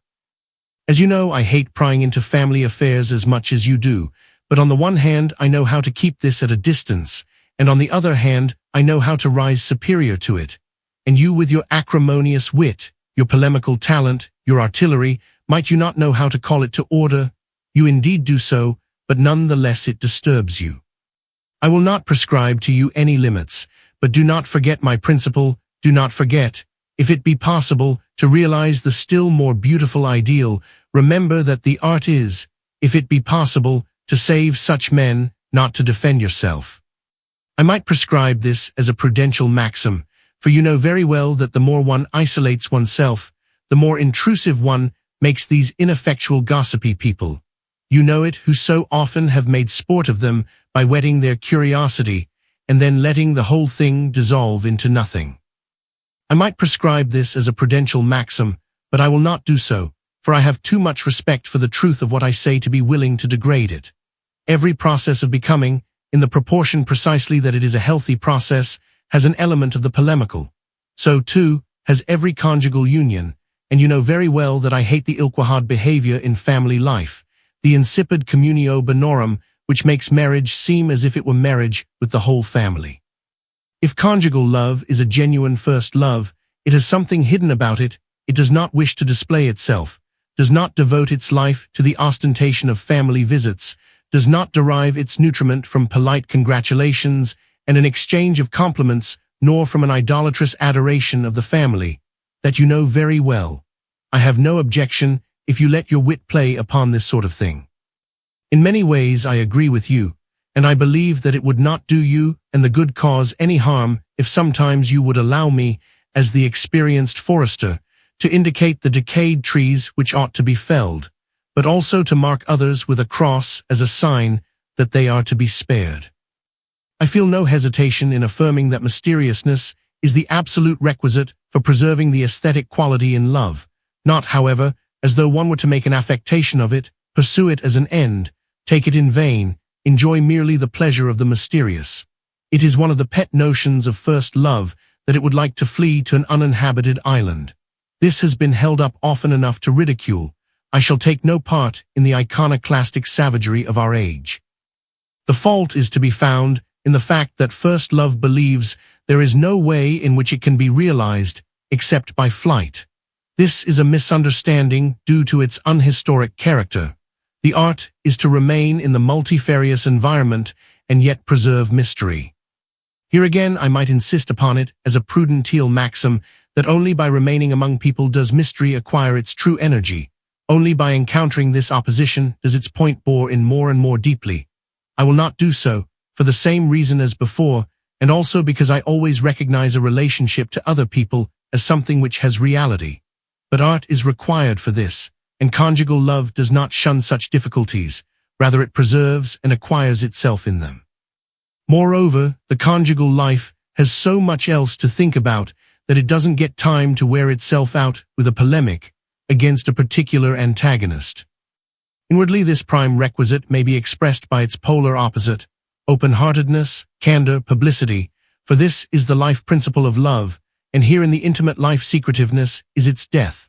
However, this is more easily said than done, and truly it requires courage to carry this principle out consistently, for you perceive that by this I am thinking of something more than the jabbering chattiness which prevails in the family marriage.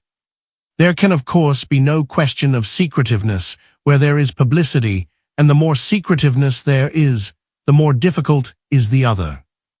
It requires courage to be willing to show oneself as one truly is. It requires courage not to be willing to exempt oneself from a little humiliation when one can do so by a certain air of secrecy, not to be willing to acquire a little addition to one's stature when one can do so by being reticent. It requires courage to want to be wholesome and sound, honestly and candidly to will the true. However, let us begin with something of minor importance. A newly wedded couple who found themselves, as they said, constrained to limit their love to the narrow confines of 3 small rooms, furnished the occasion which prompted you to make a little excursion into the realm of imagination, which lies in fact so near to your everyday habitation that one may doubt if it can properly be called an excursion.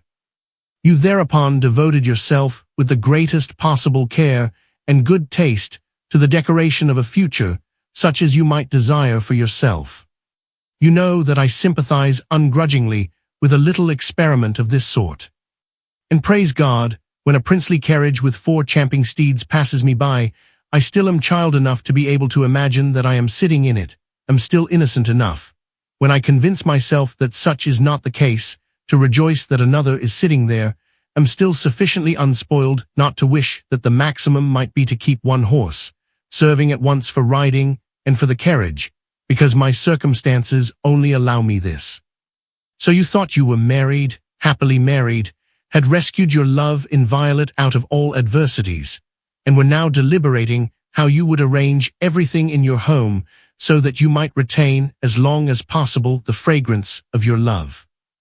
To that end you had need of more than 3 rooms. On that point I agreed with you, seeing that as an unmarried man you make use of 5. It would be distasteful to you if you were compelled to yield one of your rooms to your wife. In that situation, you would prefer to give up 4 of them to her and yourself live in the 5th, rather than share 1 room in common.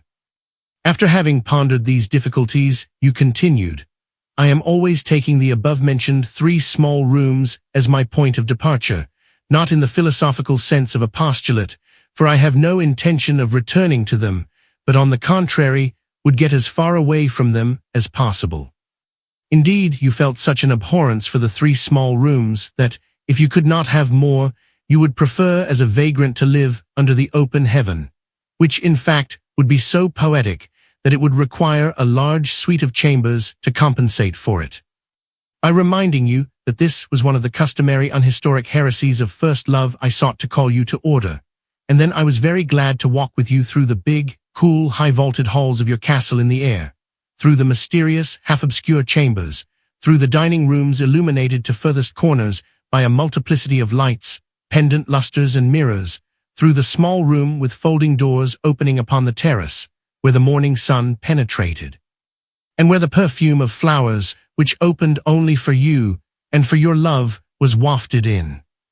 I will not pursue further your audacious venture as you sprang like a chamois hunter from crag to crag. Only the principle which lay at the basis of your arrangement shall I discuss a little more in detail.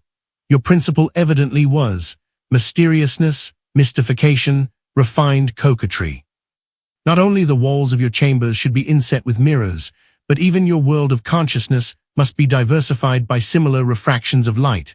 Not only everywhere in the chamber, but also in consciousness, you would everywhere encounter yourself and her and yourself. But, you say, in order to accomplish this, the wealth of all the world is not sufficient. In addition to that, spirit is requisite, and a wise moderation controlling the powers of the spirit. People must therefore be strangers to one another to such a degree that familiarity becomes interesting, and so familiar that the strangeness becomes a stimulating opposition. The conjugal life must not be a dressing gown in which one makes oneself comfortable, but neither must it be a corset which hampers one's movements. It must not be a labor which requires fatiguing preparation, but neither must it be a dissolute ease.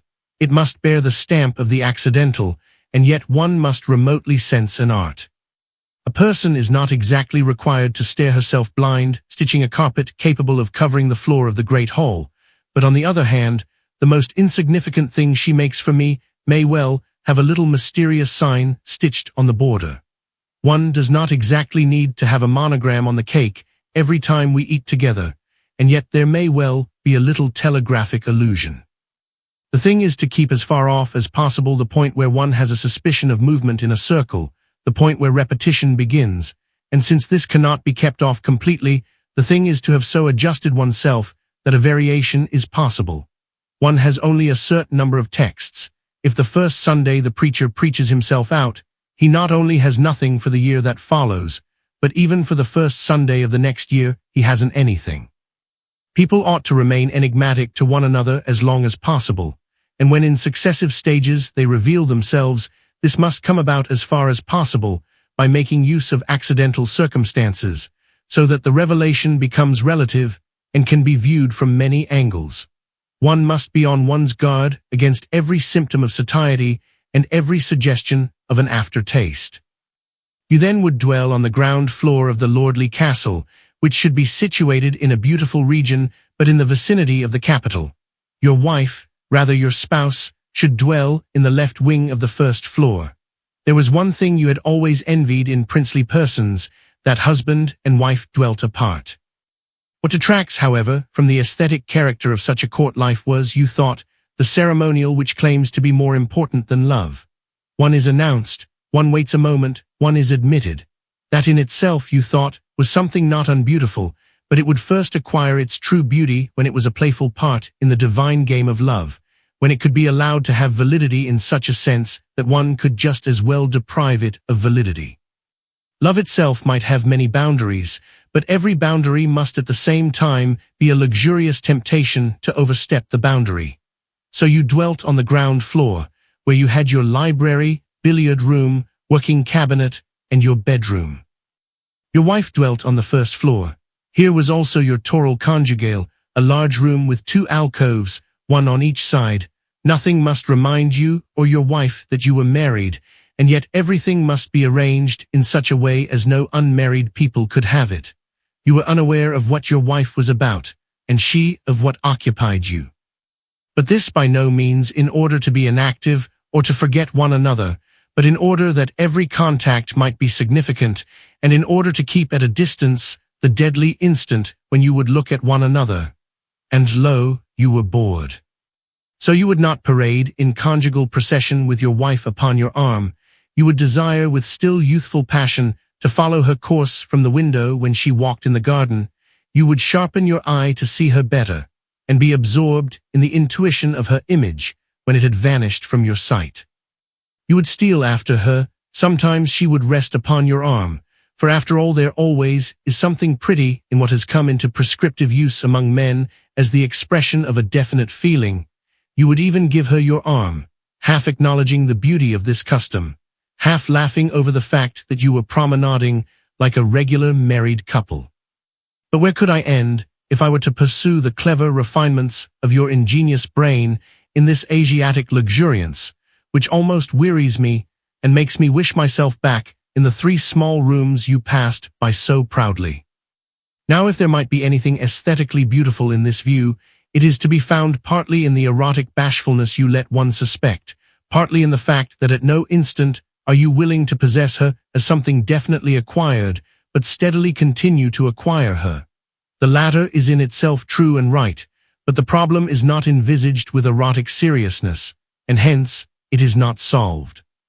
You are constantly clinging to a given immediacy as such, to an impulse implanted by nature, and did not dare to allow it to transform itself into a consciousness common to both of you, for this is what I meant by the expression sincerity and candor.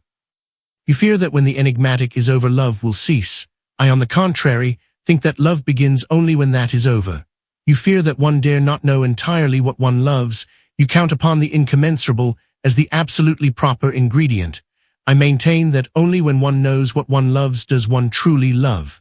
Moreover, all your good fortune has one lack. It lacks a blessing, for it lacks adversities.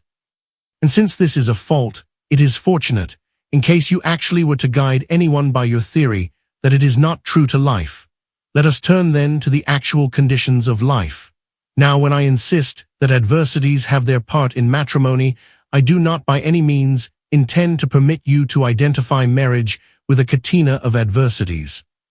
It is indeed already implied in the resignation characteristic of the resolve that it sees adversities as a concomitant, though they have not yet assumed any definite shape, and are not alarming because they are seen as already overcome in the act of resolution.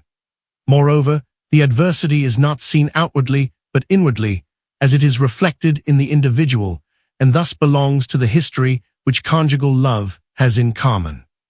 Secretiveness, as was set forth above, becomes a contradiction when it has nothing to hide in its secret depository, and it becomes a childish prank when its deposit amounts to no more than amorous fudge. Only when a man's love has truly opened his heart, has made him eloquent in a far deeper sense than we are accustomed to associate with the word, when we say that love makes one eloquent, for that eloquence the seducer too may have, only when he has deposited all in the consciousness they share together, only then does mysteriousness acquire strength, life, and significance. But for this a decisive step is required, and hence it requires courage, yet conjugal love sinks into nothing when this does not take place, for only by this does one show that one loves another and not oneself. And how might one show this but by showing that one only is for the other, and how is one only for the other but by the fact that one is not for oneself? But to be for oneself is the most generic expression for the mysteriousness the individual life possesses when it remains in itself. Love is devotion, but devotion is only possible when I go out of myself. How then can this be combined with the lack of frankness which wishes precisely to remain in itself? One loses, you say, by thus revealing oneself. Yes, of course, that man always loses who profits by being secretive, but if you would be consistent, you must carry this much further, so that you must not only dissuade from marriage, but from every closer approach to people, and I wonder how you could get on with telegraphic communication. The most interesting reading is that in which the reader is to a certain extent productive. The true erotic art would be to make an impression at a distance, which would be exceedingly dangerous to the person concerned, precisely because it would be out of nothing she herself created her object and then fell in love with her own creation. But this is not love, it is the coquetry of the seducer. On the other hand, he who loves has lost himself and forgotten himself in the other. But in losing himself and forgetting himself in the other, he is revealed to the other, and in forgetting himself, he is remembered in the other. He who loves will not wish to be mistaken for another, whether it be a better or a more lowly man, and he who has not this reverence for himself and for the loved one does not love. Therefore secretiveness generally has its ground in a feeling of inferiority. One would like to add a cubit unto one's stature. He who has not learned to disdain such a thing has never loved, for if he had, he would have felt that, when he added 10 cubits unto his stature, he would still be too lowly. Generally, it is believed that this humility of love belongs only in comedies and romances, or must be referred to the conventional lies of the period of courtship. This, however, is by no means the case. This humility is a true and profitable and constant corrector whenever anybody paints love with any color but love. Though it were the lowliest and most insignificant person in the world who loved the most talented, the latter, if there was truth in him, would feel, nevertheless, that all his gifts were incommensurable with love, and that the only way he could satisfy the claim implied by the other's love was by loving in return. Let us never forget that one cannot count with heterogeneous quantities. Only the man, therefore, who has truly felt this has loved, but certainly he has never been afraid of depriving himself of something which as such has no value to him. Only the man who has become poor in the world has gained the true security of possession, and only the man who has lost all has gained all. Therefore, I cry with Fenelon, believe in love, it takes all, it gives all. And this truly is a beautiful, an uplifting, an indescribably blissful feeling, to let all the particular thus vanish beneath one, to let it pale, and like the shapes in the mist, flee away before the infinite power of love. This is a mathematical demonstration, which at the instant in which it is concluded, is just as beautiful as during the successive stages in which one takes delight in putting out one's hand and letting the factors disappear piece by piece. Yea, this is the true enthusiasm of destruction characteristic of love, when it could wish for the whole world, not to glory in it, but to let it perish as a pleasantry for the entertainment of love. And verily, as soon as one opens the door for finite considerations, it is just as stupid and just as ludicrous, whether one wants to be loved because one has the highest intelligence, the greatest talent, the loftiest artistic genius, or because he cherishes on his lip the most beautiful mustache.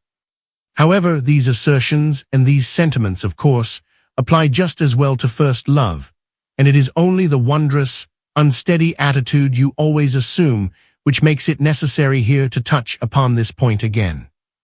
First love can wish with supernatural pathos, but this wishing easily becomes an in-case, which lacks content, and we are not living in such a paradisiacal state that the good Lord is ready to give every married couple the whole world to deal with as they please.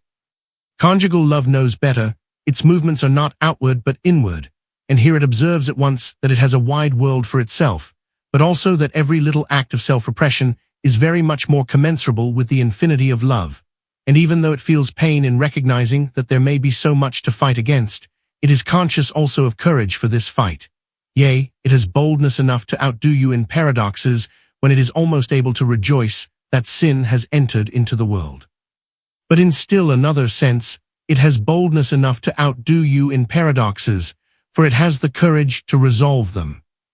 For conjugal love, like first love, knows all these obstacles as vanquished in the infinite moment of love, but it knows also, and this precisely is the historical factor in it, that this victory was to be acquired, and that this acquisition is not merely a game but also a conflict, yet at the same time not merely a conflict but also a game, just as the war in Valhalla was a deadly conflict, and yet a game, because the contestants constantly arose again from the dead rejuvenated. And it knows also that this fencing is not an arbitrary duel, but a conflict under divine auspices, and it feels no need of loving more than one, but senses the blissfulness of this restriction, and no need of loving more than once, for it senses an eternity in this once. And do you think, then, that this love which has no secrets might miss something beautiful, or might it be unable to resist time and be blunted necessarily by daily intercourse? Or might tedium overtake it more swiftly, as though conjugal love did not possess an eternal content of which one never grows tired, an eternal content which now with kiss and jest, now with fear and trembling, it acquires and continues to acquire? But, you say, it must renounce all these pretty little surprises. I see no necessity of that. My notion is not that conjugal love must always stand with its mouth open and chatter even in its sleep. On the contrary, all these little surprises acquire their significance precisely when the total open-heartedness has taken place. For this gives a sense of security and confidence in which these interludes show off to the best advantage. If anyone believes, on the other hand, that the essence of love and of true bliss consists in such a train of little surprises, and thinks that the petty effeminacy and uneasiness with which one must every instant be prepared for a little surprise, and even think one up, is to be considered beautiful, then I will take the liberty of saying that it is very unseemly, and that it is a very suspicious sign when a marriage has no better trophies to display than a desk full of bonbons, bottles of perfume, dried leaves, embroidered slippers, etc. However, marriages in which the mystery system is carried out are to be seen from time to time. For my part, I have never seen a happy marriage of this kind, but since my observation might be entirely accidental, I shall state the reasons commonly given for such a judgment. This is a matter of considerable importance to me, for the aesthetically beautiful marriage is always a happy marriage, so if a happy marriage could be constructed on this basis, my theory must be amended. I shall not try to avoid the mention of any form in which this system appears, and I shall describe each as justly as I possibly can, dwelling more especially upon a type which in the house, where I saw it put into effect, was carried out with a virtuosity which really was fascinating. You will readily concede that the mystery system generally proceeds from men, and although it is always bad, it is nevertheless more tolerable than the intolerable type in which it is the wife who exercises such a dominion. The ugliest form is, of course, a pure despotism in which the wife is a slave, a maid of all work in the domestic economy. Such a marriage is never happy, even if the years produce a hebetude which finds itself content with it. A prettier form is the very opposite of this, an ill-advised solicitude. Woman is weak, it is said. She is unable to bear troubles and sorrows. One must treat the weak and fragile creature lovingly. Falsehood, falsehood. Woman is just as strong as man, perhaps stronger. And is she really treated lovingly when you thus humiliate her, or who gave you leave to humiliate her? Or how can your soul be so blind that you regard yourself a more perfect being than her, only confide to her everything? If she is weak, if she is unable to bear it, well then she can lean upon you, you have strength and to spare. This, you see, you cannot bear to do, so it is you who lack strength and not she. Perhaps she has more strength than you, perhaps she was ashamed of you, and lo, this you have not the strength to bear. Or have you not promised to share with her both good and evil? Is it not then to withhold from her her just share when you will not initiate her into the evil? Is not this to quench the better part in her? Perhaps she is weak, perhaps her sorrow will make everything harder, then share with her the evil. Have you a right to deprive her of a way of salvation? Have you a right to conduct her stealthily through the world? And from whence do you derive your strength? Is she not as close to God as you? Will you deprive her of the opportunity of finding God in the deepest and most heartfelt way through pain and suffering? And do you know so certainly that she has no presentiment of what your mysteriousness conceals?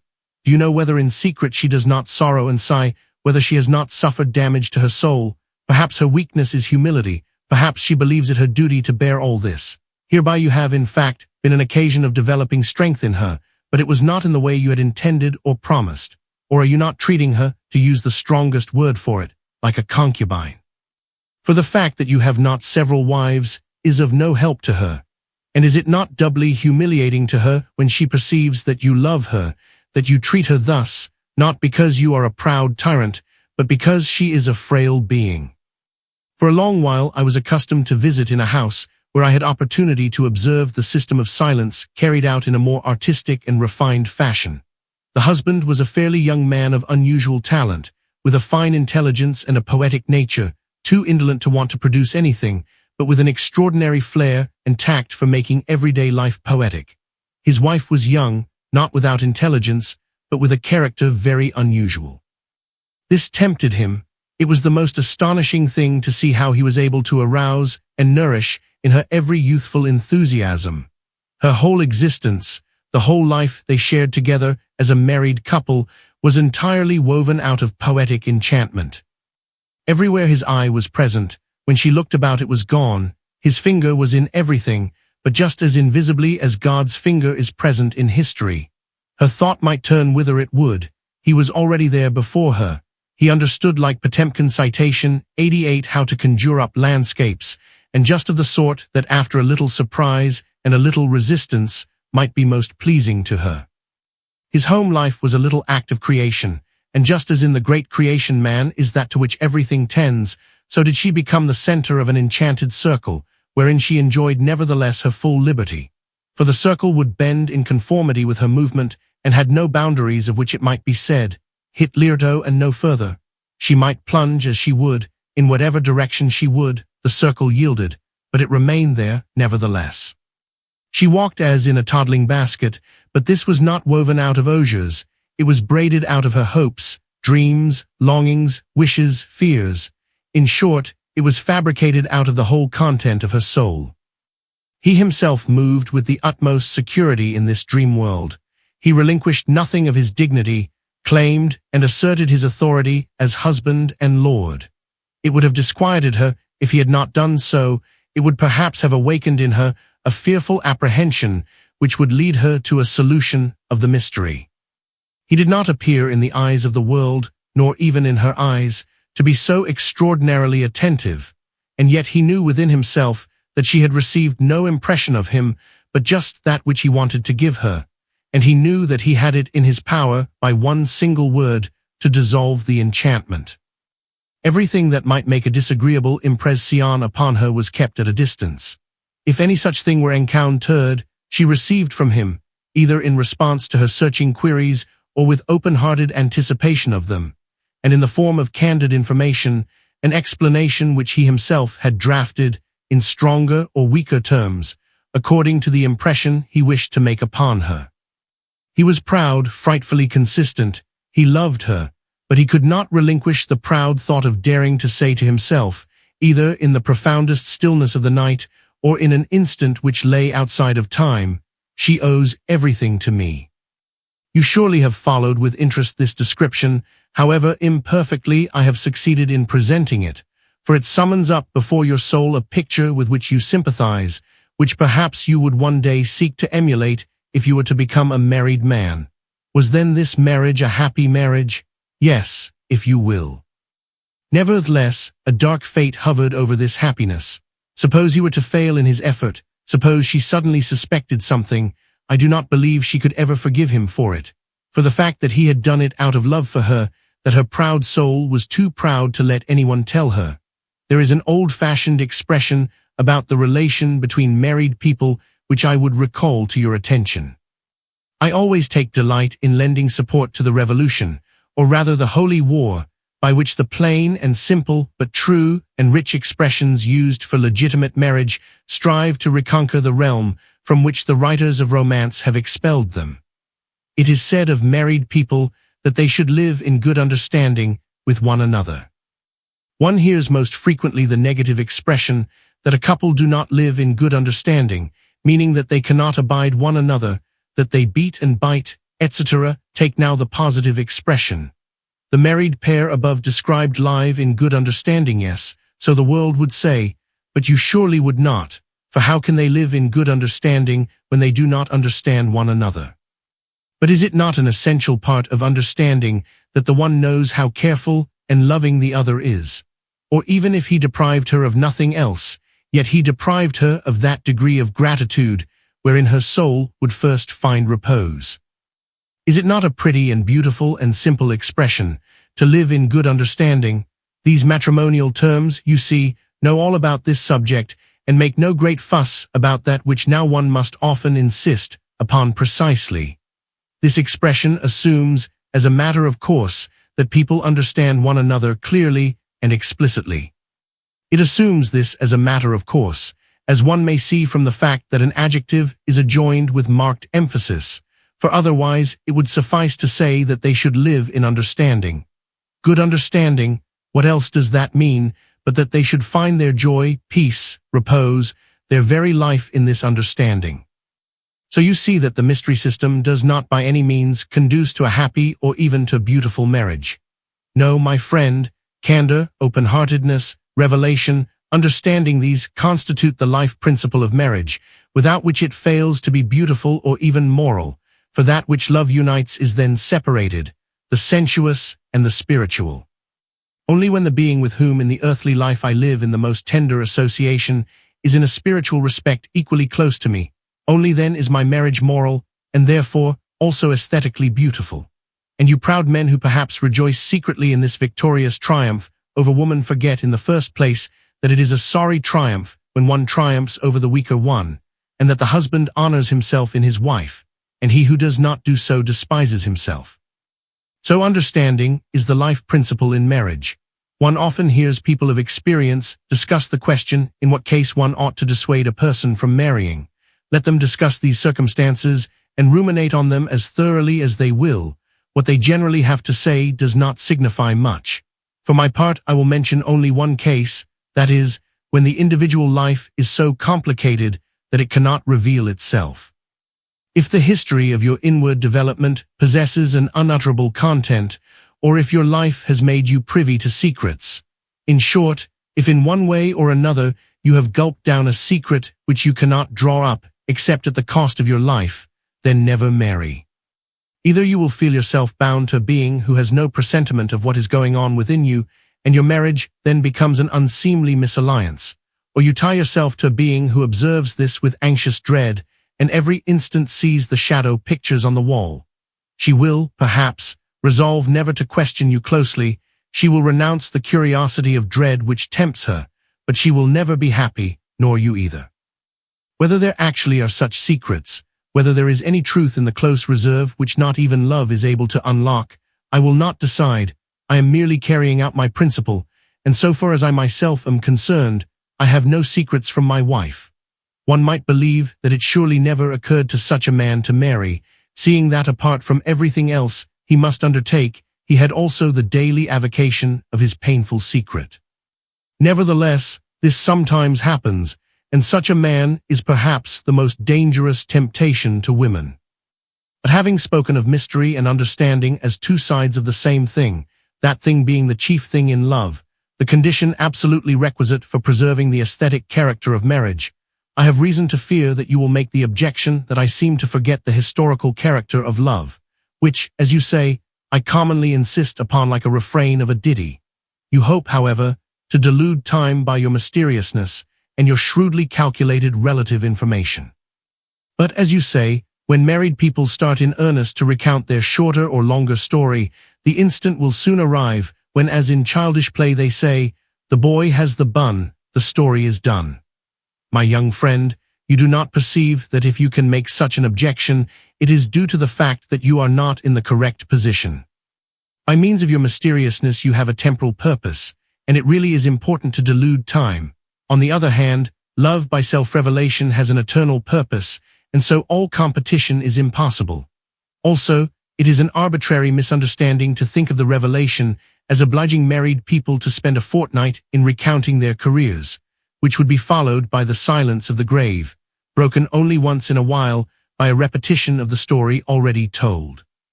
It lies in the historical character of marriage that this understanding is reached by a continuous process, not simply once for all. It is just as in the individual life, when one has attained clarity about oneself, when one has had courage to will to see oneself, it by no means follows that now the history is finished, for now it begins, now for the first time it acquires real significance for the fact that every individual moment experienced leads on to this total view. So also in marriage. In this revelation the immediacy of first love perishes, yet it is not lost but lifted up into the collective knowledge of conjugal life. With this the history begins, and to this collective knowledge the individual is referred, and in this consists his blissfulness, an expression in which again the historical character of marriage is conserved, and which corresponds to the joie de vivre, or what the Germans call Heterkeit, which is characteristic of first love. So it is essential to conjugal love that it become historical, and the individual being then in the right attitude, the commandment which says, "In the sweat of thy brow shalt thou eat bread," is not a terrifying commandment, and the courage and strength of which conjugal love is conscious corresponds to the true romantic need of knightly love to perform adventurous exploits. As the knight is fearless, so, too, is conjugal love, in spite of the fact that the enemies with which it has to contend are often far more dangerous. Here a wide field for reflection is opened, upon which, however, I do not intend to enter. But if the knight has a right to say that the man who does not defy the whole world to save his lady does not know knightly love, the married man, too, has a right to say the same. Only I must constantly remind you that every victory of this sort which conjugal love wins is more aesthetically beautiful than that which the knight wins, because in winning this victory, the married man at the same time wins again his love in a glorified form. Conjugal love fears nothing, not even little mistakes, little amorous affairs. On the contrary, these only serve to nourish the divine and healthy vigor of conjugal love. Even in Goethe's elective affinities, Ottilia, though eventually she goes to the dogs, is regarded as a slender possibility of serious conjugal love, and how much more might a marriage founded upon deep religious and ethical principles find strength for such a view. Indeed, Goethe's elective affinities shows what secretiveness leads to. The love there described would not have acquired the power it did if it had not been allowed to grow up in silence. If the man had had courage to reveal himself to his wife, this situation would have been prevented, and the whole affair would have become an interlude in the drama of marriage. The fatality consisted in the fact that both Edward and his wife fell in love with other people at the same time, but this again is the fault of silence. The married man who has the courage to confide to his wife that he loves another is saved by that, and the same holds true of the wife. But when he has not this courage, he loses confidence in himself, and so what he seeks is forgetfulness in the love of another. Undoubtedly, it often is not so much true love for the other woman which causes a man to yield, as it is a feeling of pain at not having resisted in time. He feels that he has lost himself, and when such is the case, strong opiates are needed to blunt this feeling. About the difficulties with which conjugal love has to contend, I will speak only in general terms, and only in order to show that from them conjugal love has nothing to fear so far as concerns the preservation of its aesthetic character. The objections commonly originate in a misunderstanding of the aesthetic significance of the historical, or from the fact that, in general, people apply to a romantic experience only the classical ideal, and have not the romantic ideal along with it. A great many other objections are attributable to the fact that, while people always like to think of first love as dancing upon roses, they take joy in letting conjugal love contend with the basest and most pitiful difficulties and fall prey to every chicanery. To this, we may add that they privately believe these difficulties insurmountable, and thus they make short work of marriage. One must always be a bit cautious when one is dealing with you. I'm not talking about any particular marriage, and so I can depict the situation as I will, but though I do not wish to be guilty of any arbitrary procedure, this does not ensure that you will forgo this pleasure. When, for example, poverty is proposed as a difficulty with which marriage may have to contend, I would answer, work, then all obstacles give way. Since now it is an imaginary or poetical world in which we are moving, you will perhaps take advantage of your poetic license and make answer, they couldn't get any work. The decline in business and in the shipping trade has left a great many people without bread. Or you permit them to get a little work, but it is not sufficient. Then when I say that by wise economy they surely will be able to make both ends meet, you come out with the information that on account of the critical state of the market, the price of wheat is so high that it is perfectly impossible to get along with what otherwise might have been sufficient. I know you only too well. You always take delight in maintaining with your poetic license the opposite point of view, and then, when this has amused you long enough, you seize the occasion of some chance remark to tangle your interlocutor or some other person present, with a prolix patter which has nothing whatever to do with the matter originally in question. You take delight in suddenly transforming a willful poetic invention into a sort of reality, and then expatiating upon it. In case you had been talking to anyone but me in the manner I have described, for generally you are good enough to spare me, you presumably would have used the high price of wheat as a pretext for going on to say, such a dearth that bread would cost 8 shillings a pound. If there happened, luckily, to be somebody present who replied that this was altogether too incredible, you would explain that, during the famine in Olaf's time, bread, and bad bread at that, cost 8.5 shillings a pound in old Danish currency. And when one considers that in those times money was scarce among the people, you can easily see, etc., if with that you had got this man on the go, you would be beside yourself with joy. The man who had begun the conversation would in vain try to bring you back to the point.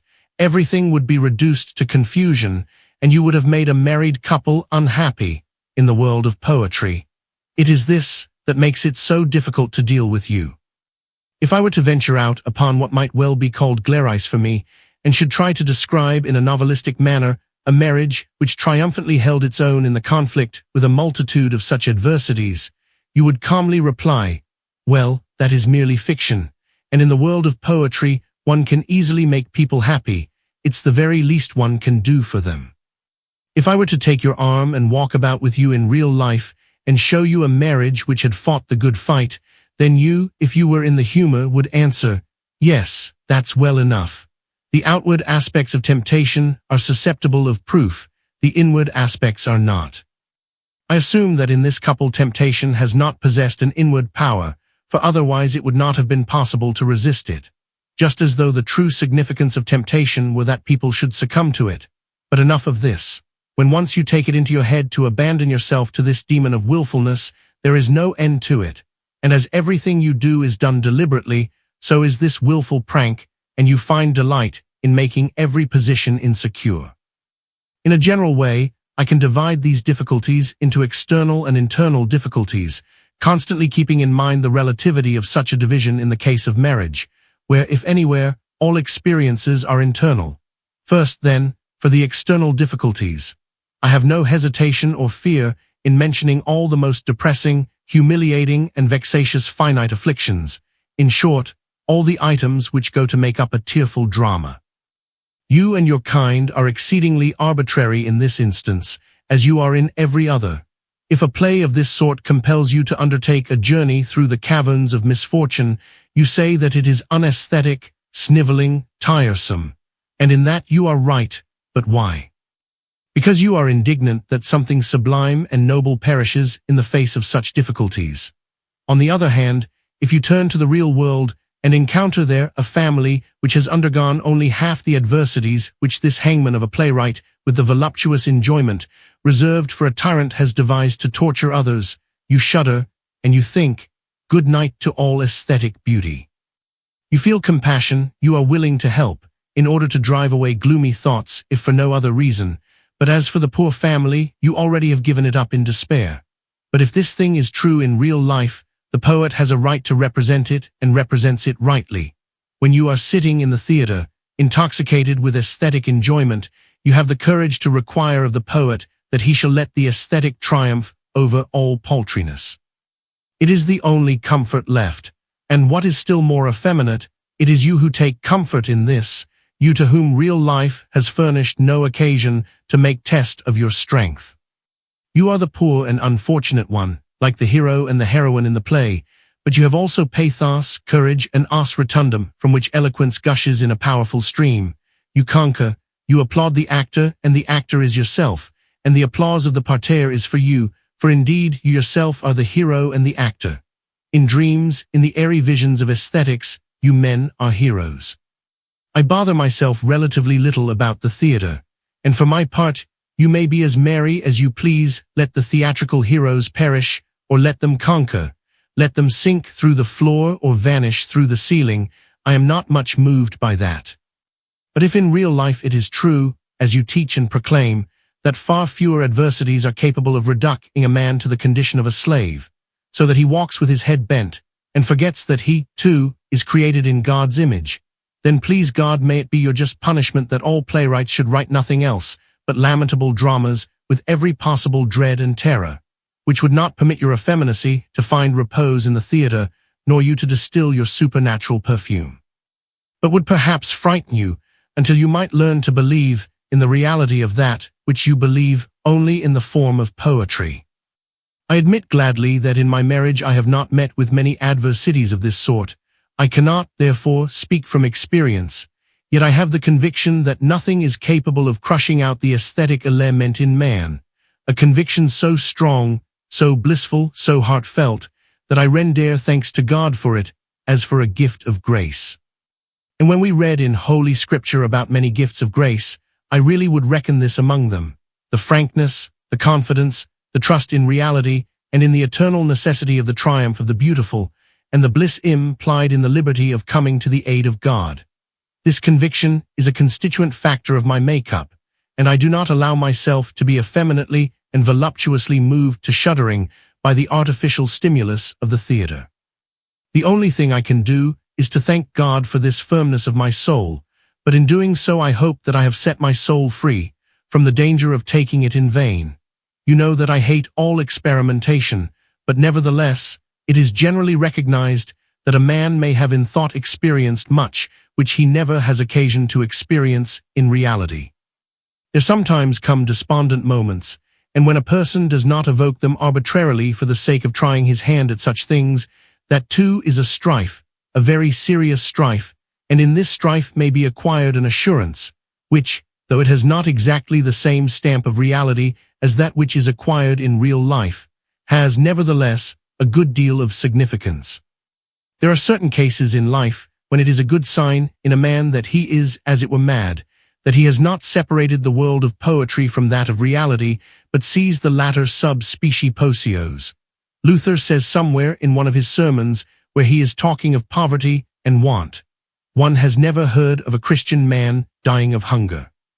Therewith Luther has disposed of the matter and thinks, doubtless with good reason, that he has spoken about it with much unction and to the genuine edification of his hearers.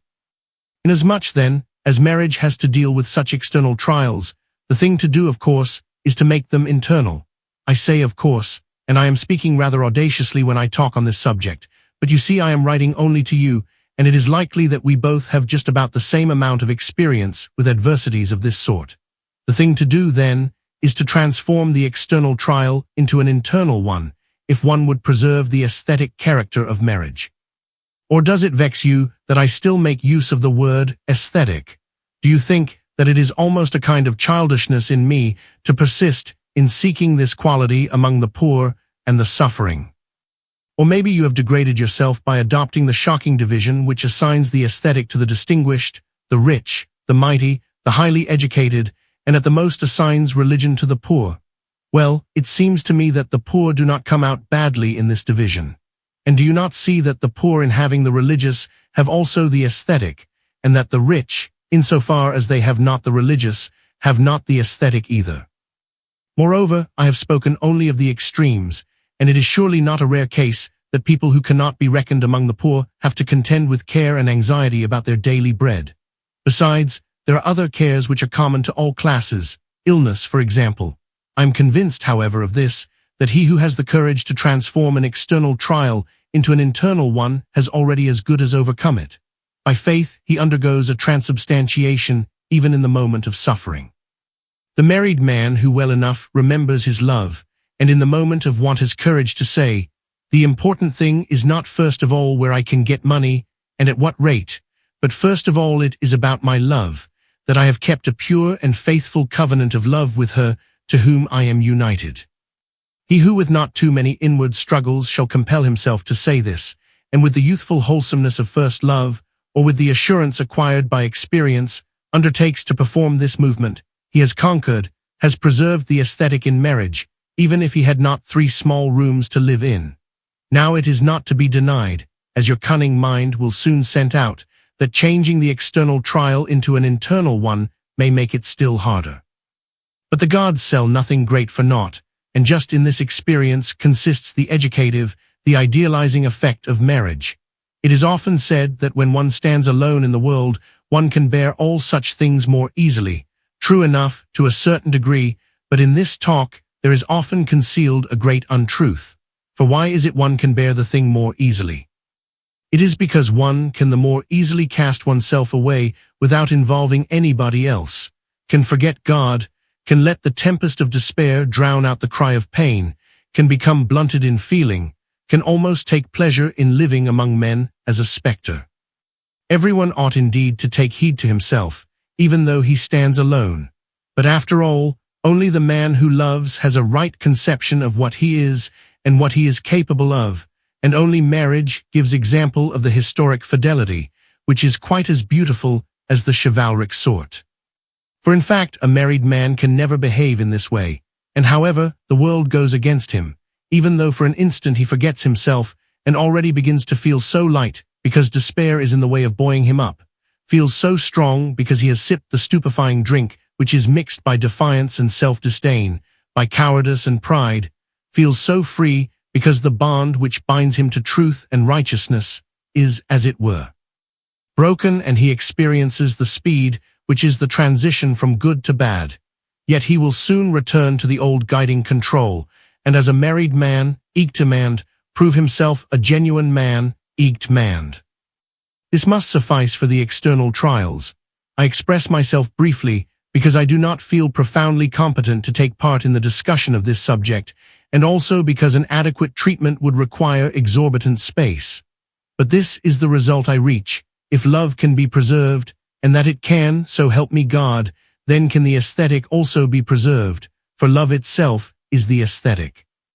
The other objections, which have internal trials in view, are due to a misunderstanding of the significance of time and of the aesthetic validity of the historical. They apply to every marriage, and hence, I can speak of them in very general terms. That I shall now do, trying not to overlook in this generic treatment the gist of the attack or the gist of the defense. The first objection you would mention is custom, inevitable custom, you would say, this terrible monotony, the perpetual sameness in the appalling still life of the domestic regime of married people. I love nature, but I hate second nature. One must allow that you know how to describe with seductive warmth and pathos the happy time when one still makes discoveries, and to depict with the colors of dread and horror the time when this is over. You know how to paint in ludicrous and disgusting terms a conjugal uniformity which does not find its match even in nature. For here, after all, as Leibniz has already showed, nothing is quite identical. Such a uniformity has been reserved for rational creatures, resulting either from their drowsiness or from their pedantry. Now I by no means am disposed to deny that it is a beautiful time, an eternally memorable time. Mark well in what sense I can say this. When in the world of love the individual is affected with astonishment and made blissful by that which indeed had long ago been discovered, of which he had often heard and read, but which now for the first time he appropriates to himself with the whole enthusiasm of surprise, with the whole depth of inwardness. It is a beautiful time, from the very first presentment of love, the first sight of the beloved object, its first disappearance, the first chord of this voice, the first glance, the first handshake, the first kiss, unto the first complete assurance of its possession. It is a beautiful time, the first uneasiness, the first longing, the first pain because she failed to put in an appearance, the first joy because she came unexpectedly. A beautiful time, but this is by no means to say that the subsequent time is not just as comely. You who pretend to such a chivalrous way of thinking, test yourself. When you say that the first kiss is the most exquisite, the sweetest, you offend the loved one, for what gives the kiss absolute value is time and the qualification it bestows. In order, however, that I may not hurt the cause I am defending, you must first render me a little accounting. For in case you would not proceed arbitrarily, you must assail first love in the same way you assail marriage. For if the former is to survive in real life, it must be espoused to the same fatalities, and is far from having the same resources to oppose to them that conjugal love has in the ethical and the religious. To be consistent, you must therefore hate all love which desires to be an eternal love. So you stop with first love as a transitory moment. However, in order to have its true significance, first love must have in it the naive eternity. If once you have had the experience that this was an illusion, you have lost everything, unless you would struggle to fall again into the same illusion, which is a self-contradiction. Or might your shrewd head have so conspired with your lust that you could entirely forget what you owe to others? Might you think that even though it never could be repeated exactly like the first time, it still was a tolerable expedient? One was rejuvenated by experiencing the illusion in others. One relished the infinity and enjoyment found in the individual whose virginal girdle of illusion was not yet loosened. Such an attitude evinces as much despair as it does depravity, and since it evinces despair, it will be impossible to find here enlightenment about life. The first thing I shall protest is your right to use the word custom for the phenomenon of recurrence characteristic of every life, and so also of love. The word custom is properly used only of evil, as indicating either a persistence in something which is in itself evil, or a repetition of something which is in itself innocent, but a repetition so obstinate that it becomes evil. Custom, therefore, always indicates something unfree.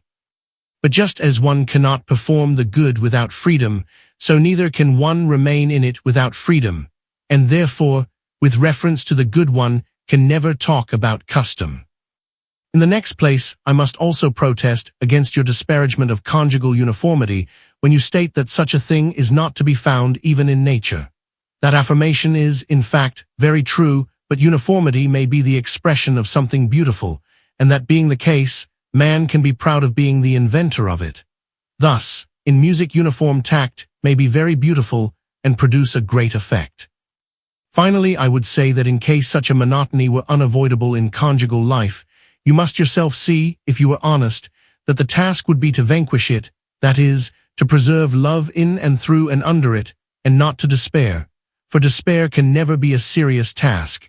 It is a convenience, which, I am willing to admit, only those grasp who see the task.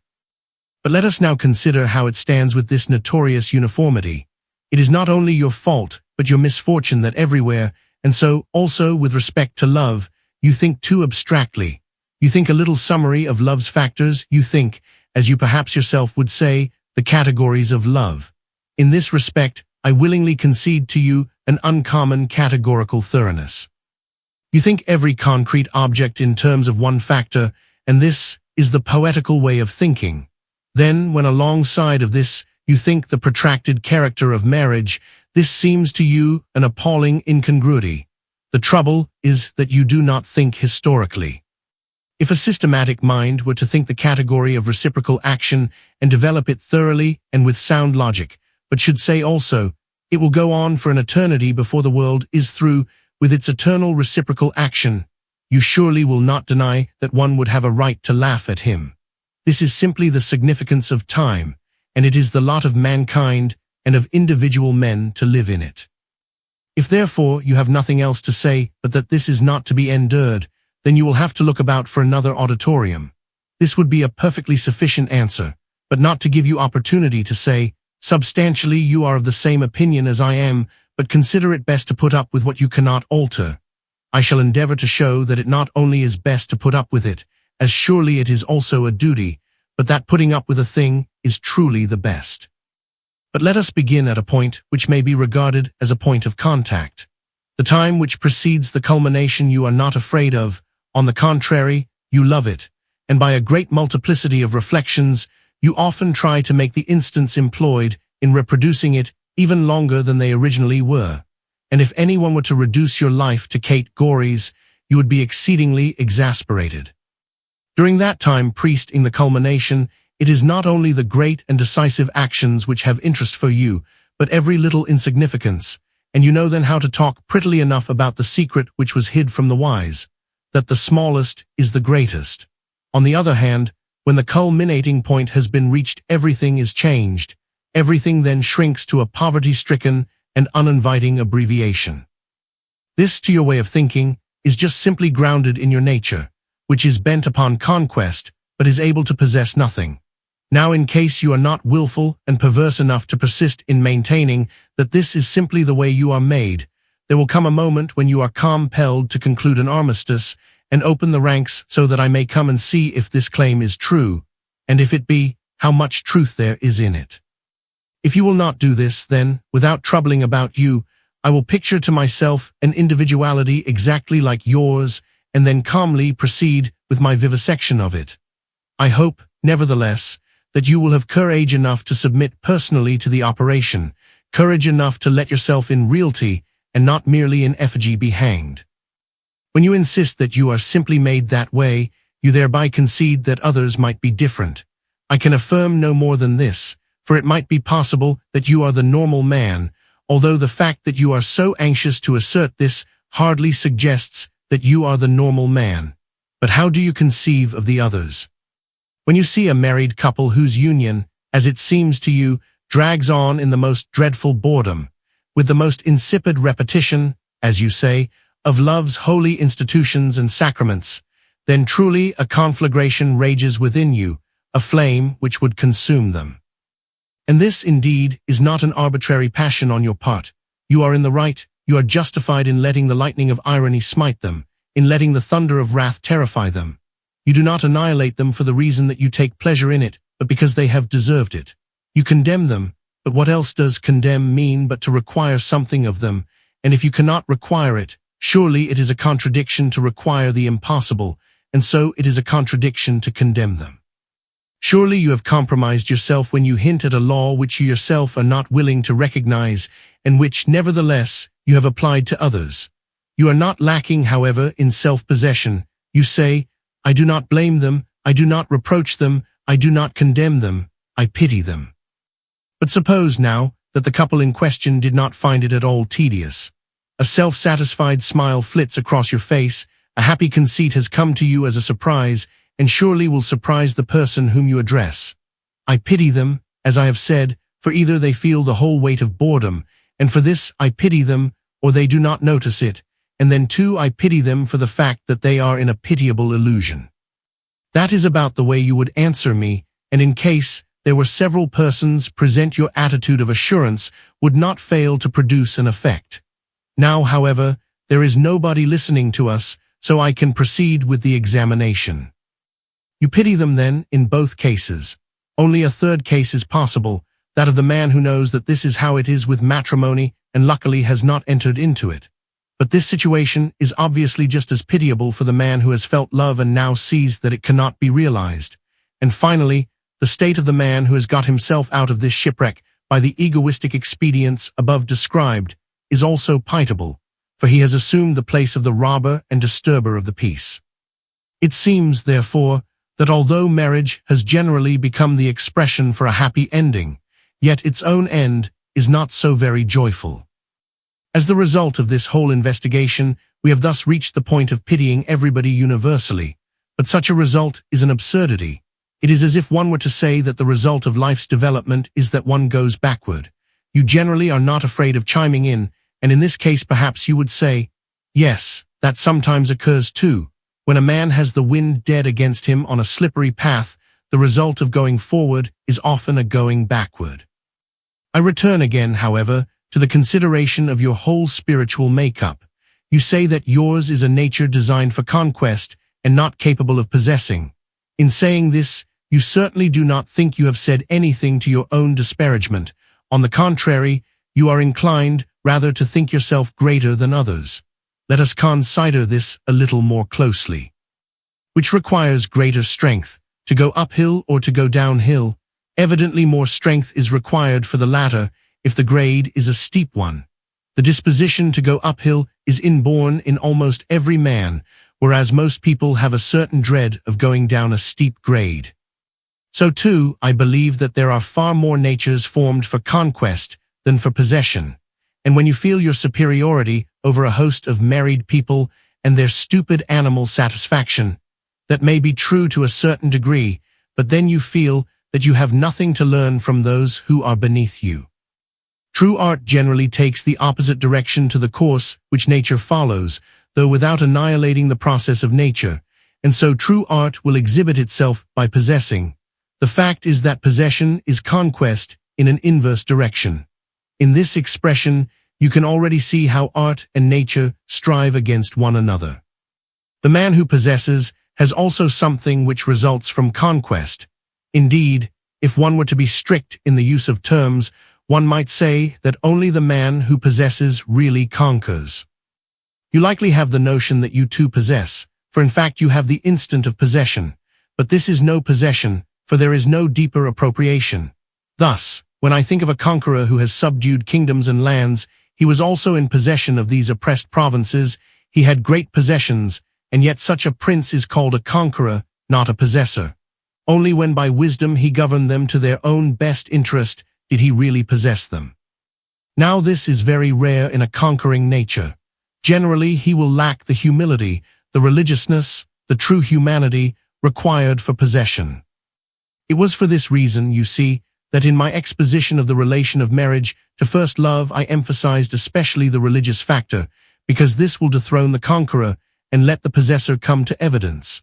Therefore, I commended marriage for the fact that it was precisely designed for the highest end, for lasting possession. Here I may remind you of a saying you often utter with a flourish. The great thing is not the original, but the acquired. Now the passion for conquest and the fact that one makes conquests is the original, the primitive factor, but the fact that one possesses and wills to possess is the acquired. Pride is required for conquest, humility for possession. Violence is required for conquest, patience for possession, cupidity for conquest, contentment for possession, food and drink for conquest, fasting and prayer for possession. But all the predicates I have used here, and surely have used rightly, to characterize the conquering nature may be applied with absolute propriety to the natural man, but the natural man is not the highest. Possession is not a spiritually inert and invalid appearance, even though it has legal force, but it is a steady acquisition. Here you see again that the possessive nature has in himself the conquering disposition, for he conquers like the farmer, who does not put himself at the head of his henchmen and drive his neighbor away, but conquers by digging in the earth. True greatness, therefore, is not conquest but possession. Here perhaps you will say, I will not decide which is the greater, but I am willing to admit that these are two great formations of men.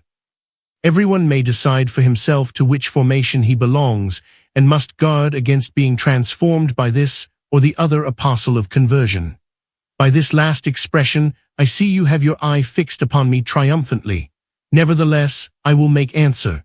The one is not merely greater than the other, but it has some sense in it, and the other has not. It has both an antecedent and a consequent clause. The other has merely the antecedent, and instead of the consequent clause, a suspicious dash, the significance of which I shall explain to you another time, if you do not know it already.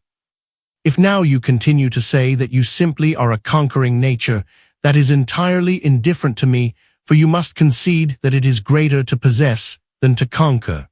When a man conquers, he constantly forgets himself. When he possesses, he remembers himself, not as a vain diversion, but with all possible seriousness. When one is going uphill, one has an eye merely upon the other person. When one is going downhill, one must keep watch upon oneself, observing the just relation between the support and the center of gravity. But I go further. You will perhaps concede that it is more difficult to possess than to conquer. You say, however, if only I am allowed to conquer, I shall not be so stingy as that. On the contrary, I shall be very liberal in my compliments to those who have the patience to possess, especially if they should be found disposed to work hand in hand with me by being willing to possess my conquests. That is the greater, so let it be, but more beautiful it is not. More ethical it may be, but with all due deference to ethics, it is at the same time less aesthetic. Let us try to come to a better understanding of one another on this point. Among a great many people, there doubtless prevails a misunderstanding which confounds what is aesthetically beautiful with the representation of aesthetic beauty. This is readily explained by the fact that the aesthetic satisfaction of which the soul has need is by most people found in reading or in beholding works of art, etc., whereas there are comparatively very few who themselves see the aesthetic as it is in everyday life, who themselves see everyday life in an aesthetic light, and do not merely enjoy the poetic representation. But for an aesthetic representation, there always is required a concentration in the moment, and the richer this concentration is, the greater is the effect. Now it is only by this concentration that the happy, the indescribable moment, the moment of infinite significance, in short, the moment, acquires its true value. This moment is either, as it were, the predestined moment which vibrates through consciousness by awakening the conception of the divinity of existence, or it presupposes a history. In the first case, it takes one by surprise. In the second case, there is indeed a history, but the artistic representation cannot dwell upon it. At the most, it can merely give a hint of it, and then hasten on to the moment. The more it can put into the moment, the more aesthetic it is. Nature, as a philosopher has said, takes the shortest way. One might say that it takes no way, for at one stroke it is present all at once, and when I would lose myself in contemplation of the vaulted heaven, I do not have to wait until the innumerable heavenly bodies take shape, for they all arc there at once. The way of history, on the other hand, like that of the law, is very long and toilsome. Then art and poetry step in to shorten the way and delight us with the moment of accomplishment, as they concentrate the extensive in the intensive. But but the more significant that thing is which is to come out, the slower is the way of history, but the more significant is, also, this slow course itself, and the more it will be seen that the way is also the goal. As it is related to the individual life, history is of two kinds, external and internal. They are currents of two sorts with opposite movements. The first kind, again, has two sides. In the one case, the individual has not that for which he strives, and history is the strife in which he acquires it. In the second case, the individual has that for which he strives, yet cannot come into possession of it, because there is constantly something which hinders him from doing so, and history is, then, the strife in which he triumphs over these hindrances. The second kind of history begins with possession, and history is the development through which one acquires possession. Since in the first case history is external, and that towards which it strives lies outside, it has not true reality, and the poetic and artistic representation does quite right in shortening history and hastening on to the intensive moment. To stick to the subject which we have more particularly in hand, let us think of romantic love. Imagine, then, a knight who has slain 5 wild boars, 4 dragons, and delivered 3 enchanted princes, brothers of the princess whom he worships. In the romantic chain of reasoning, this has complete reality. To the artist and the poet, however, it is of no importance at all whether there are 5 or only 4 monsters slain.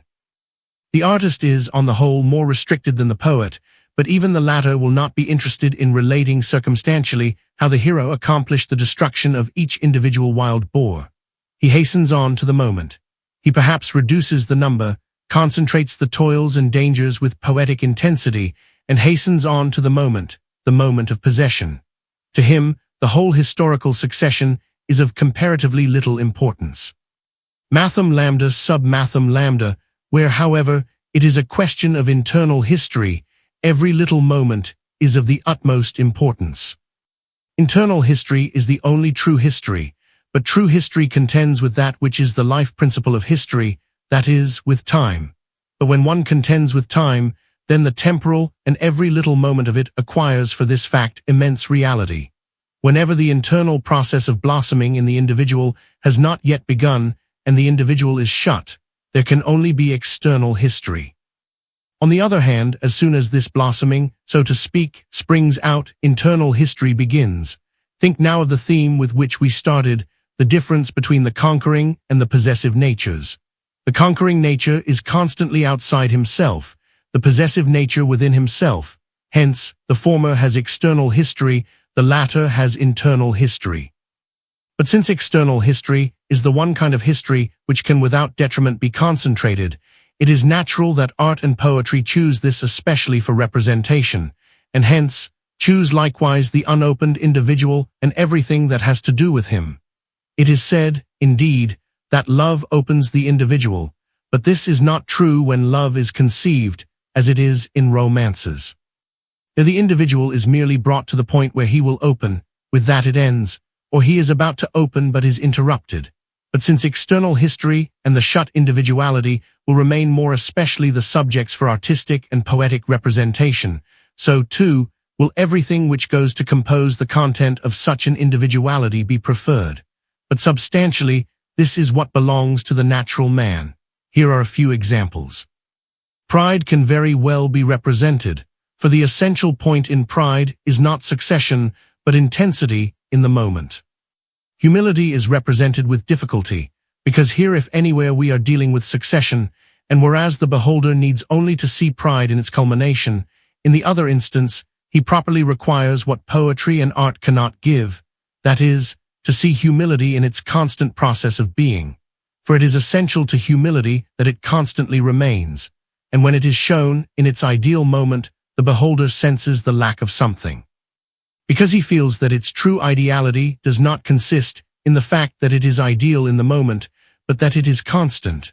Romantic love can very well be represented in the moment, but conjugal love cannot, because an ideal husband is not one who is such once in his life, but one who every day is such.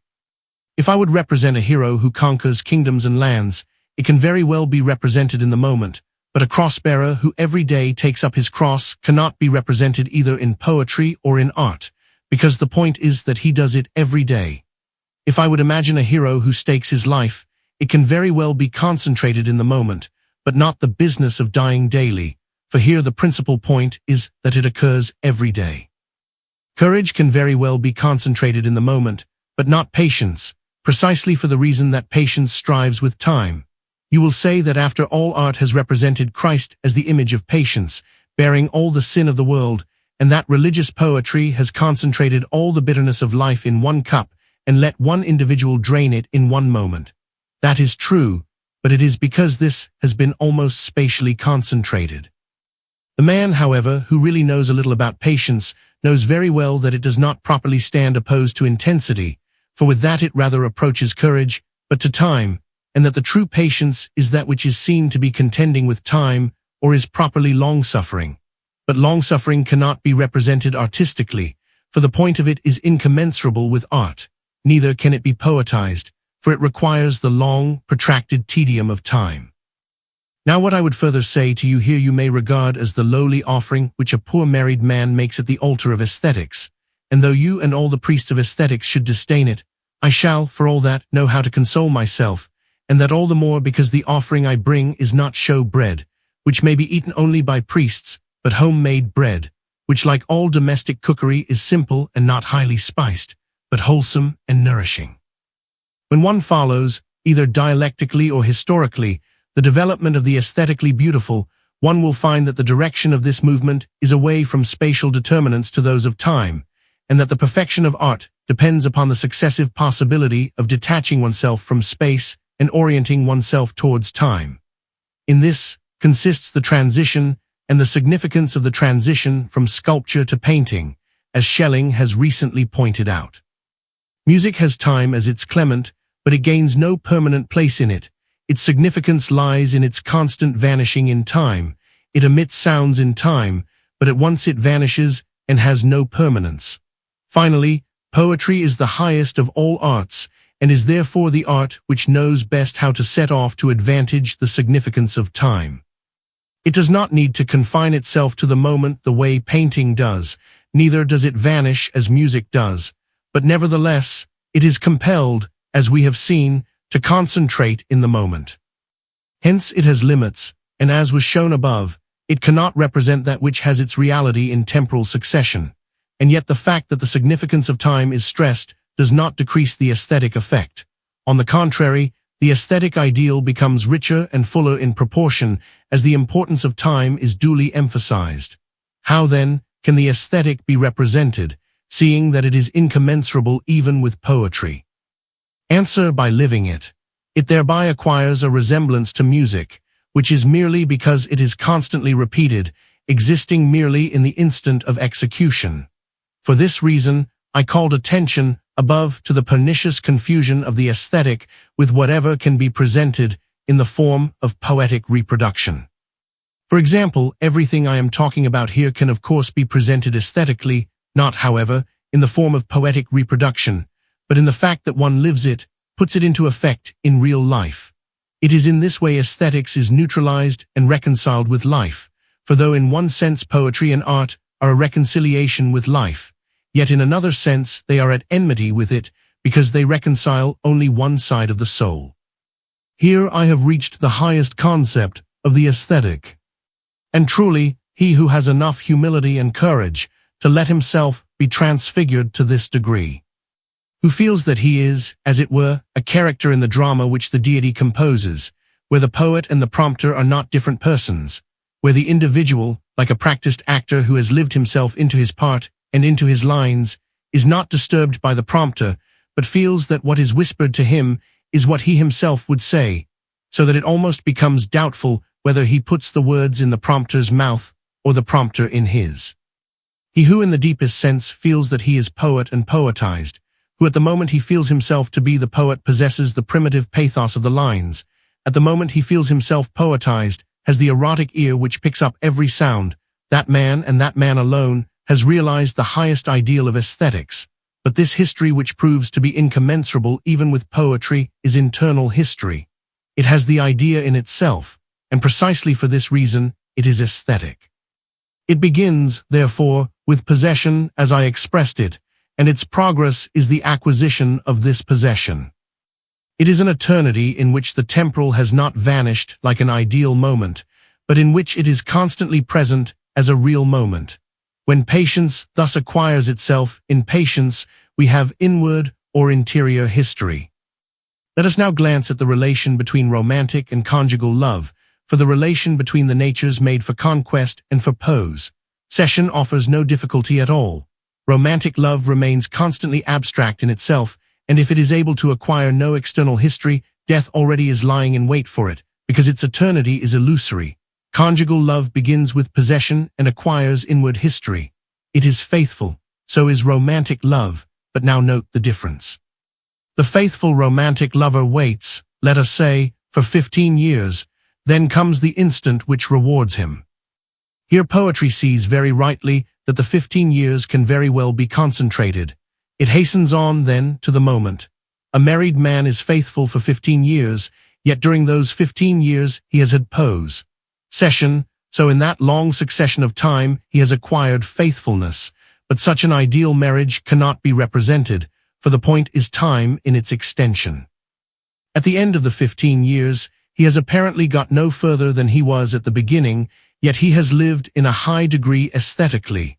His possession has not been like dead property, but he has constantly been acquiring his possession.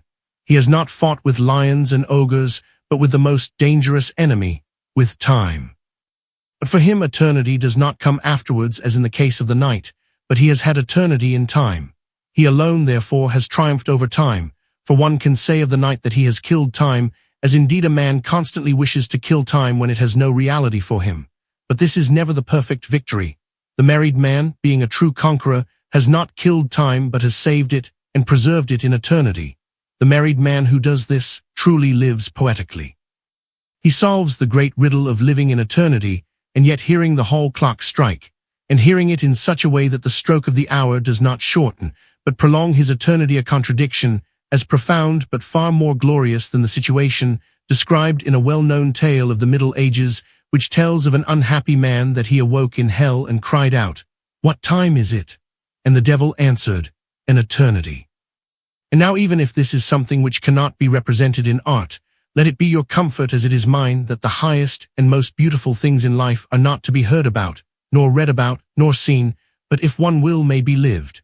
When then I willingly admit that romantic love lends itself more aptly to artistic representation than does conjugal love, this is not by any means to say that the latter is less aesthetic than the former. On the contrary, it is more aesthetic. In one of the tales of the romantic school 40, which evinces the greatest genius, there is one character who has no desire to write poetry like the others among whom he lives, because it is a waste of time and deprives him of the true enjoyment he prefers to live. Now, if he had had the right conception of what it is to live, he would have been the man for me. Conjugal love has its foe in time, its triumph in time, its eternity in time, and so it would have its problems, even if I were to imagine him free from all the so-called external and internal trials. Generally, it has these two, but if one were to interpret them rightly, one must observe two things: that these trials are constantly inward determinants, and that they constantly have in them the determinant of time. It is easy to see that for this reason, too, conjugal love cannot be represented. It constantly drags itself back inwardly, and to use the expression in a good sense, it constantly drags along in time, but what is to be represented by reproduction must let itself be lured out, and its time must be capable of abbreviation. You may convince yourself of this more thoroughly by considering the predicates commonly applied to conjugal love. It is faithful, constant, humble, patient, long-suffering, indulgent, sincere, contented, vigilant, willing, joyful. All these virtues have the characteristic that they are inward qualifications of the individual. The individual is not fighting with external foes, but fights with himself, fights out love from within him. And they have reference to time, for their truth does not consist in being once for all, but in being constantly what they are. And by these virtues nothing else is acquired, only they themselves are acquired. Conjugal love does not come with any outward sign, like the rich bird 41 with whizzing and bluster, but it is the imperishable nature of a quiet spirit. Of this fact you and all natures born for conquest have no conception. You are never in yourselves, but constantly outside yourselves. Yea, so long as every nerve in you is aquiver, whether when you are stealing softly about, or when you step out boldly and Janizary music within you drowns out your consciousness, then you feel that you are living. But when the battle is won, when the last echo of the last shot has died away, when the swift thoughts, like a staff officer hurrying back to headquarters, report that the victory is yours, then, in fact, you know nothing more, you know not how to begin, for then, for the first time you are at the true beginning. What you, therefore, under the name of custom, abhor as unavoidable in marriage, is merely the historical factor in it, which in your perverted eye acquires such a terrifying aspect. But what is this thing you are accustomed to think of as not merely annihilated, but profaned by the custom, which is inseparable from conjugal love? Generally you think of what you call the visible sacred symbol of the erotic, which, as you say, like all signs or tokens, has in itself no importance, but depends for its significance upon the energy, the artistic bravura and virtuosity, themselves proofs of inborn genius, with which it is executed. How disgusting it is, you say, to see the languor with which such things are performed in married life, how perfunctorily, how sluggishly it is done, almost at the stroke of the clock, pretty much as among the tribe the Jesuits discovered in Paraguay, which was so sluggish that the Jesuits found it necessary to ring a bell at midnight as a welcome notice to all husbands, to remind them thereby of their marital duties. So everything is done on time, as they are trained to do it. Let us at this point agree that in our meditation we shall not let ourselves be disturbed by the fact that there is a great deal to be seen in existence which is ludicrous and preposterous. Let us simply see whether it is necessary, and if so, learn from you the way of salvation. In this respect, I dare not expect much from you, for like the Spanish knight of the doleful countenance you are fighting, though in a different sense, for a vanished time. For as you are fighting for the moment against time, you actually are fighting for what has vanished. Let us take an idea, an expression from your poetic world, or from the real world of first love. The lovers look at one another. You know very well how to underscore this word look, and to put into it an infinite reality, an eternity. In this sense, a married couple who have lived together for 10 years and seen one another daily cannot look at one another. But might they not therefore be able to look lovingly at one another? Now here we have again your old heresy. You have got to the point of limiting love to a certain age, and limiting love for one person to a very short period of time.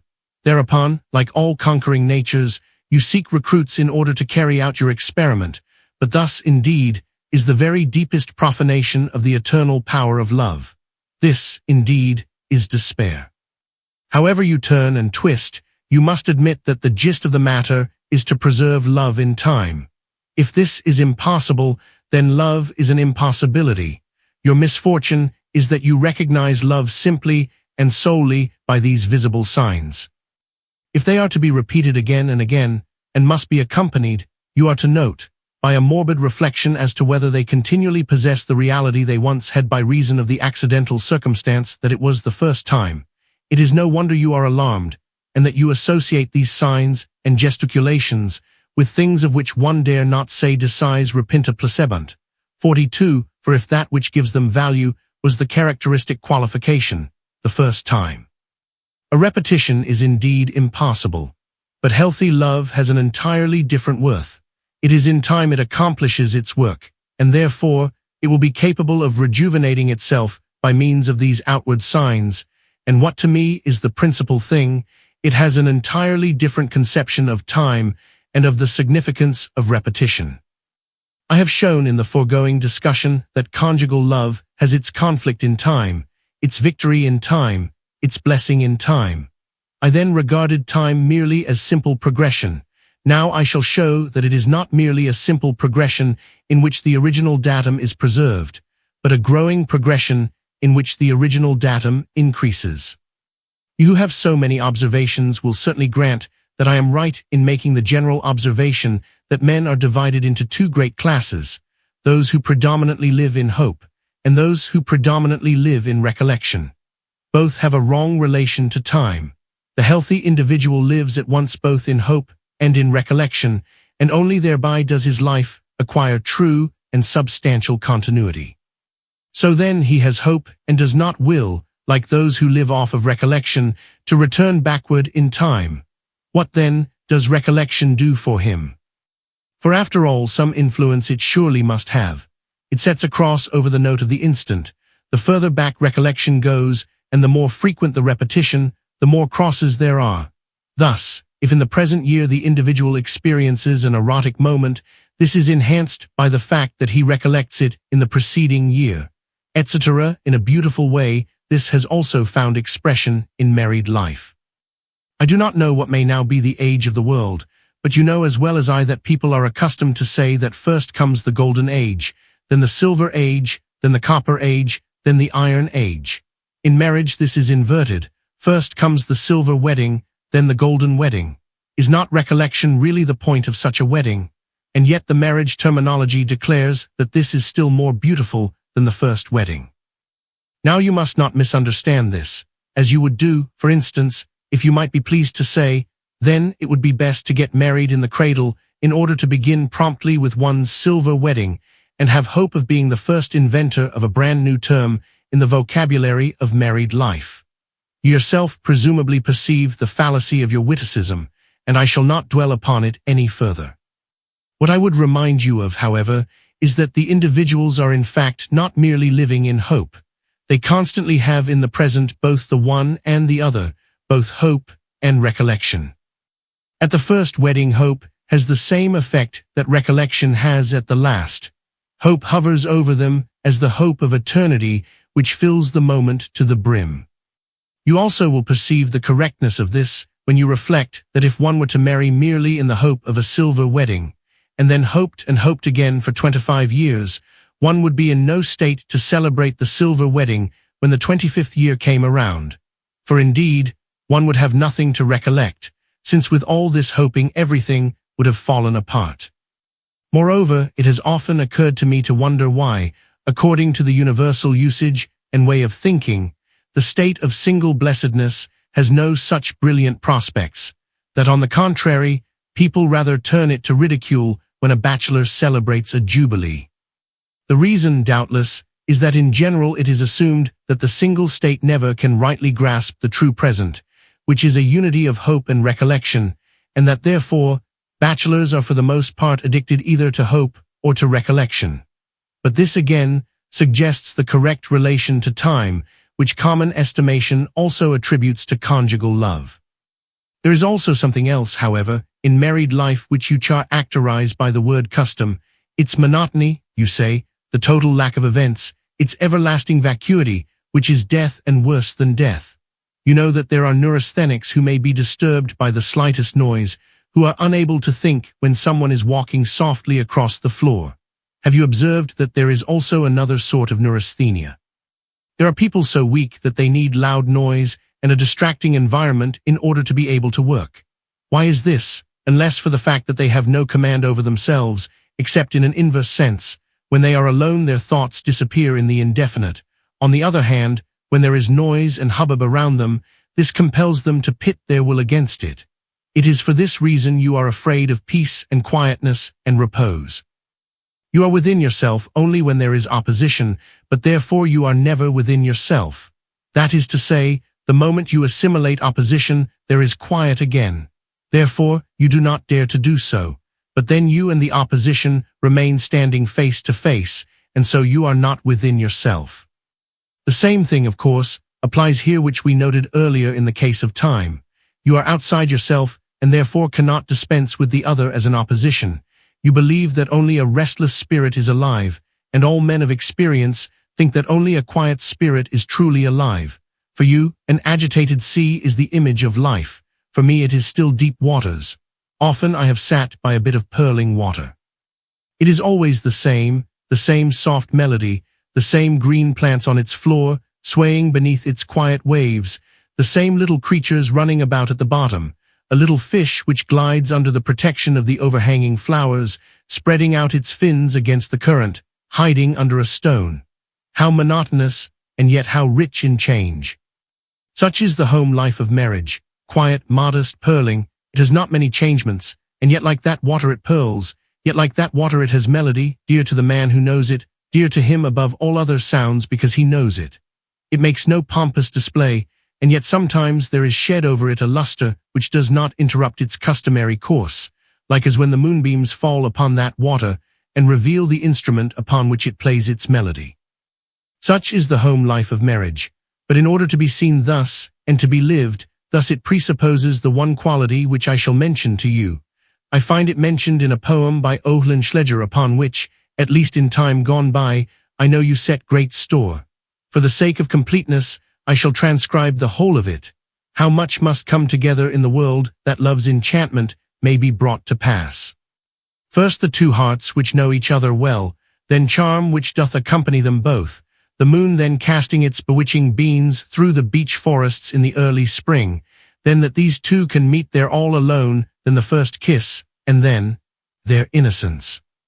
You too are given to eulogizing love. I will not deprive you of that which is not indeed your property, for it is the property of the poet, but which, nevertheless, you have appropriated.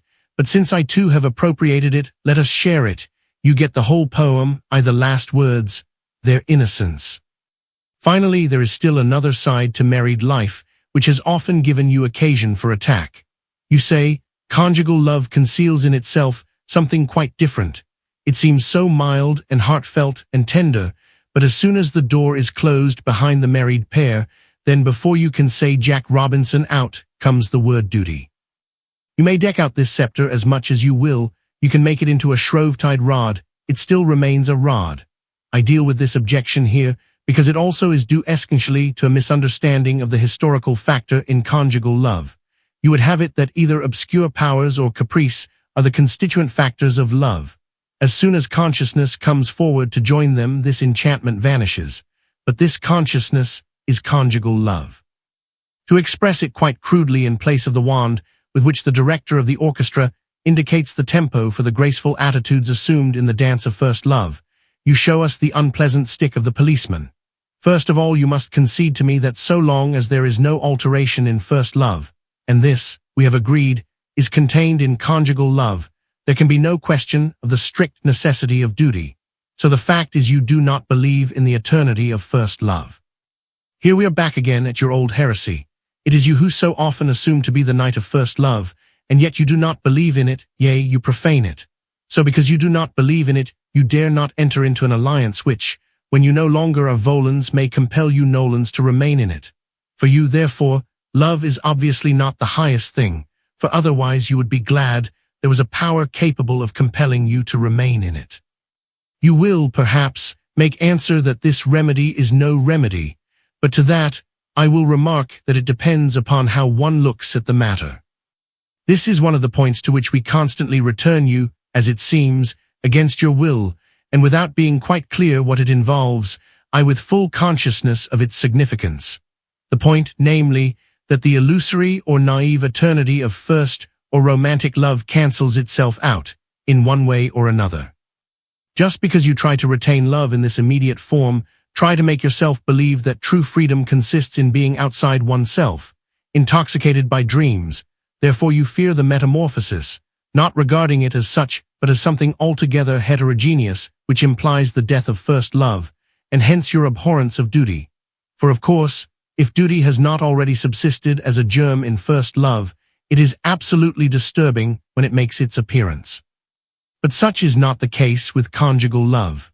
Already in the ethical and religious factors, it has duty in it, and when this appears before it, it is not as a stranger, a shameless intruder, who nevertheless has such authority that one dare not by virtue of the mysteriousness of love show him the door. No, duty comes as an old friend, an intimate, a confidant, whom the lovers mutually recognize in the deepest secret of their love. And when he speaks, it is nothing new he has to say, and when he has spoken, the individuals humble themselves under it, but at the same time are uplifted just because they are assured that what he enjoins is what they themselves wish, and that his commanding it is merely a more majestic, a more exalted, a divine way of expressing the fact that their wish can be realized. It would not have been enough if he had encouraged them by saying, "It can be done, love can be preserved," but when he says, "It shall be preserved," there is in that an authority which answers to the heartfelt desire of love. Love drives out fear, but yet when love is for a moment fearful for itself, fearful of its own salvation, duty is the nutriment of all others love stands in need of. For it says, "Fear not, you shall conquer," speaking not futuristically, for that only suggests hope, but imperatively, and in this lies an assurance which nothing can shake. So then you regard duty as the enemy of love. I regard it as its friend. You will, perhaps, be content at hearing this declaration, and with your customary mockery will congratulate me on such an interesting and uncommon friend. I, on the other hand, will by no means be satisfied with this reply, but will take the liberty of carrying the war into your own territory.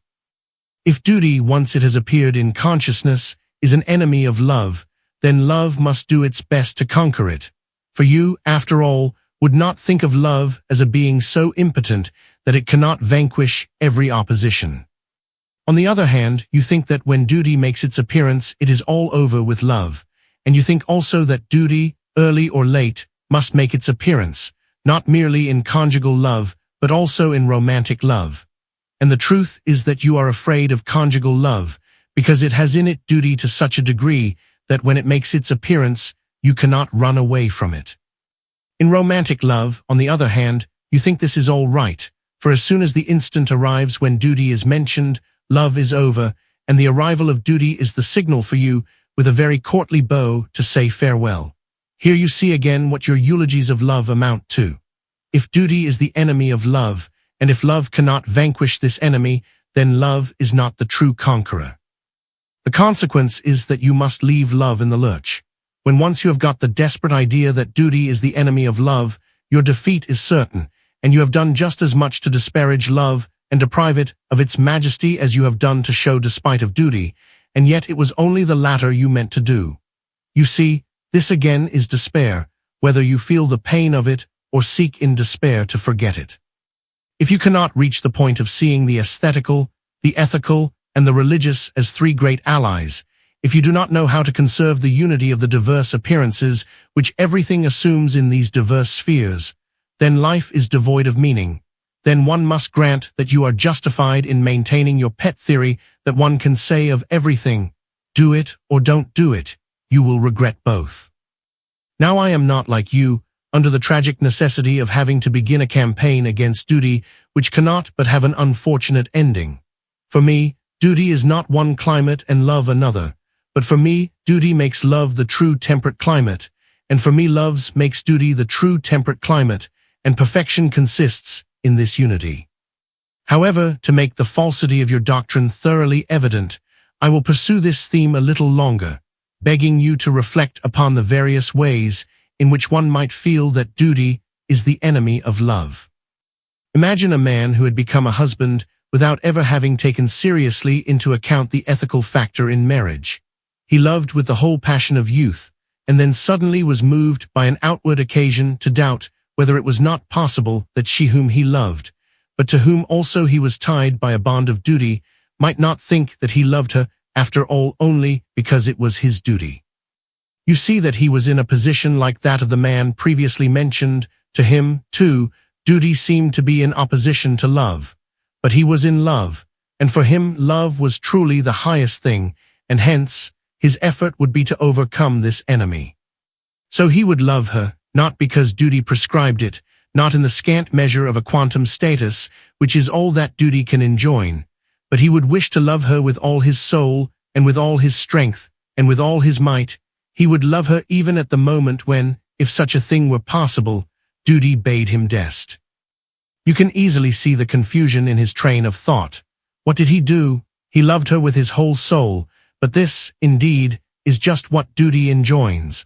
For let us not be confused by the talk of those who have the notion that duty is only a congeries of ceremonial prescriptions. Duty is only one, to love truly with the inward movement of the heart, and duty is as protean in its forms as is love itself, and it pronounces everything good when it is of love, and denounces everything, however beautiful and specious it may be, if it is not of love. You see that this man, too, has assumed an incorrect attitude, but just because there was truth in him he does, although not willing to do only that, just what duty enjoins, neither more nor less. In a way he does more for the fact that he does it, for the more which I find it possible for me to do is just this, that I am able actually to do what duty enjoins. Duty commands more than that it cannot do. The more which I am capable of doing is to do what it commands, and the instant I do this, I can in a certain sense say that I am doing more. Translate duty from the external to the internal, and with that I am well beyond duty. You see from this what infinite harmony and wisdom and consistency there is in the world of spirit.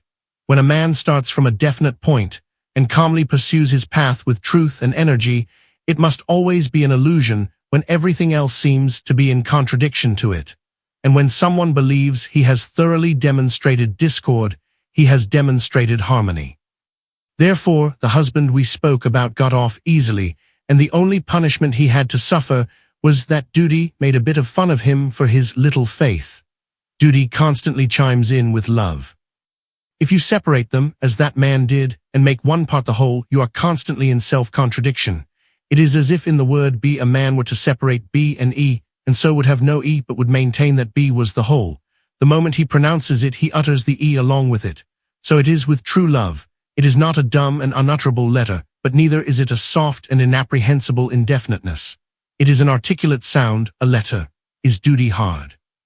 A by N, then love pronounces it, it realizes it, and thereby does more than its duty. Is love by way of becoming so soft that it cannot be held fast? Well then, duty imposes upon it boundaries.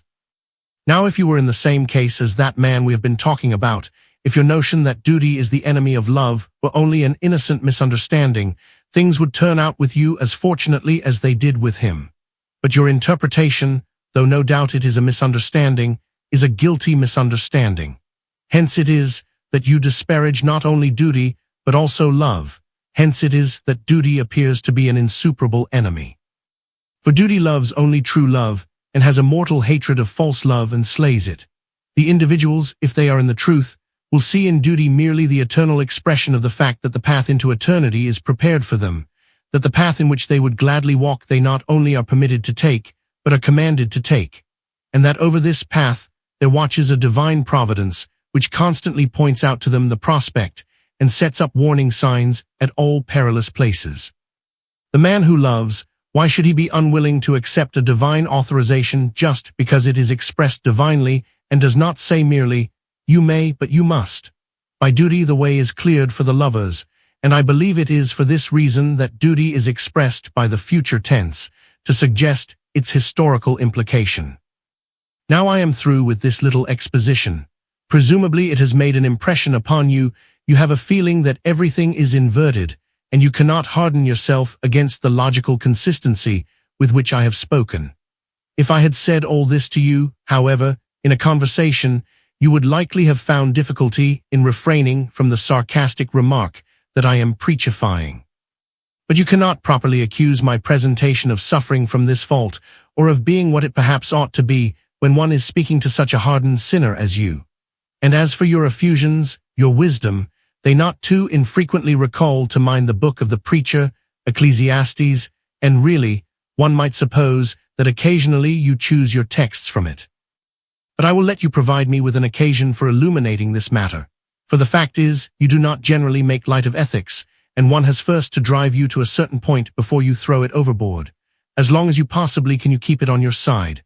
I by no means despise ethics. In this way your milder effusions commonly begin the more refined assassination of duty. But above all, let us have pure bread in the bag, as they say, duty is duty, love is love, period. Above all, no mixing things up. Or is not marriage the only abortion of this kind, with this hermaphroditic ambiguity? All else is either duty or love. I recognize that it is a man's duty to seek a definite profession in life. I regard it as his duty to be faithful to his calling, and on the other hand, when he violates his duty he suffers well-deserved punishment. Here is duty. I undertake something definite. I can state precisely what it is. I promise to perform it dutifully. If I do not, I am confronted by a power which is able to compel me. On the other hand, if I attach myself closely in friendship to another person, love is everything in this case. I recognize no duty. If love is at an end, then friendship is over. It is reserved for marriage alone to base itself upon such an absurdity. What after all does it mean to pledge oneself to love? Where are the limits? How is my duty exactly defined? To what judicial board shall I appeal in case of doubt? And if I do not fulfill my duty, where is the power which will compel me? The state and the church, it is true, have established certain limits, but even though I do not overstep them, may I not be a bad husband? Who will punish me? Who will defend her who suffers under it? The answer is, you yourself. However, before I go on to resolve the confusion in which you have ensnared yourself and me, I must make one observation. There is often in your statements a certain degree of ambiguity, which to you is essential and characteristic. What you say might be said as well by the most light-minded and the most heavy-minded of men. You know this very well, for it is one of the expedients you employ to swindle people. You say the same thing at various times, putting the emphasis at different places, and lo, the whole thing turns out to be different. If someone objects that you are saying something different from what you said once before, you calmly reply, are the words not arranged the same way? But enough of this. Let us see how it stands with your classification. There is a proverbial expression preserved through the centuries, characterizing the shrewd policy of the Romans, duade et impera. With a far profounder significance, one can apply this to the operation of the human understanding, for its cunning policy is to divide, and by thus dividing to assure itself of the mastery, seeing that the powers which would be invincible as allies cancel one another when they are separated and hostile. So your notion is that all the rest of life can be construed under the category of duty or under its opposite, and that it never has occurred to anybody to apply a different criterion, marriage alone being guilty of this contradiction. You adduce professional duty as an example, and think that it is an apt example of the pure relation of duty. This, however, is by no means the case.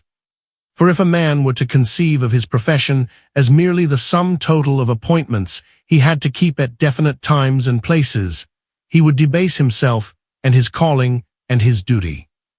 Or do you think that such a view would make a man a good civil functionary? What place would be left for the enthusiasm with which one sanctifies one's calling? What room for the devotion with which one loves it? Or what judicial forum could keep check on him? Or is not this love and enthusiasm required of him precisely as a duty? And would not every man who assumed an office without these qualities be regarded by the state as a hireling, whose toil and moil it might indeed use and reward, though in another sense he was an unworthy official? If the state does not say this expressly, it is because what it demands is something external, something tangible, and when that is performed, the other is assumed. On the other hand, the main point in marriage is inwardness, which can neither be seen nor pointed out, but of this, the precise expression is love. Hence, I see no contradiction in requiring love as a duty, for the fact that no one can check up on it has nothing to do with the case, seeing that the man can keep check on himself. If you continue, then, to demand this external control, it is either because you want to shirk duty, or because you are so fearful for yourself that you would have yourself declared legally incompetent. But that is just as wrong and absurd as the other. If you hold fast what I have set forth in the foregoing treatise, just as I have expounded it, you will easily perceive that in holding fast to the inwardness of duty in love, I have not done so with the wild alarm, which sometimes is displayed by men in whom prosaic common sense has first annihilated the feelings of immediacy, and who then, in their old age have betaken themselves to duty, men who in their blindness cannot express strongly enough their scorn of the purely natural, nor stupidly enough sing the praise of duty, as though with this it was different from what you call it. Of such a breach between love and duty I, thank God, know nothing. I have not fled with my love into wild regions and deserts, where in my loneliness I returned to savagery, neither have I asked all my neighbors what I should do. Such isolation and such participation are equally mad. I have constantly had impressa vestigia before me, even in the universally valid sphere which is duty. I have also felt that there are instants when the only salvation is to let duty speak, that it is wholesome to let it punish me. I have felt this not with the melancholy effeminacy of a Houghton Timorauminos 44, but with all seriousness and emphasis. But I have not been afraid of duty. It has not appeared before me as an enemy which would disturb the bit of happiness and joy I had hoped to preserve through life.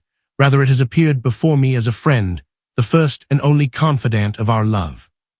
But this power of having constantly a free outlook is the blessing bestowed by duty, whereas romantic love goes astray or comes to an impasse because of its unhistorical character. Dixi et animam mem liberavi, not as though my soul had been entangled hitherto, and now in this prolix expectoration had found vent. No, this is merely a wholesome respiration in which I have enjoyed my freedom.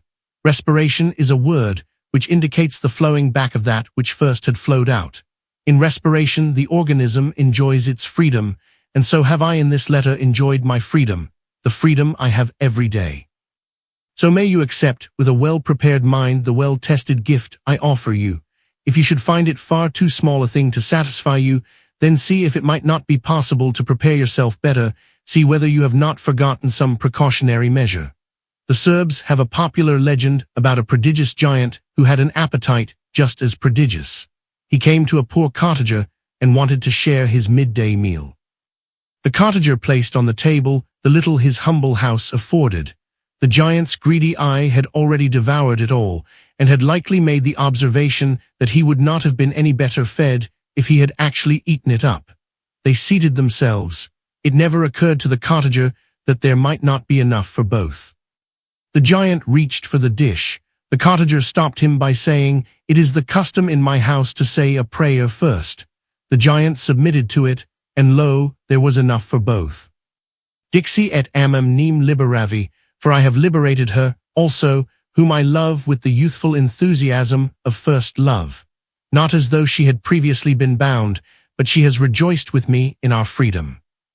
When you receive my affectionate greetings, receive also, as you commonly do, a greeting from her, as kindly and cordial as ever.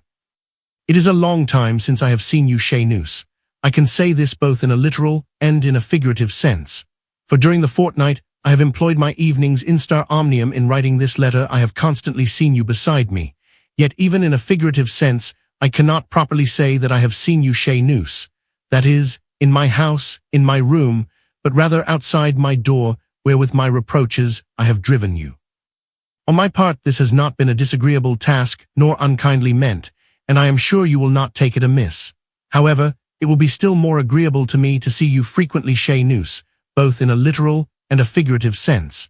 I say this with all the pride of a husband who feels himself entitled to use the formula chez nous.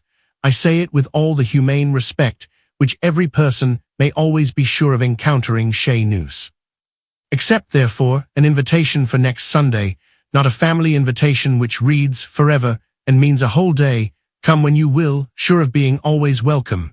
Stay as long as you will, being always an acceptable guest.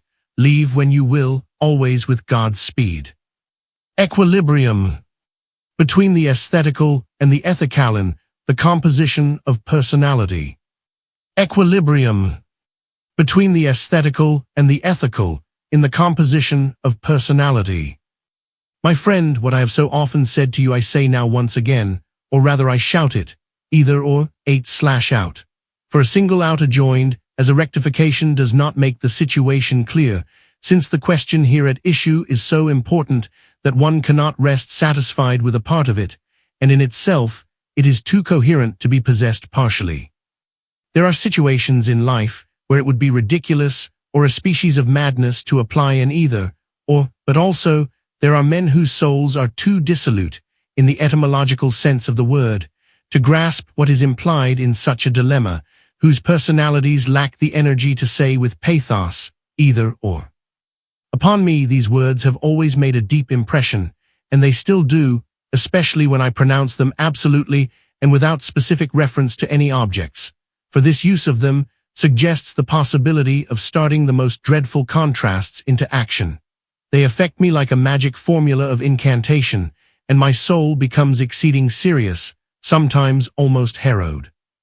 I think of my early youth, when without clearly comprehending what it is to make a choice, I listened with childish trust to the talk of my elders, and the instant of choice was solemn and venerable, although in choosing I was only following the instructions of another person. I think of the occasions in my later life when I stood at the crossways, when my soul was matured in the hour of decision. I think of the many occasions in life less important, but by no means indifferent to me, when it was a question of making a choice. For although there is only one situation in which either or has absolute significance, namely, when truth, righteousness, and holiness are lined up on one side, and lust, and base propensities, and obscure passions and perdition on the other.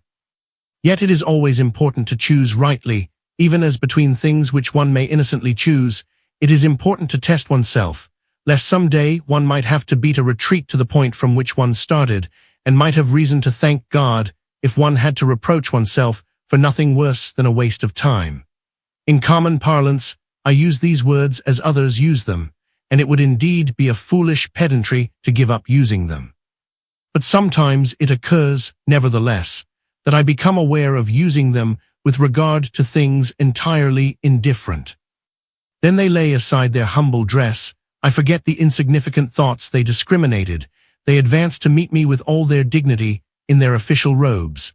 As a magistrate in common life may appear in plain clothes and mingle without distinction in the crowd, so do these words mingle in common speech. When, however, the magistrate steps forward with authority, he distinguishes himself from all. Like such a magistrate, whom I am accustomed to see only on solemn occasions, these words appear before me, and my soul always becomes serious. And although my life now has to a certain degree its either or behind it, yet I know well that it may still encounter many a situation where the either-or will have its full significance. I hope, however, that these words may find me in a worthy state of mind when they check me on my path, and I hope that I may be successful in choosing the right course. At all events, I shall endeavor to make the choice with real earnestness, and with that I venture, at least, to hope that I shall the sooner get out of the wrong path. And now as for you, this phrase is only too often on your lips. It has almost become a byword with you.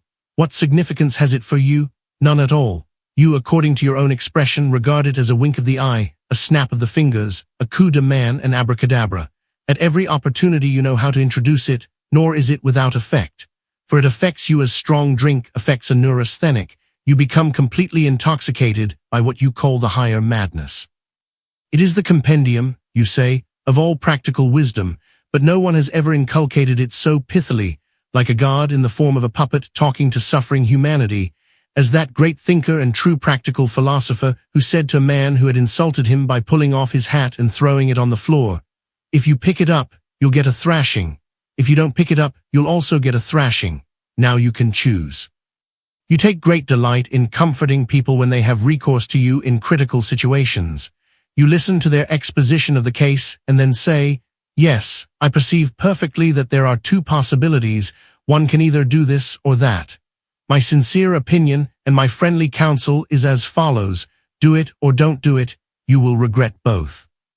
But he who mocks others mocks himself, and your rejoinder is not a mere nothing but a profound mockery of yourself, a sorry proof how limp your soul is, that your whole philosophy of life is concentrated in one single proposition. I say merely either or. In case thus really were your serious meaning, there would be nothing one could do with you. One must simply put up with you as you are, and deplore the fact that melancholy, literally, heavy-mindedness, or light-mindedness had enfeebled your spirit. Now on the contrary, since one knows very well that such is not the case, one is not tempted to pity you, but rather to wish that some day the circumstances of your life may tighten upon you the screws in its rack, and compel you to come out with what really dwells in you, may begin the sharper inquisition of the rack, which cannot be beguiled by nonsense and witticisms.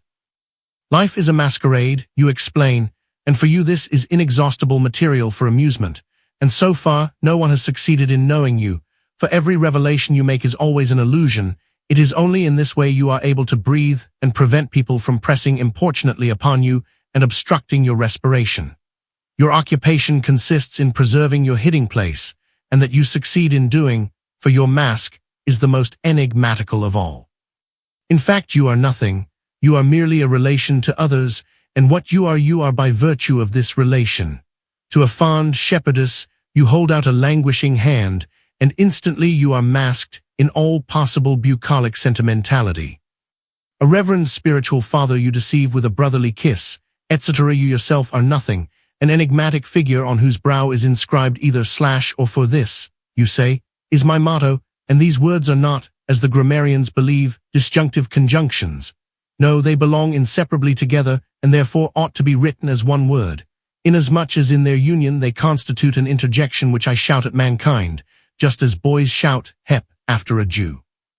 Now, although nothing you say in that style has the slightest effect upon me, or if it has any effect, it is at the utmost the effect of arousing a righteous indignation. Nevertheless, for your own sake I will reply to you. Do you not know that there comes a midnight hour when everyone has to throw off his mask?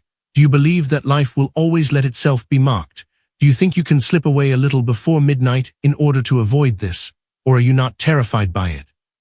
I have seen men in real life who so long deceived others that at last their true nature could not reveal itself. I have seen men who played hide and seek so long that at last madness through them obtruded disgustingly upon others their secret thoughts, which hitherto they had proudly concealed. Or can you think of anything more frightful than that it might end with your nature being resolved into a multiplicity, that you really might become many, become, like those unhappy demoniacs, a legion, and you thus would have lost the inmost and holiest thing of all in a man, the unifying power of personality. Truly, you should not jest with that which is not only serious, but dreadful. In every man there is something which to a certain degree prevents him from becoming perfectly transparent to himself, and this may be the case in so high a degree, he may be so inexplicably woven into relationships of life, which extend far beyond himself, that he almost cannot reveal himself. But he who cannot reveal himself cannot love, and he who cannot love is the most unhappy man of all. My young friend, suppose there was no one who troubled himself to guess your riddle, what joy then would you have in it? But above all, for your own sake, for the sake of your salvation, for I am acquainted with no condition of soul which can better be described as perdition, stop this wild flight, this passion of annihilation which rages in you. For this is what you desire, you would annihilate everything, you would satiate the hunger of doubt at the expense of existence. To this end you cultivate yourself, to this end you harden your temper, for you are willing to admit that you are good for nothing. The only thing that gives you pleasure is to march 7 times around existence and blow the trumpet, and thereupon let the whole thing collapse, that your soul may be tranquilized, yea, attuned to sadness, that you may summon echo forth, for echo is heard only in emptiness. However, I am not likely to get further with you along this path. Moreover, my head is too weak, if you would put it that way, to be able to hold out, or, as I prefer to say, too strong to take pleasure in seeing everything grow dizzy before my eyes. I will therefore take up the matter from another side. Imagine a young man at the age when life really begins to have significance for him. He is wholesome, pure, joyful, intellectually gifted, himself rich in hope, the hope of everyone who knows him. Imagine, yea, it is hard that I have to say this, that he was mistaken in you, that he believed you were a serious, tried and experienced man from whom one could confidently expect enlightenment upon life's riddles. Imagine that he turned to you with the charming confidence which is the adornment of youth, with the claim not to be gainsaid, which is youth's privilege. What would you answer him? Would you answer, I say merely either or? That you would hardly do. Would you, as you are wont to express it when you would indicate your aversion to having other people vex you with their affairs of the heart? Would you stick your head out of the window and say, try the next house? Or would you treat him as you do others who ask your advice or seek information from you, whom you dismiss as you do the collector of tithes, by saying that you are only a lodger in life, not a householder and paterfamilias? No, you would not do this either. A young man with intellectual gifts is the sort of thing you prize only too highly. But in the case, I suppose, your relation to the youth is not just what you would have wished. It was not an accidental encounter which brought you in contact with him. Your irony was not tempted. Although he was the younger, you the older man, it was he nevertheless who by the noble quality of his youth made the instant serious. It is true, is it not, that you yourself would like to be young, would feel that there was something beautiful in being young, but also something very serious, that it is by no means a matter of indifference how one employs one's youth, but that before one there lies a choice, a real either-or. You would feel that, after all, the important thing is not to cultivate one's mind, but to mature one's personality. Your good nature, your sympathy, would be set in motion. In that spirit you would talk to him. You would fortify his soul, confirm him in the confidence he has in the world. You would assure him that there is a power in a man which is able to defy the whole world. You would insist that he take to heart the importance of employing time well. All this you can do, and when you will, You can do it handsomely. But now mark well what I would say to you, young man, for though you are not young, one is always compelled to address you as such. Now what did you do in this case? You acknowledged, as ordinarily you are not willing to do, the importance of an either-or. And why? Because your soul was moved by love for the young man, and yet in a way you deceived him, for he will, perhaps, encounter you at another time when it by no means suits your convenience to acknowledge this importance. Here you see one of the sorry consequences of the fact that a man's nature cannot harmoniously reveal itself. You thought you were doing the best for him, and yet perhaps you have harmed him.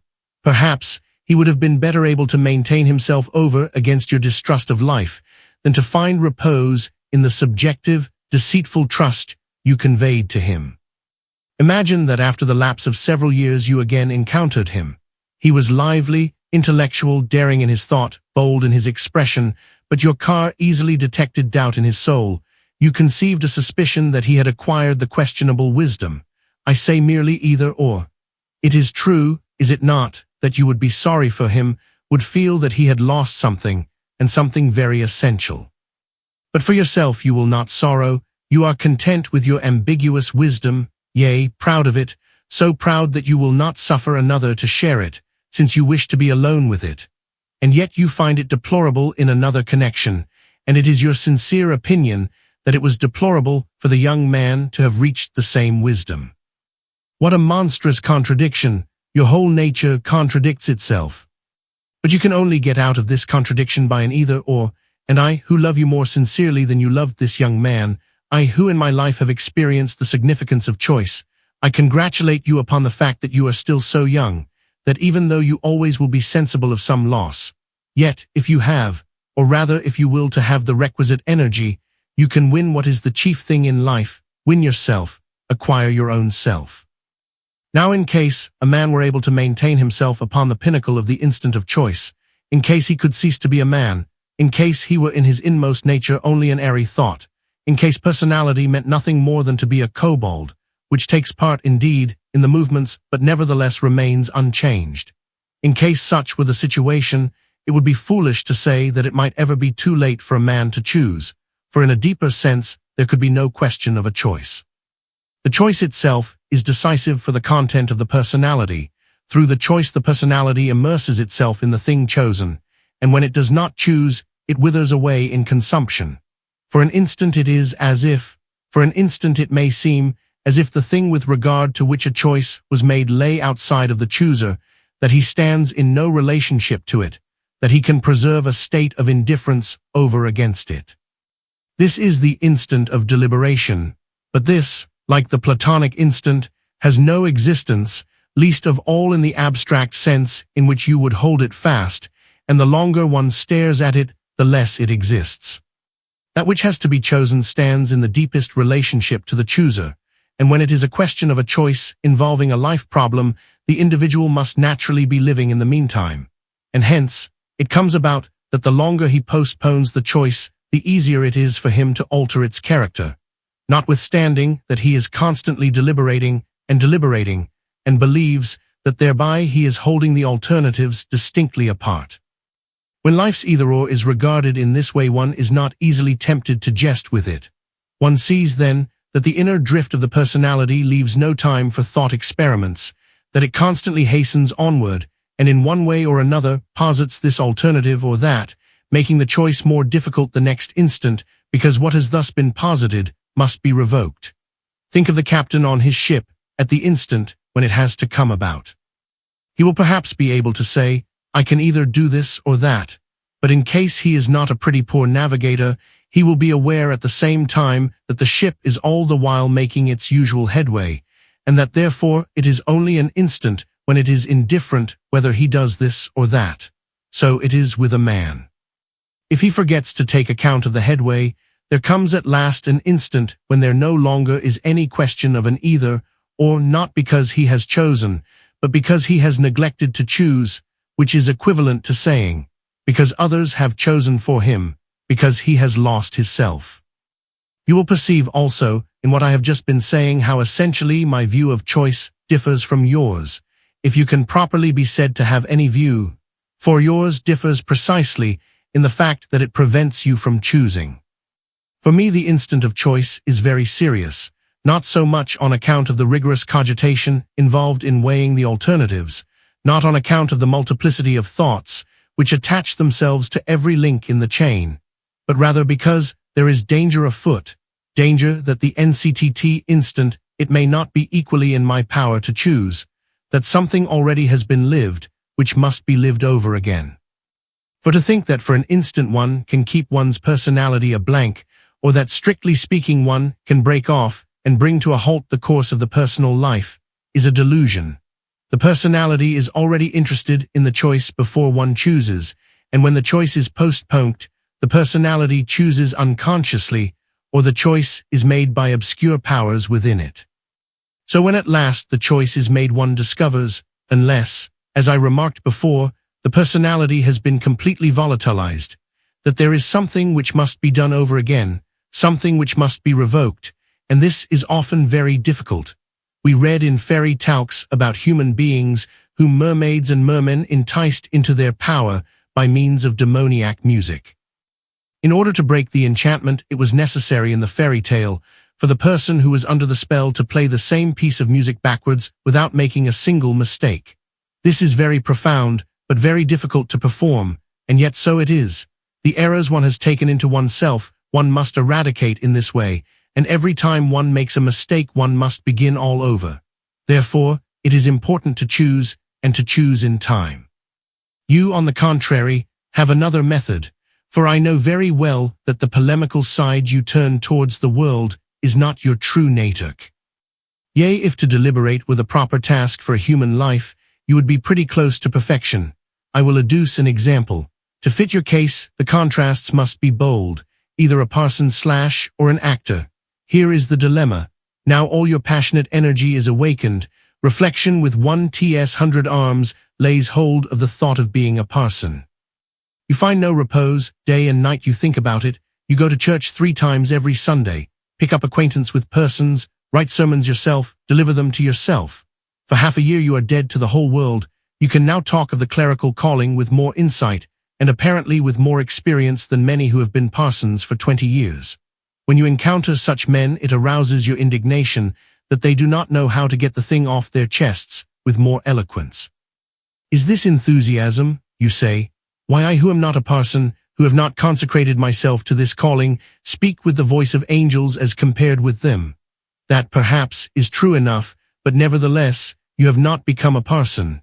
Then you act in the same way with respect to the other task, and your enthusiasm for art almost surpasses your clerical eloquence. Then you are ready to choose. However, one may be sure that in the prodigious thought production you were engaged in there must have been lots of waste products, many incidental reflections and observations. Hence, the instant you have to choose, life and animation enter into this waste mass, a new either-or presents itself, jurist, perhaps advocate. This has something in common with both the other alternatives.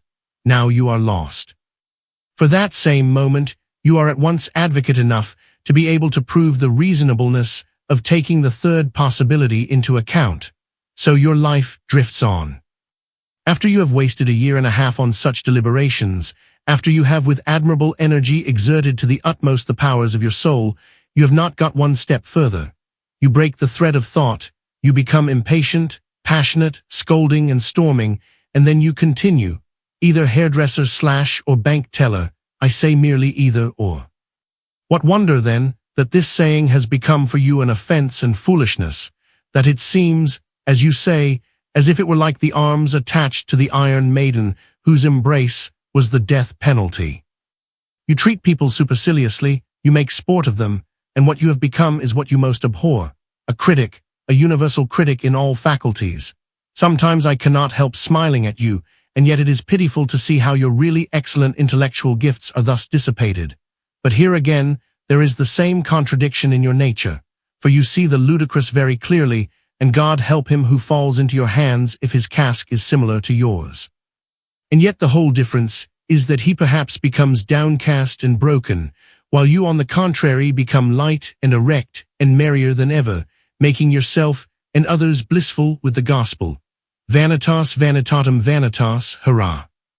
But this is no choice, It is what we call in Danish letting it go, or it is mediation like letting 5 count as an even number. Now you feel yourself free, you say to the world, farewell.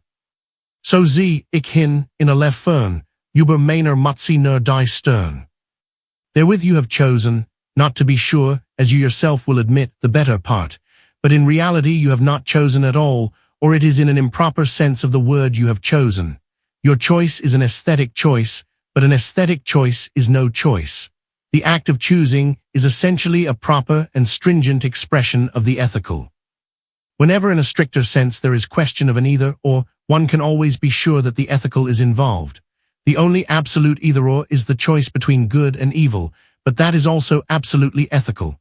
The aesthetic choice is either entirely immediate, or it loses itself in the multifarious.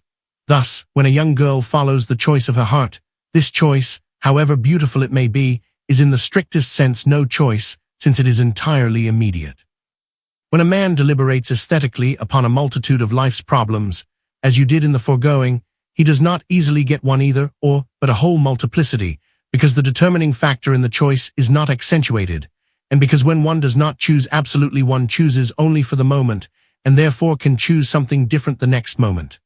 The ethical choice is therefore in a certain sense much easier, much simpler, but in another sense it is infinitely harder. He who would define his life task ethically has ordinarily not so considerable a selection to choose from. On the other hand, the act of choice has far more importance for him. If you will understand me aright, I should like to say that in making a choice it is not so much a question of choosing the right as of the energy, the earnestness, the pathos with which one chooses. Thereby the personality announces its inner infinity, and thereby in turn the personality is consolidated. Therefore, even if a man were to choose the wrong, he will nevertheless discover, precisely by reason of the energy with which he chose, that he had chosen the wrong. For the choice being made with the whole inwardness of his personality, his nature is purified, and he himself brought into immediate relation to the eternal power whose omnipresence interpenetrates the whole of existence. This transfiguration, this higher consecration, is never attained by that man who chooses merely aesthetically. The rhythm in that man's soul, in spite of all its passion, is a spiritus levis. So like a Cato one shouted you my either-or, and yet not like a Cato, for my soul has not yet acquired the resigned coldness which he possessed. But I know that only this incantation, if I have the strength for it, will be capable of rousing you, not to an activity of thought, for of that you have no lack, but to earnestness of spirit. Perhaps you will succeed without that in accomplishing much, perhaps even in astonishing the world, for I am not niggardly, and yet you will miss the highest thing, the only thing which truly has significance. Perhaps you will gain the whole world and lose your own self. 5. What is it then, that I distinguish in my either-or? Is it good and evil? No, I would only bring you up to the point where the choice between the evil and the good acquires significance for you. Everything hinges upon this. As soon as one can get a man to stand at the crossways in such a position that there is no recourse but to choose, he will choose the right. Hence, if it should chance that, while you are in the course of reading this somewhat lengthy dissertation, which again I send you in the form of a letter, you are to feel that the instant for choice had come, then throw the rest of this away, never concern yourself about it, you have lost nothing. But choose, and you shall see what validity there is in this act. Yea, no young girl can be so happy in the choice of her heart as is a man who knows how to choose. So then, one either has to live aesthetically, or one has to live ethically. In this alternative, as I have said, there is not yet in the strictest sense any question of a choice, for he who lives aesthetically does not choose, and he who after the ethical has manifested itself to him chooses the aesthetical is not living aesthetically, for he is sinning and is subject to ethical determinants, even though his life may be described as unethical. Lo, this is, as it were, a character indelibly impressed upon the ethical, that though it modestly places itself on a level with the aesthetical, it is nevertheless that which makes the choice a choice. And this is the painful thing to one who contemplates human life, that so many live on in a quiet state of perdition. They outlive themselves, not in the sense that the content of life is successively unfolding and now is possessed in this expanded state, but they live their lives, as it were, outside of themselves, they vanish like shadows, their immortal soul is blown away, and they are not alarmed by the problem of its immortality, for they are already in a state of dissolution before they die. They do not live aesthetically, but neither has the ethical manifested itself in its entirety, so they have not exactly rejected it either. They therefore are not sinning, except insofar as it is sin not to be either one thing or the other. Neither are they ever in doubt about their immortality, for he who deeply and sincerely is in doubt of it on his own behalf will surely find the right. And surely it is high time to utter a warning against the great-hearted, heroic objectivity with which many thinkers think on behalf of others and not on their own behalf. If one would call this, which I hear requires selfishness, I would reply that this comes from the fact that people have no conception of what this self is, and that it would be of very little use to a man if he were to gain the whole world and lose himself, and that it must necessarily be a poor proof, which does not first of all convince the man who presents it. My either-or does not in the first instance denote the choice between good and evil. It denotes the choice whereby one chooses good and evil or excludes them. Here the question is under what determinants one would contemplate the whole of existence and would himself live. That the man who chooses good and evil chooses the good is indeed true, but thus becomes evident only afterwards. For the aesthetical is not the evil but neutrality, and that is the reason why I affirmed that it is the ethical which constitutes the choice. It is therefore not so much a question of choosing between willing the good or the evil as of choosing to will, but by this in turn the good and the evil are posited. He who chooses the ethical chooses the good, but here the good is entirely abstract, only its being is posited, and hence it does not follow by any means that the chooser cannot in turn choose the evil, in spite of the fact that he chose the good. Here you see again how important it is that a choice be made, and that the crucial thing is not deliberation, but the baptism of the will which lifts up the choice into the ethical. The longer the time that elapses, the more difficult it is to choose, for the soul is constantly attached to one side of the dilemma, and it becomes more and more difficult, therefore, to tear oneself loose.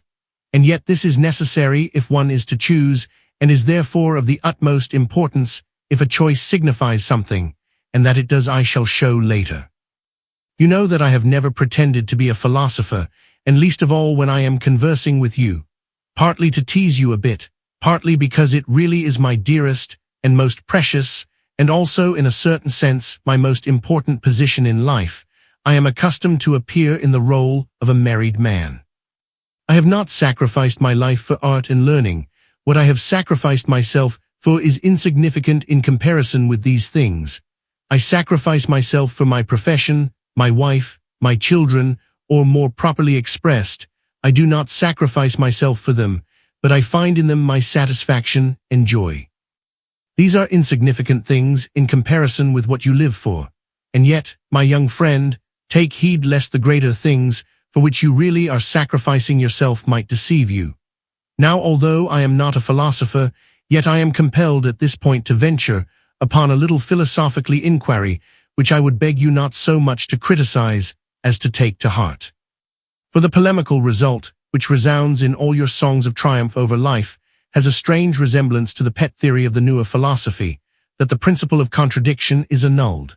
I know very well that the standpoint you occupy is to philosophy an abomination, and yet it seems to me that philosophy is guilty of the same error, and that the reason why this has not been noticed immediately is that philosophy is not even in as correct a position as you are.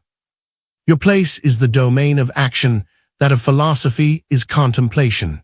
As soon as one would transport philosophy into the practical domain, it must reach the same result you reach, even though it does not express itself in the same way. You mediate contradictions in a higher madness, philosophy mediates them in a higher unity. You turn towards the future, for action is always futuristic. You say, I can either do this or do that, but whichever of the two I do is equally mad, ergo I do nothing at all. Philosophy turns towards the past, towards the whole enacted history of the world. It shows how the discrete factors are fused in a higher unity. It mediates and mediates. On the other hand, it seems to me to give no answer at all to the question I put to it, for I ask about the future. You, after all, do in a way give an answer, even though it is nonsense. Now I assume that philosophy is in the right, that the principle of contradiction really is annulled, or that the philosophers transcend it every instant in the higher unity which exists for thought. This, however, surely cannot hold with respect to the future, for the oppositions must first be in existence before I can mediate them. But if the oppositions are there, then there must be an either-og.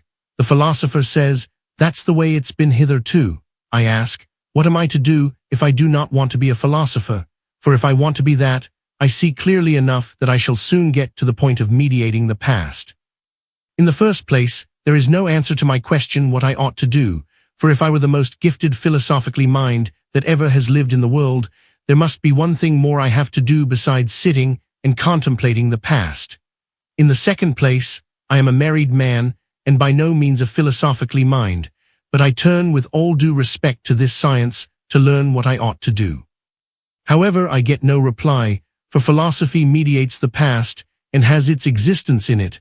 The philosopher hastens back into the past to such a degree that, as a poet says of an antiquarian, only his coat-tails are left behind in the present. At this point you are united with the philosophers. What unites you is that life comes to a stop. To the philosopher world history is concluded, and he mediates.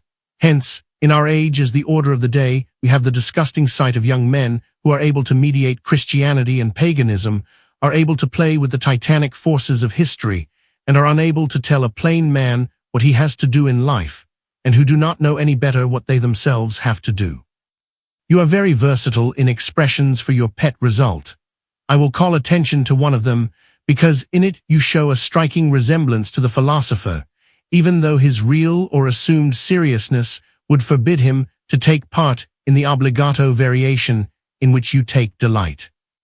If you are asked whether you will sign your name to an address to the king, or whether you desire a constitution or the right to impose taxes, or whether you will join this or that benevolent movement, you reply, my revered contemporary, you misunderstand me. I'm not in the game at all. I am outside like a tiny Spanish S. So it is also with the philosopher. He is outside. He is not in the game. He sits and grows old listening to the songs of long ago, hearkening to the harmonies of mediation. I honor science. I respect its devotees. But life, too, has its demands. And although on seeing a single particularly talented pate losing himself one-sidedly in the past, I should be perplexed how to judge him, doubtful what opinion I should form of him irrespective of the deference I would entertain for his intellectual ability, yet in our age I am not perplexed. Since I see a host of young men who could not possibly be all of them philosophically minds losing themselves in the pet undling philosophy of our age, or, as I am tempted to call it, the juvenile undling's philosophy, I have a valid claim upon philosophy, as has everyone whom it does not dare show to the door on the ground of a total lack of parts. I am husband of a wife, I have children. What if in their name I were to ask philosophy what a man has to do in life? You will perhaps smile. In any case, the philosophically youth will smile at a paternum, and yet I think that it is a tremendous argument against philosophy if it has no answer. Has the course of life been brought to a stop?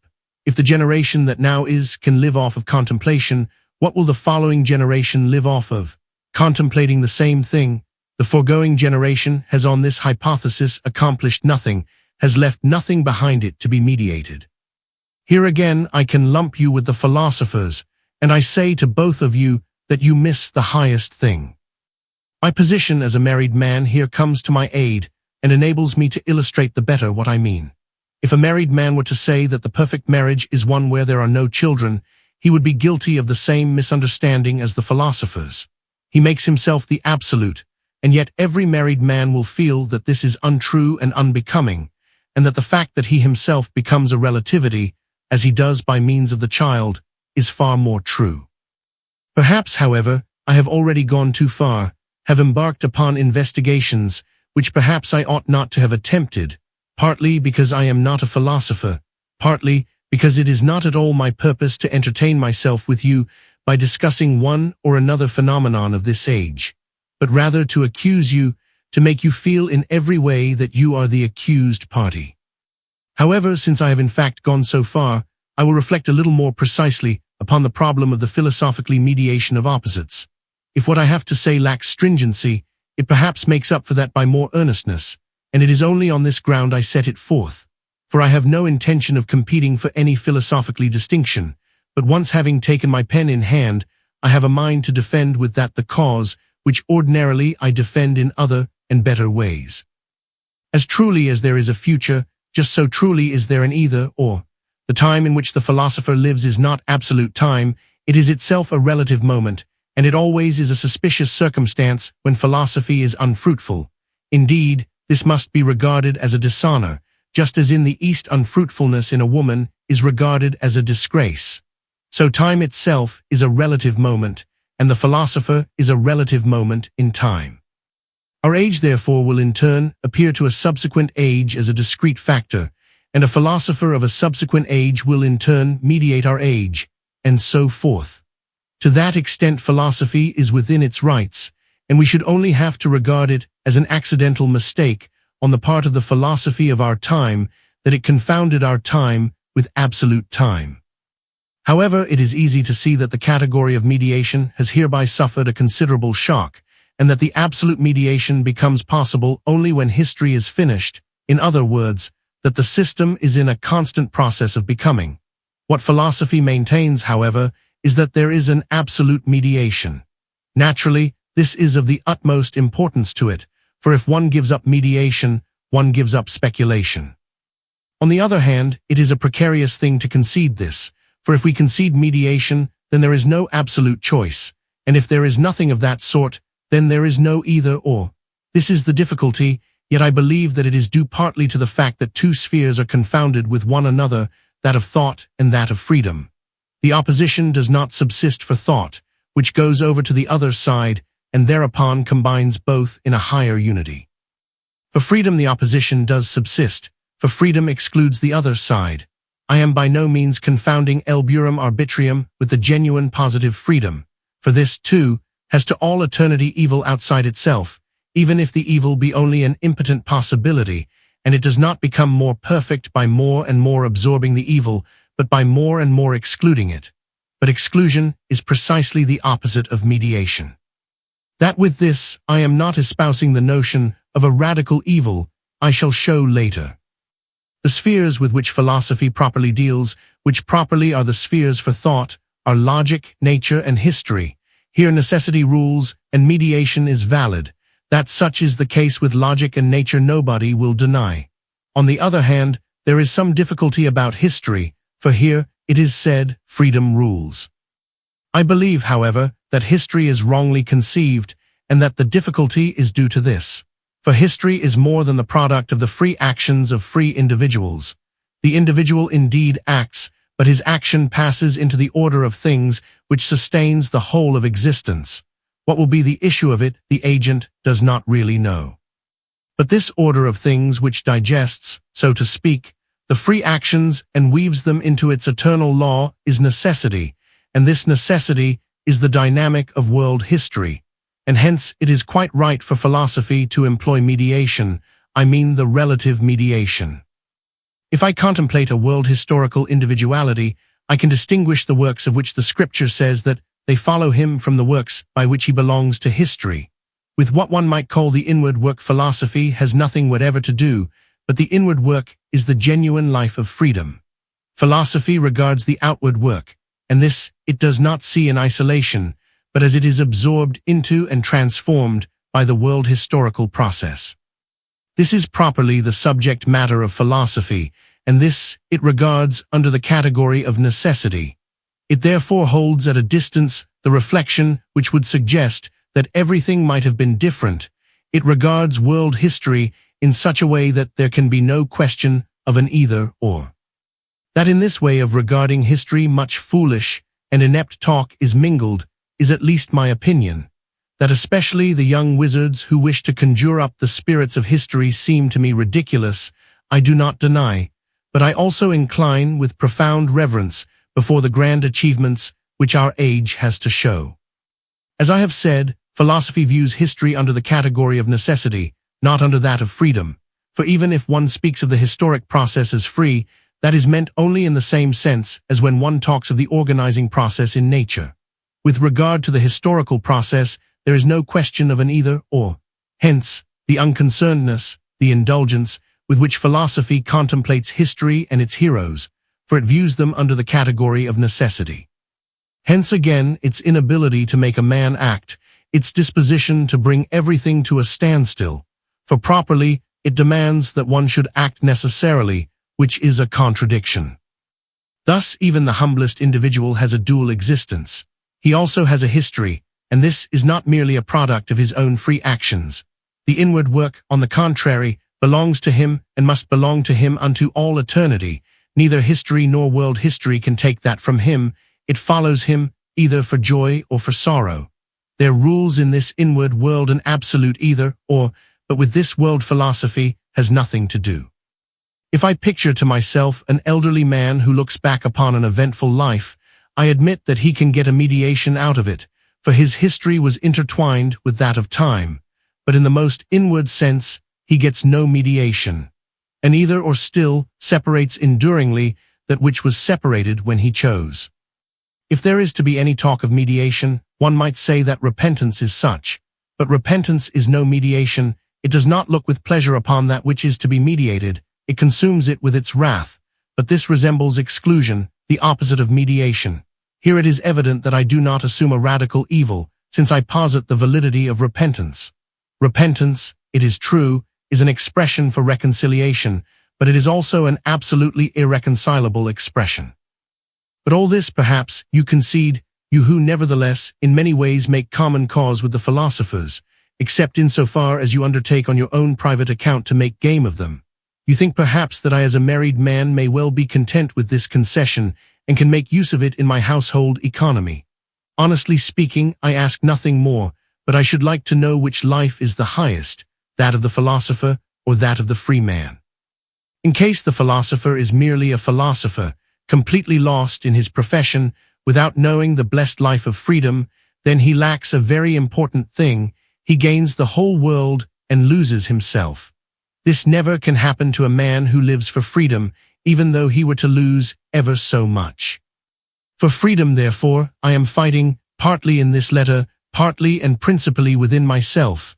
I am fighting for the future, for either or. That is the treasure I desire to bequeath to those whom I love in the world. Yea, if my little son were at this instant of an age when he could thoroughly understand me, I would say to him, I leave to thee no fortune, no title and dignities, but I know where there lies buried a treasure which suffices to make thee richer than the whole world, and this treasure belongs to thee, and thou shalt not even express thanks to me for it, lest thou take hurt to thine own soul by owing everything to another. This treasure is deposited in thine own inner self. There is an either or which makes a man greater than the angels. Here I will break off this reflection. It perhaps does not satisfy you, your greedy eye devours it without being satisfied by it, but that is because the eye is the sense which is most insatiable, especially when like you one does not hunger, but suffers from a lust of the eye which cannot be satisfied with seeing.